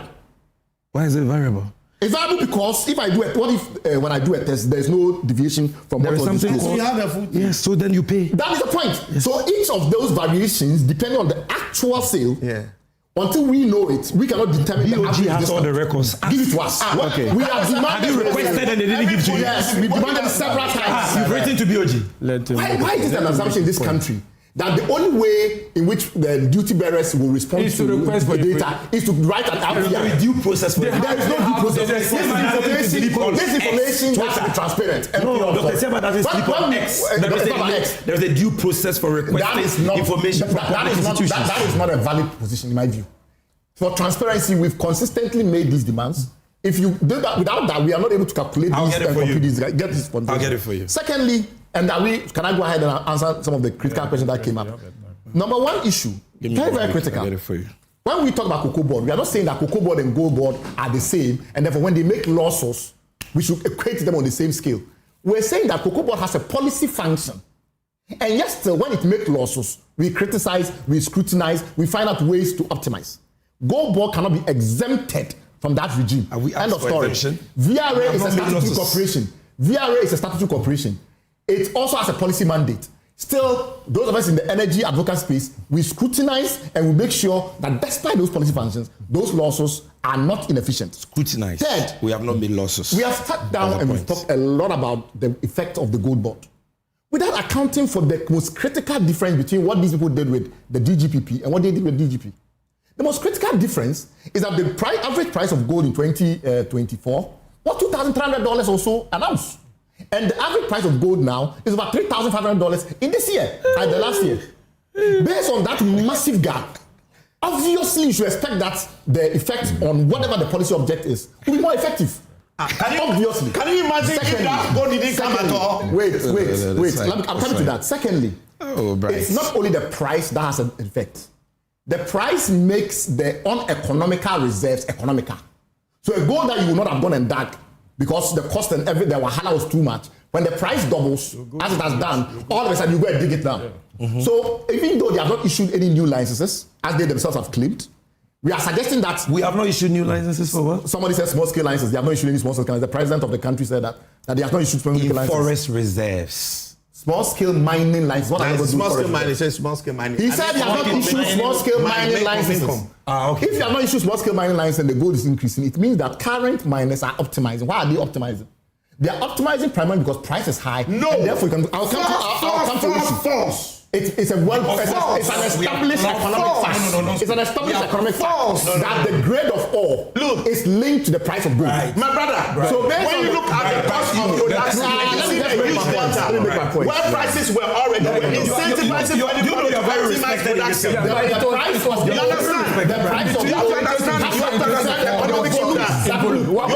What is the essence of price when you are losing all to smugglers? I'll come to that. And foreigners. We have taken the foreigners out. We have kicked out more foreigners. Take a break here. We'll be right back. We have blocked the leakage. We take a break here. We'll be right back. Right.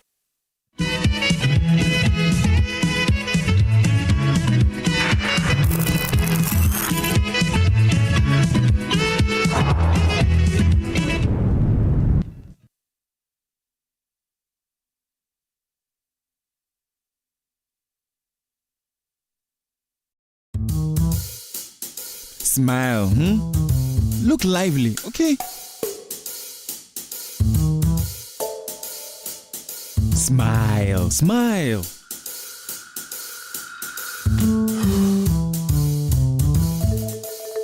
Is the money too small? A bad stomach ruins your day. Don't let it. Take Gastron, your most effective antacid for the relief of symptoms of peptic ulcer, heartburn, gas pain, flatulence, and indigestion. Hey guys, what are you waiting for? Let's go. Mwah. Can you bring down the smiles more? Gastron, effective relief from stomach discomfort. Manufactured and distributed by NS Chemist Limited. This advertisement has been vetted and approved by the FDA. In a world where everything is connected, your business's security is only as strong as its weakest link. The growing threat of cybercrime has become an unescapable reality. In 2025 alone, the projected cost of cybercrime is expected to grow to $10 trillion globally, with small-medium businesses disproportionately targeted. Cyber threats have become increasingly sophisticated, widespread, and invisible, placing unequipped organizations at risk of massive damages in a matter of seconds. Meet Virtual InfoSec Africa, Ghana's Tier 1 certified managed security service provider. Our AI-driven managed security services empower businesses with faster, smarter, and more proactive cyber protection. We don't just monitor threats, we predict, prevent, and respond 24/7. At Virtual InfoSec Africa, we deliver bold and cost-effective cybersecurity solutions tailored to your organization's size and complexity. Whether you're a startup or a national institution, our services scale with your needs. We offer 24/7 SOC monitoring, early warning threat intelligence, managed detection and response, digital forensics and incident response, and predictive analysis and threat hunting. From endpoint protection to dark web forensics, we secure every layer of your digital ecosystem. Why wait for a breach to act? Join the ranks of high institutions who trust Virtual InfoSec Africa to secure their future. Start your 3-month free trial of our early warning threat intelligence platform today. For more inquiries, contact 055-689-2086 or visit our website at www.virtualinfosecafrica.com. Hi, now let me share my wildlife experience with you at Safari Valley Eco Park. Welcome to Safari Valley Eco Park. Our electric shuttle pulled up, and in no time, our tour began. We were surrounded by wildlife from the moment we entered the eco park. We were greeted by experienced tour guides who took us through orientation and how to better enjoy the experience. Watch these animals roam freely in their natural habitat, undisturbed by our presence. We saw zebras, sable antelope, brown cranes, mara, silky chicken, nyalas, Shetland ponies, and so many animals I just couldn't keep up. Our tour guides taught us so much about the wildlife, their behavior, and how to interact with them. I even fed them. We also went fishing on a man-made canal. Then we took a break to have lunch in this serene environment. All this amazing experience for this price for adults? This price for teenagers. It's a bargain. As the sun began to set, it was time to go back home, but not before dinner by the campfire. It's been a thrill of a lifetime, and I can't wait till my next visit. Safari Valley Eco Park, bringing you closer to nature.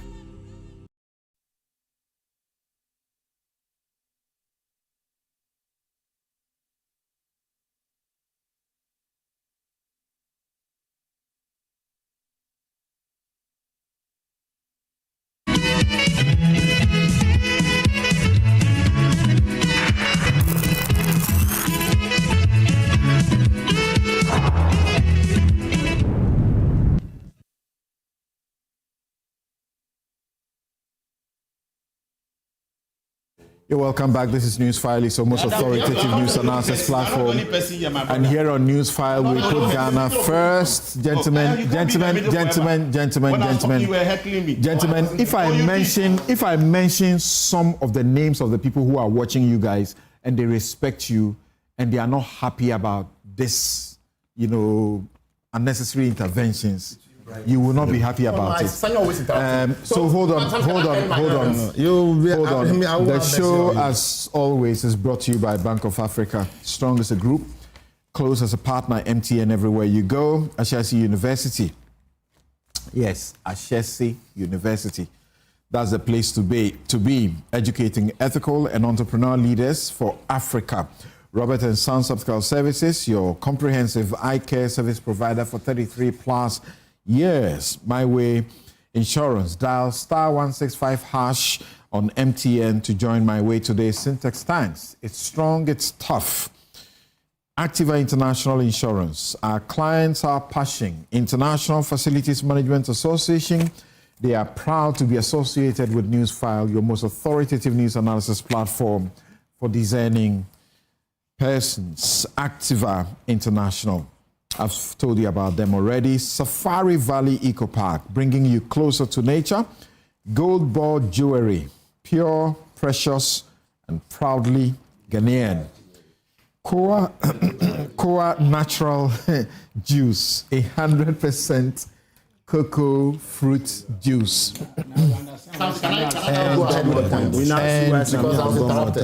Thank you very much. Thank you very much.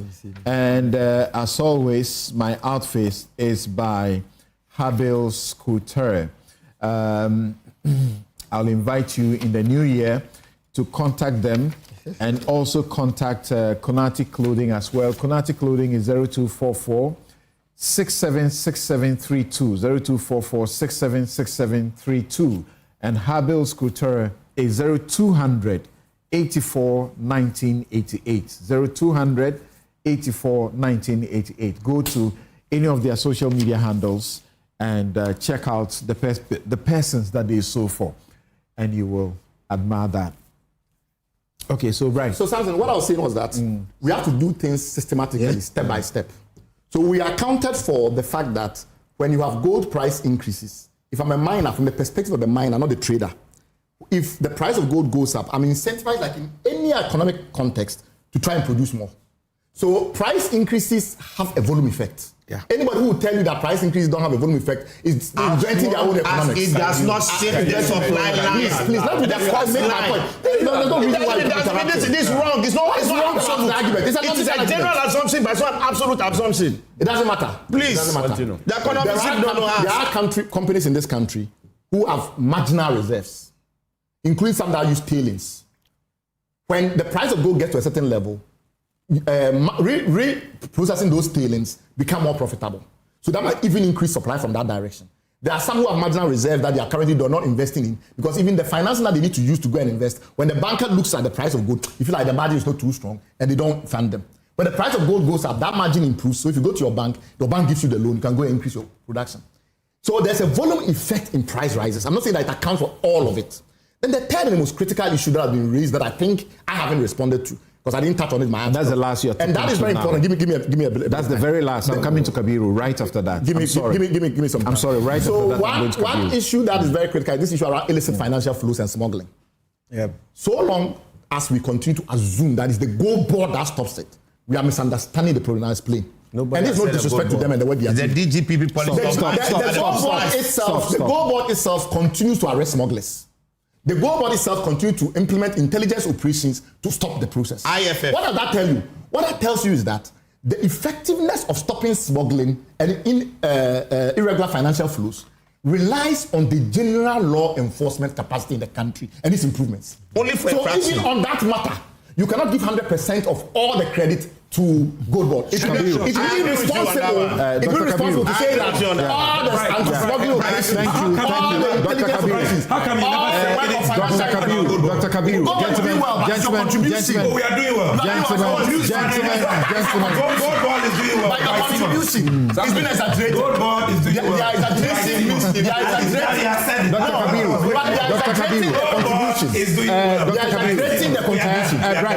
thank you. Dr. Kabiru, the minority in Parliament is demanding a bipartisan probe, bipartisan committee to investigate circumstances surrounding the losses and so on and so forth. After having heard Sami throughout to this point, having been provided the evidence that you have seen, is this still necessary? If it is, what will it be about? Samson, first and foremost, the call is still necessary because of some apparent posturing of the media, some of the media and some civil society organizations acting as if they are even the mouthpiece of the gold board and behaving as if the gold board effect, the impact of the gold is not just on the economy but on their pockets. And that posturing clouds the issue. And I think that it's about time that investigation is put in motion so that clarity will be brought. It is even more important because... The investigation is going to say what? Yeah, it's even more important because we will then know clearly, because we know, he said the Bower Rock is providing insurance cover guarantee, or they are providing guarantee. We know, as of the laws of Ghana, insurance companies do not provide guarantee for good trading. So we have to know. Which law? Oh, no, we have to know. He has to provide the details. It is okay. I'm saying that for gold trading in Ghana, give me examples of what they have done. I'm saying that they are not. So allow me to make the point. So give me the evidence of their insurance. No, this is professional. It is not true. Insurance companies can't do that. No, it is something. The man doesn't even know that under the NPP, the myth was taking insurance guarantee from That's a weak one. It is no. Can we hear Kabiru? Please, the way Senator is behaving, I mean, he has seen nothing wrong. He has seen nothing wrong with Bono. He has seen from day one. He has seen nothing wrong with Bono. We have run out of time. And that portion is bad because that particular portion, you have never said anything wrong with Bono. And that portion is so bad for our democracy. They should be using to fund there are issues. Now this money. We are raising the issue of where Galamsey gold is going because it's a fact that Galamsey is increasing and it's going on. Very important issue. But they are saying that the increase in volume was is attributed to mopping Galamsey gold. I mean, mopping gold from small scale miners. But it's on record, even your own chart has shown that between 2023 and 2024, the volumes of small scale export has almost doubled. There was no gold bond. It could not go back to 2017. Again, please remember, you had 74 tons. You had 74 tons. Last year, you did 63. Semi Jemfi is explaining that exchange rate differential is accounting for the fact, but it's on record in May to have stated, Semi Jemfi, that the good news is that, in fact, I quote, the good news is that they are buying at the spot exchange rate. That is and that they are not using, in fact, and that... I ask him that question. We are buying the gold at an interbank rate instead of the black market rate. You see us giving bonuses. This is what he stated. Add the bonus to the interbank price and you today he's telling us today. So you don't today he's telling that he's not buying at the interbank rate. He's not buying at the interbank rate. That they are buying at the spot rate. They give bonuses. And that the spot can you are committing the issue. We are exposing the lack of consistency in your own system because you told the whole country that you are buying the gold at the interbank rate. Now you are trying to tell me that you are buying at, the forex rate because that is a prevailing market. That is inconsistent from your own statement. You told the good people of Ghana you are buying at interbank rate. And that speaks to the what? The lack of efficiency in their operation.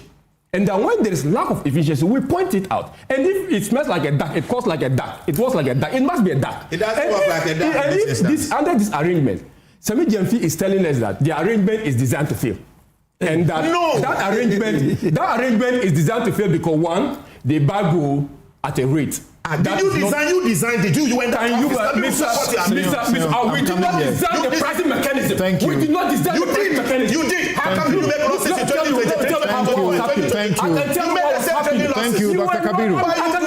Dr. Kabiru, thank you. Thank you. You know it. You pretend like you don't. You ever do it at a higher cost. Thank you. 2.95%. Dr. Kabiru, I haven't denied you of anything. So the time that is left is what I'm sharing with you to get all of you your last commentary. Yes, I'm coming to Sami Jemfi now. No, but with the greater respect, that's not being fair. That's not being fair. You know it's not being fair. Because when I ask you a specific question, you answer it. But I'm the moderator of this program. There are other issues and that I'll moderate this program. There are other issues we need to tell Sami, we have less than 4 minutes. I'm giving you 2 of those minutes. Quick. No, you can't do 3 minutes. 2 minutes. Quick. Senior must have it. It's more than enough. Quick. The first thing was that I told you that over the years, gold has always been bought at informal retail market rates. This is the first time that we've gotten an institution, Gold Board, bringing buying rate to interbank. However, due to price trends in neighboring countries and counter-smuggling prices, we add a bonus. When you adjust bonus plus interbank price, it takes the final price to near retail market. It is still lower than what the price at which MPP was buying, but it is near retail market price. And when accountants then translate FX inflows at a lower interbank or BOG rate, that creates the difference, the chunk of what you're calling cost or losses. Number 2, who is buying the Galamsey gold? I think that for those who are very interested in the environmental cost of what we do, it's important that we answer this question. You see, banks in Ghana are not supposed to take deposits from armed robbers. So it's like somebody coming to say that the armed robbers in Ghana, where do they put their money? Who takes armed robbers' deposits? That's the kind of argument. Gold Board was established to achieve what has never been pursued in Ghana, which is traceability in the trading of gold. Even that you are not doing. Even though we've bought and traded gold in Ghana since time immemorial, this is the first time a government has given clear timelines for achieving traceability. If you check our website, the terms and conditions of all our licenses are there. We as an institution don't buy gold. We buy gold through our licensees, the traders. And the terms and conditions of their license are express. You buy exclusively from licensed miners. And Section 59C of our law says that if you breach that, you have committed a crime. To check that, we are bringing traceability. And we have achieved all these successes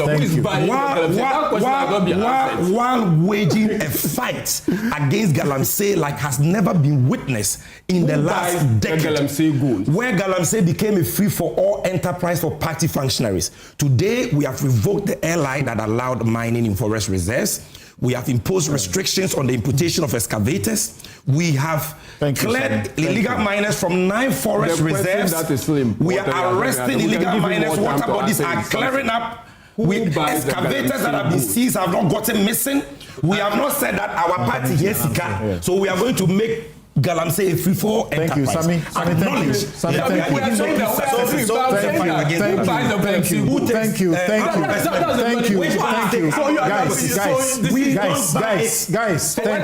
You know what? So I have so many questions. I have so many questions to ask you that, but I couldn't ask it because of the way you are dealing with the time. Senor, in 1 minute, look in the camera.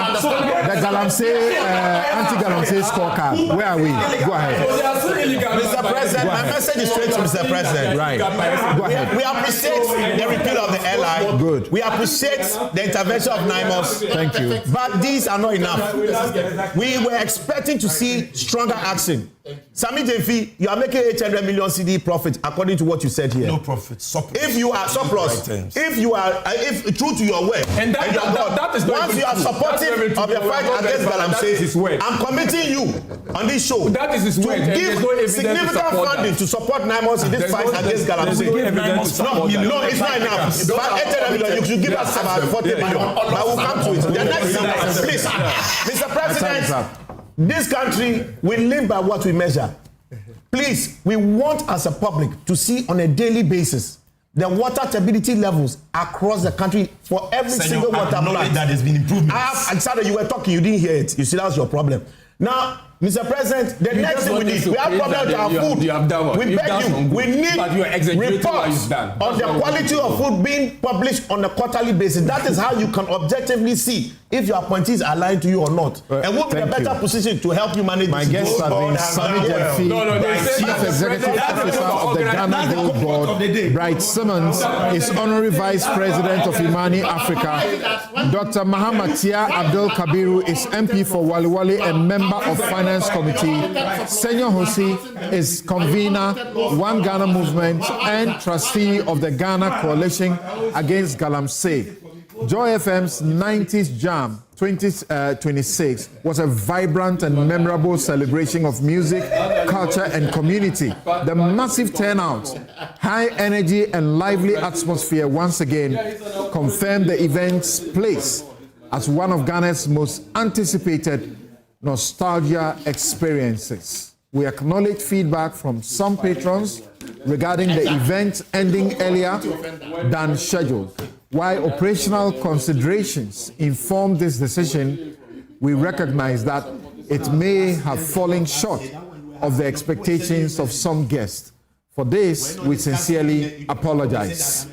We extend our heartfelt appreciation to our patrons, sponsors, vendors, security agencies, and the entire Joy FM team for their support in making the 90s Jam 2026 a success. Thank you for being part of Joy FM's experience.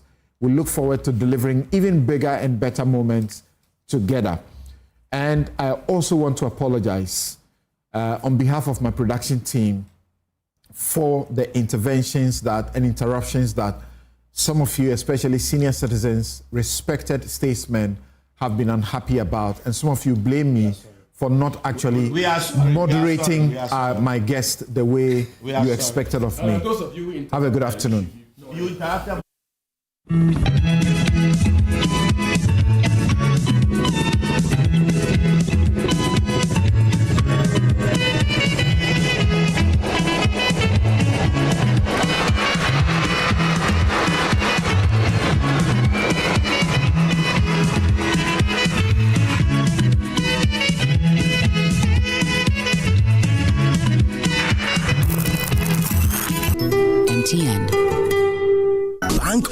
Africa.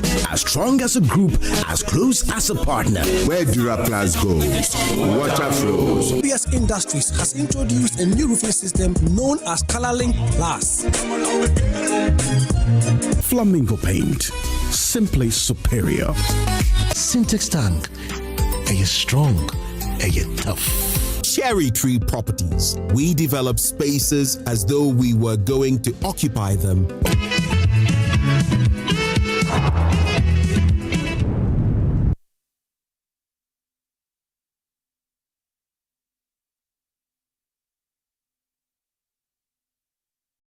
No matter where we wander, Africa always calls us home. And here in Ghana, Stanbic Corporate and Investment Banking, together with clients like Gensa Energy and Goldfields, is driving sustainable growth. The transition from fossil fuel to cleaner energy is quite imperative for the growth of a continent that we call home. We want to contribute to delivering affordable gas for industrialization in Africa. Stanbic is a bank that is focused on impacting lives, and Gensa has the same vision and mission. Having a reliable source of power has helped our business and our operations in a significant way. At Stanbic Bank, we bring businesses together, empower communities, and invest in the next generation. Stanbic Corporate and Investment Banking, driving growth, creating impact.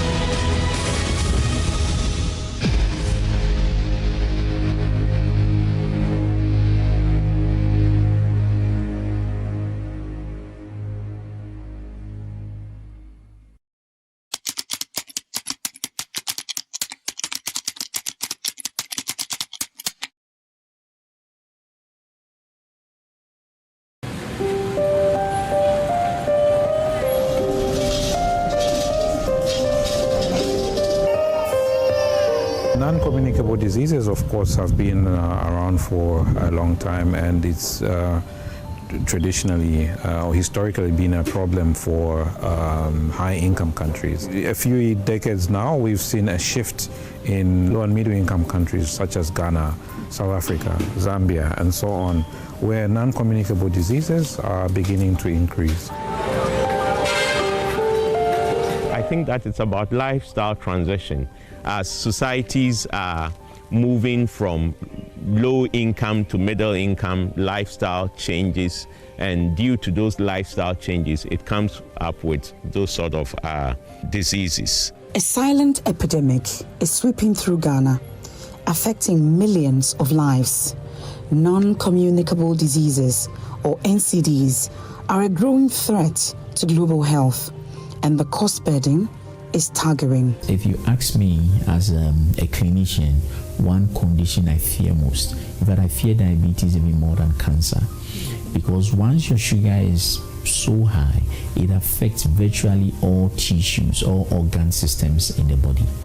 The World Health Organization reports that NCDs account for over 30% of deaths in Ghana, with diabetes prevalence doubling in the past decade and affecting around 6% of the population. Also, hypertension, often undetected until complications arise, silently impacts over 1/3 of Ghanaian adults. About 612,000 new cases of hypertension alone are diagnosed every year. That is quite consequential in terms of the financial implications. It's like a ticking time bomb, and if we don't address it, it's going to be catastrophic. In this documentary, we uncover the human stories behind these statistics and explore impacts of NCDs on the affected persons, the family, the health system, and the national purse.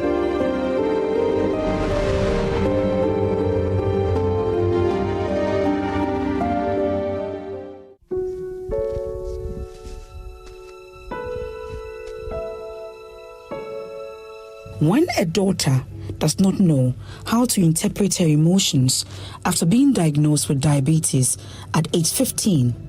The only sentiment she can dig up is hate. I really felt bad and it hurts me a lot.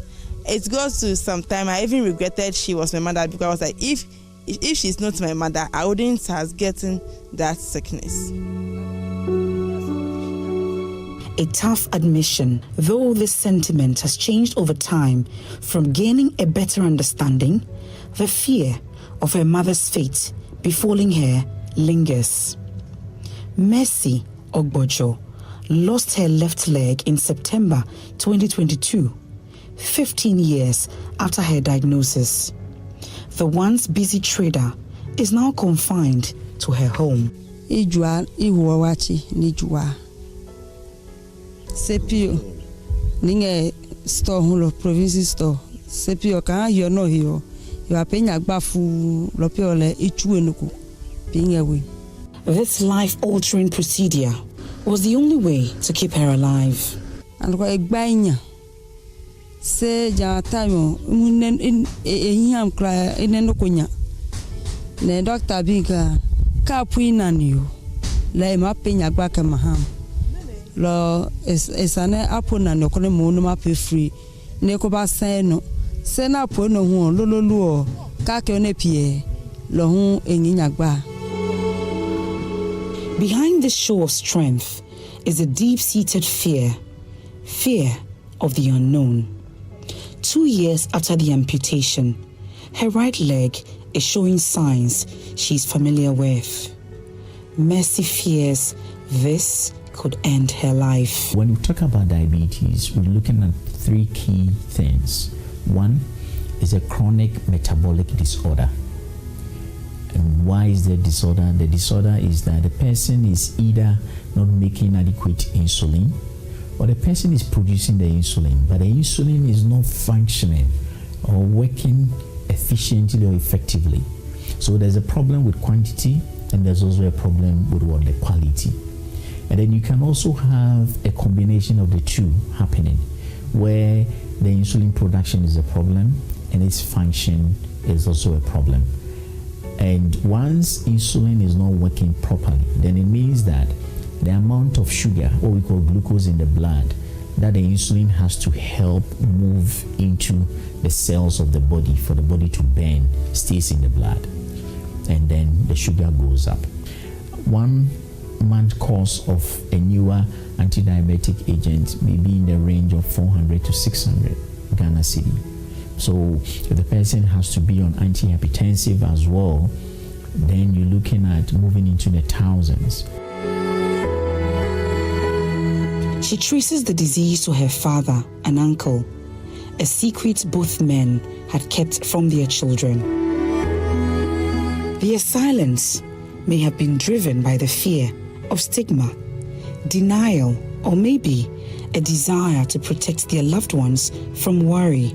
This is a mistake Mercy has refused to make. I've been following my mom to check up, so they've been telling me that because I'm the only child of my mother and then I'm the firstborn also, it can be heredity, so I should take good care of myself. The non-modifiable risk factors may contribute between 30 to 40% of your diabetes risks, whilst the modifiable risk factors contribute almost 60 to 70%. So if you're able to handle those that you can do something about, then those that you cannot do, those you can do something about would overshadow what you cannot do anything about. Now, what are the things you cannot do anything about? That is the non-modifiable risk factors.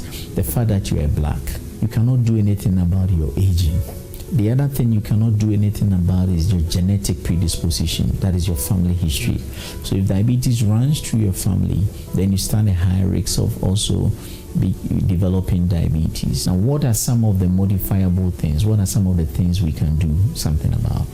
Things like inactivity, weight gain, excessive alcohol intake, and then things like eating food that are so refined. They all put you at higher risk of developing type 2 diabetes. Kwabena Frimpong is a pupil's teacher. In his family, Hypertension is not just a diagnosis. It is a generational legacy none of them asked for. His parents, siblings, and even his wife navigates the daily challenges of managing high blood pressure. Well, with the BP, I know it is more or less a hereditary issue because in my father's line, my mother's line, it's there. As it stands now, I think I'm the fourth born of my parents, and three of us, myself, my younger brother after me, and my sister come after. We are all on BP medication. My wife herself is hypertensive. Hers is due to pregnancy. The pregnancy induced. It was hell when she was carrying that pregnancy. So I think midway the pregnancy, baby got shooting up. At a point, I think even 2 weeks or so before birth, he has to be hospitalized. Then after birth, it has not normalized again, so he was put on BP medication. Hypertension and diabetes often coexist due to shared risk factors like obesity and an unhealthy lifestyle. Having hypertension or diabetes may increase the risk of developing the other. With the diabetes, I think it was 3 years ago. That one also, I was having some funny feelings one morning, so I decided to go for checkup. And when I went, my blood sugar level was very high. I think at that time it was 13 point something. A week later when I went, it was like it was still high, so he told me that we have to start the treatment. So he placed me on medication, and later on too, he directed me to go and see a nutritionist as to the type of food I should be taking into regularize it. So we say diabetes and then hypertension are like brother and sister. So when somebody has diabetes that is not properly managed or early detected and controlled, it's able to stimulate some systems in the body to the extent that the blood pressures go up. So when you live with diabetes that is not properly managed or controlled, it can lead to high blood pressure. Yes, it can lead to high blood pressure. And again, if the person develops the two that is not well controlled, it can lead to heart diseases and then brain diseases like strokes and the likes. So for an individual living with high blood pressure or diabetes or obesity or cancer, the impact comes from various areas. Okay, so first of all, the most common thing is with finances. It puts a big dent in the finances of the individual in that they have to go for regular hospital visits. They have to buy medication, and the buying of the medication is about 70 to 75% of what the income that they are generating. NCD research that was done in Galamsey, it's about 600. The people earn about 600 cedis per month, okay, on the average. That's the salary that people earn, and they're using about 75% of their salary just to buy medication. That's for those who are living with these NCDs. In a more recent study that was conducted and funded by the Farm Access Foundation, we realized that at the individual level, it cost approximately 6,266, to control or manage, diabetes and then hypertension. Also, it impacts on their psychological health, okay?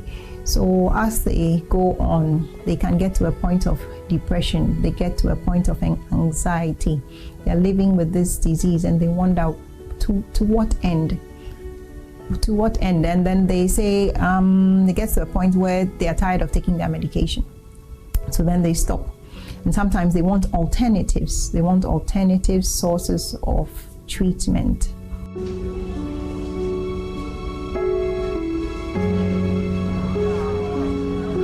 Rosemary Boydou's journey with end-stage kidney disease began at the tender age of 13, a time when most children are filled with dreams and aspirations. Hers was overshadowed by the specter of chronic illness.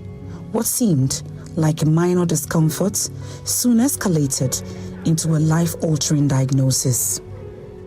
We went to several hospitals. They did not find out what was happening to me. So a friend of my mother introduced a hospital to us to go there. So when we went there, they wrote a letter for my mother to go to another hospital. But then we didn't open the letter. And when my mother opened it too, she did not tell me what was in the letter. And so we went to that hospital at home. When we went there, they treated me and I became fine, but I don't know what they told my mother. I don't know that they have told my mother that I have to go for dialysis so that they will do something for me. So now my kidney is no more working. The two of them have been damaged. And the work that is that can no more do it. So I have to go to Kolebu so that they will use machine to do that work for me. It was only after a series of referrals and mysterious letters that the full extent of her condition became clear. Her kidneys have failed, and her only lifeline was the grueling routine of dialysis. You have called everybody in on your phone. How can you be calling someone every day, every time to ask for money? How would that person feel for you? So sometimes it happens that I'll not go. Even today, tomorrow I'll be going to dialysis. But as I'm here, I'm still thinking about who I go home to call and ask for money. If I did not go, then that means I'll not go. I'm here writing exams. That's what I can do to get strength and walk and sit down for a long time. Then it means maybe I cannot write the exam or come to school. And I don't want that thing to happen to me. In younger age group, the number of cases of kidney failure from diabetes tend to be much lower. They develop kidney failure usually more from infective conditions, so like infections within the urinary tract. Sometimes may come from complications of malaria, or may come from complications of other conditions that may make the red cells break down. In terms of the intangible cause, quite a number of some studies have made effort to measure it, but normally it's a bit difficult. For example, how do you measure pain, excruciating pain that a cancer patient is going through? What is the intensity of the pain? What is the cost? What about the psychological trauma that they go through?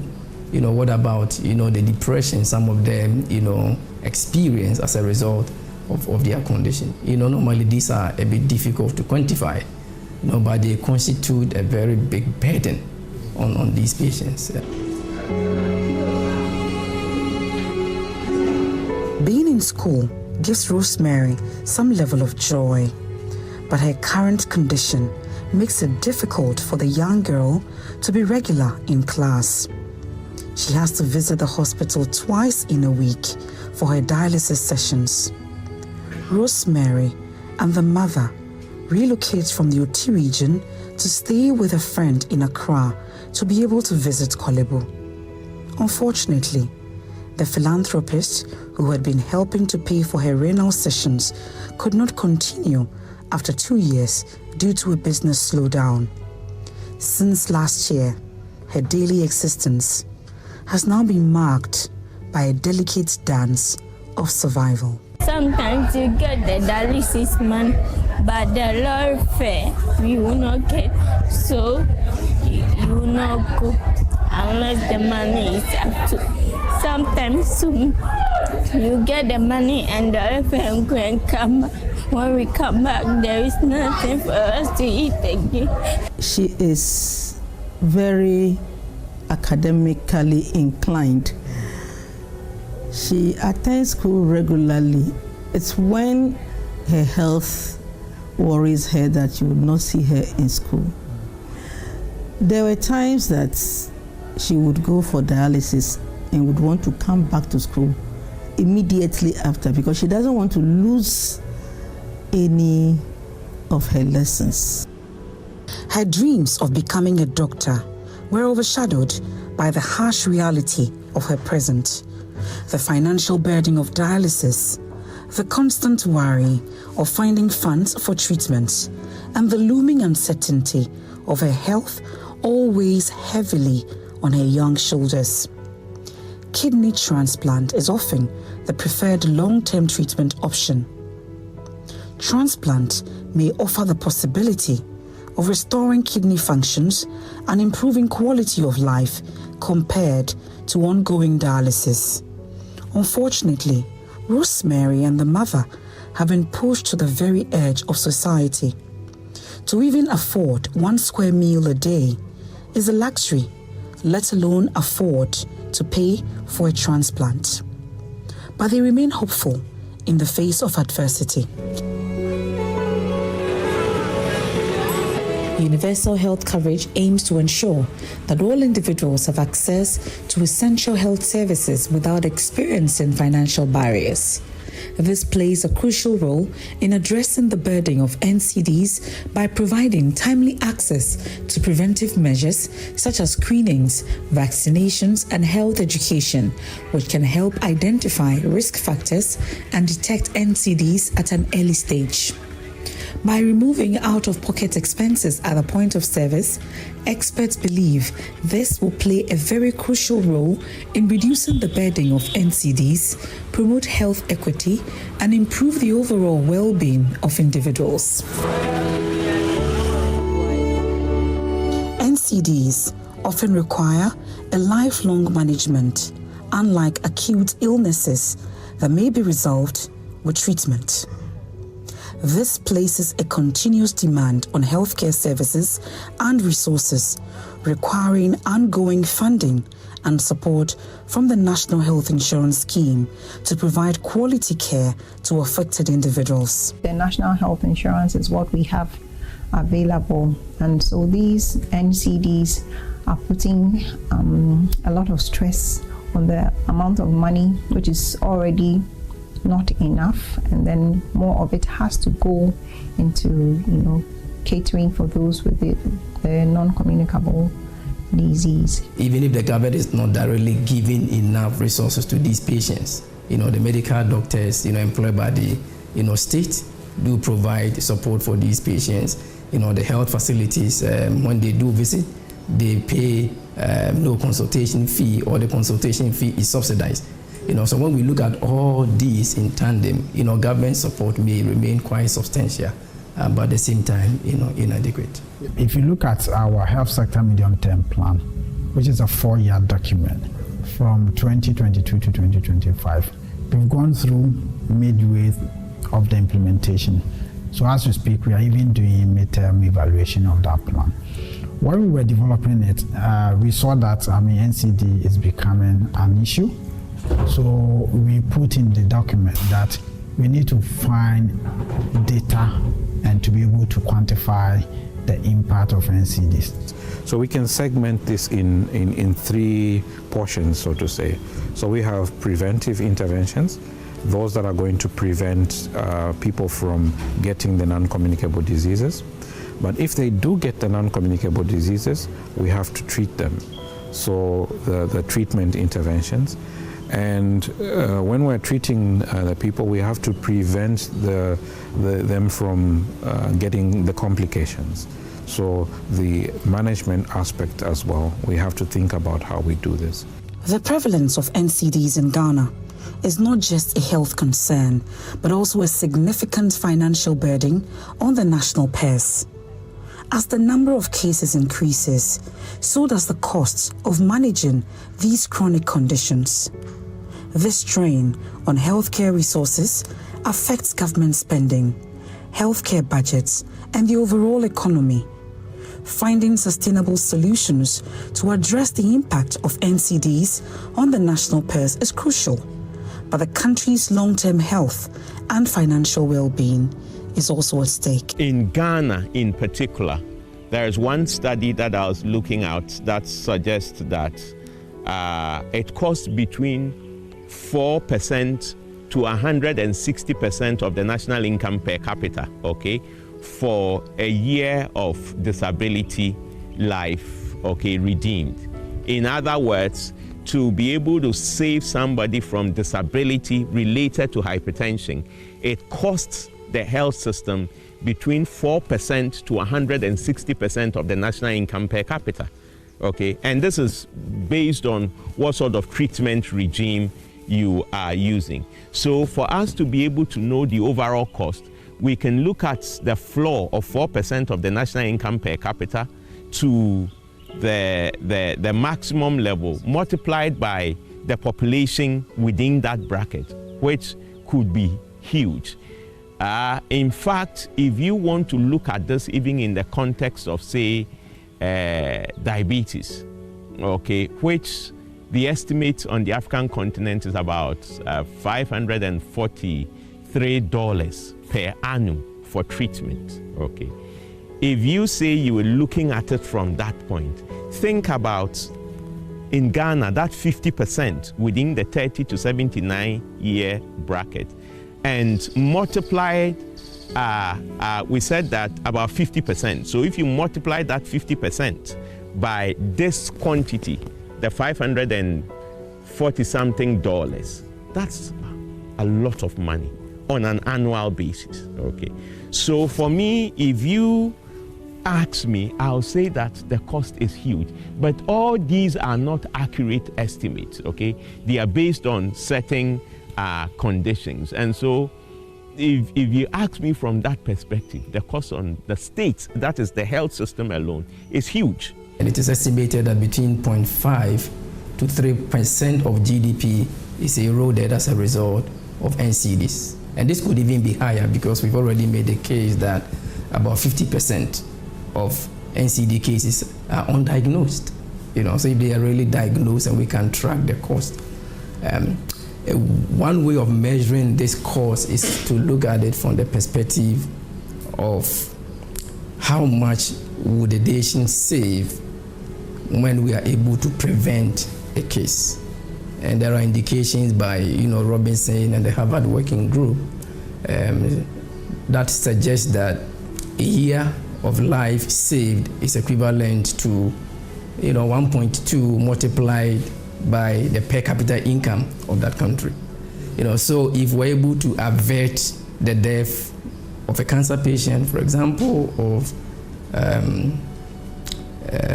patient who is suffering from, severe hypertension, etc., is another way of saving the per capita income of that person per annum. And currently, the per capita income of Ghana from the World Bank data 2022 is about 2,203 USD. So if we're able to prevent one mortality, that is at least the amount we are saving. So if you have about 100,000 deaths that are averted as a result of some interventions put in place, then we are saving 1.2 multiplied by 2,203 by that number. And I'm not even taking into consideration discounted over time. The choices we make in our daily lives have a profound impact on our health outcomes. Unhealthy lifestyles, characterized by poor diet and lack of physical activity, experts say, contribute significantly to the rising cases of NCDs. Emphasis here is that we shouldn't allow the complications to set in before we run around to solve the problem.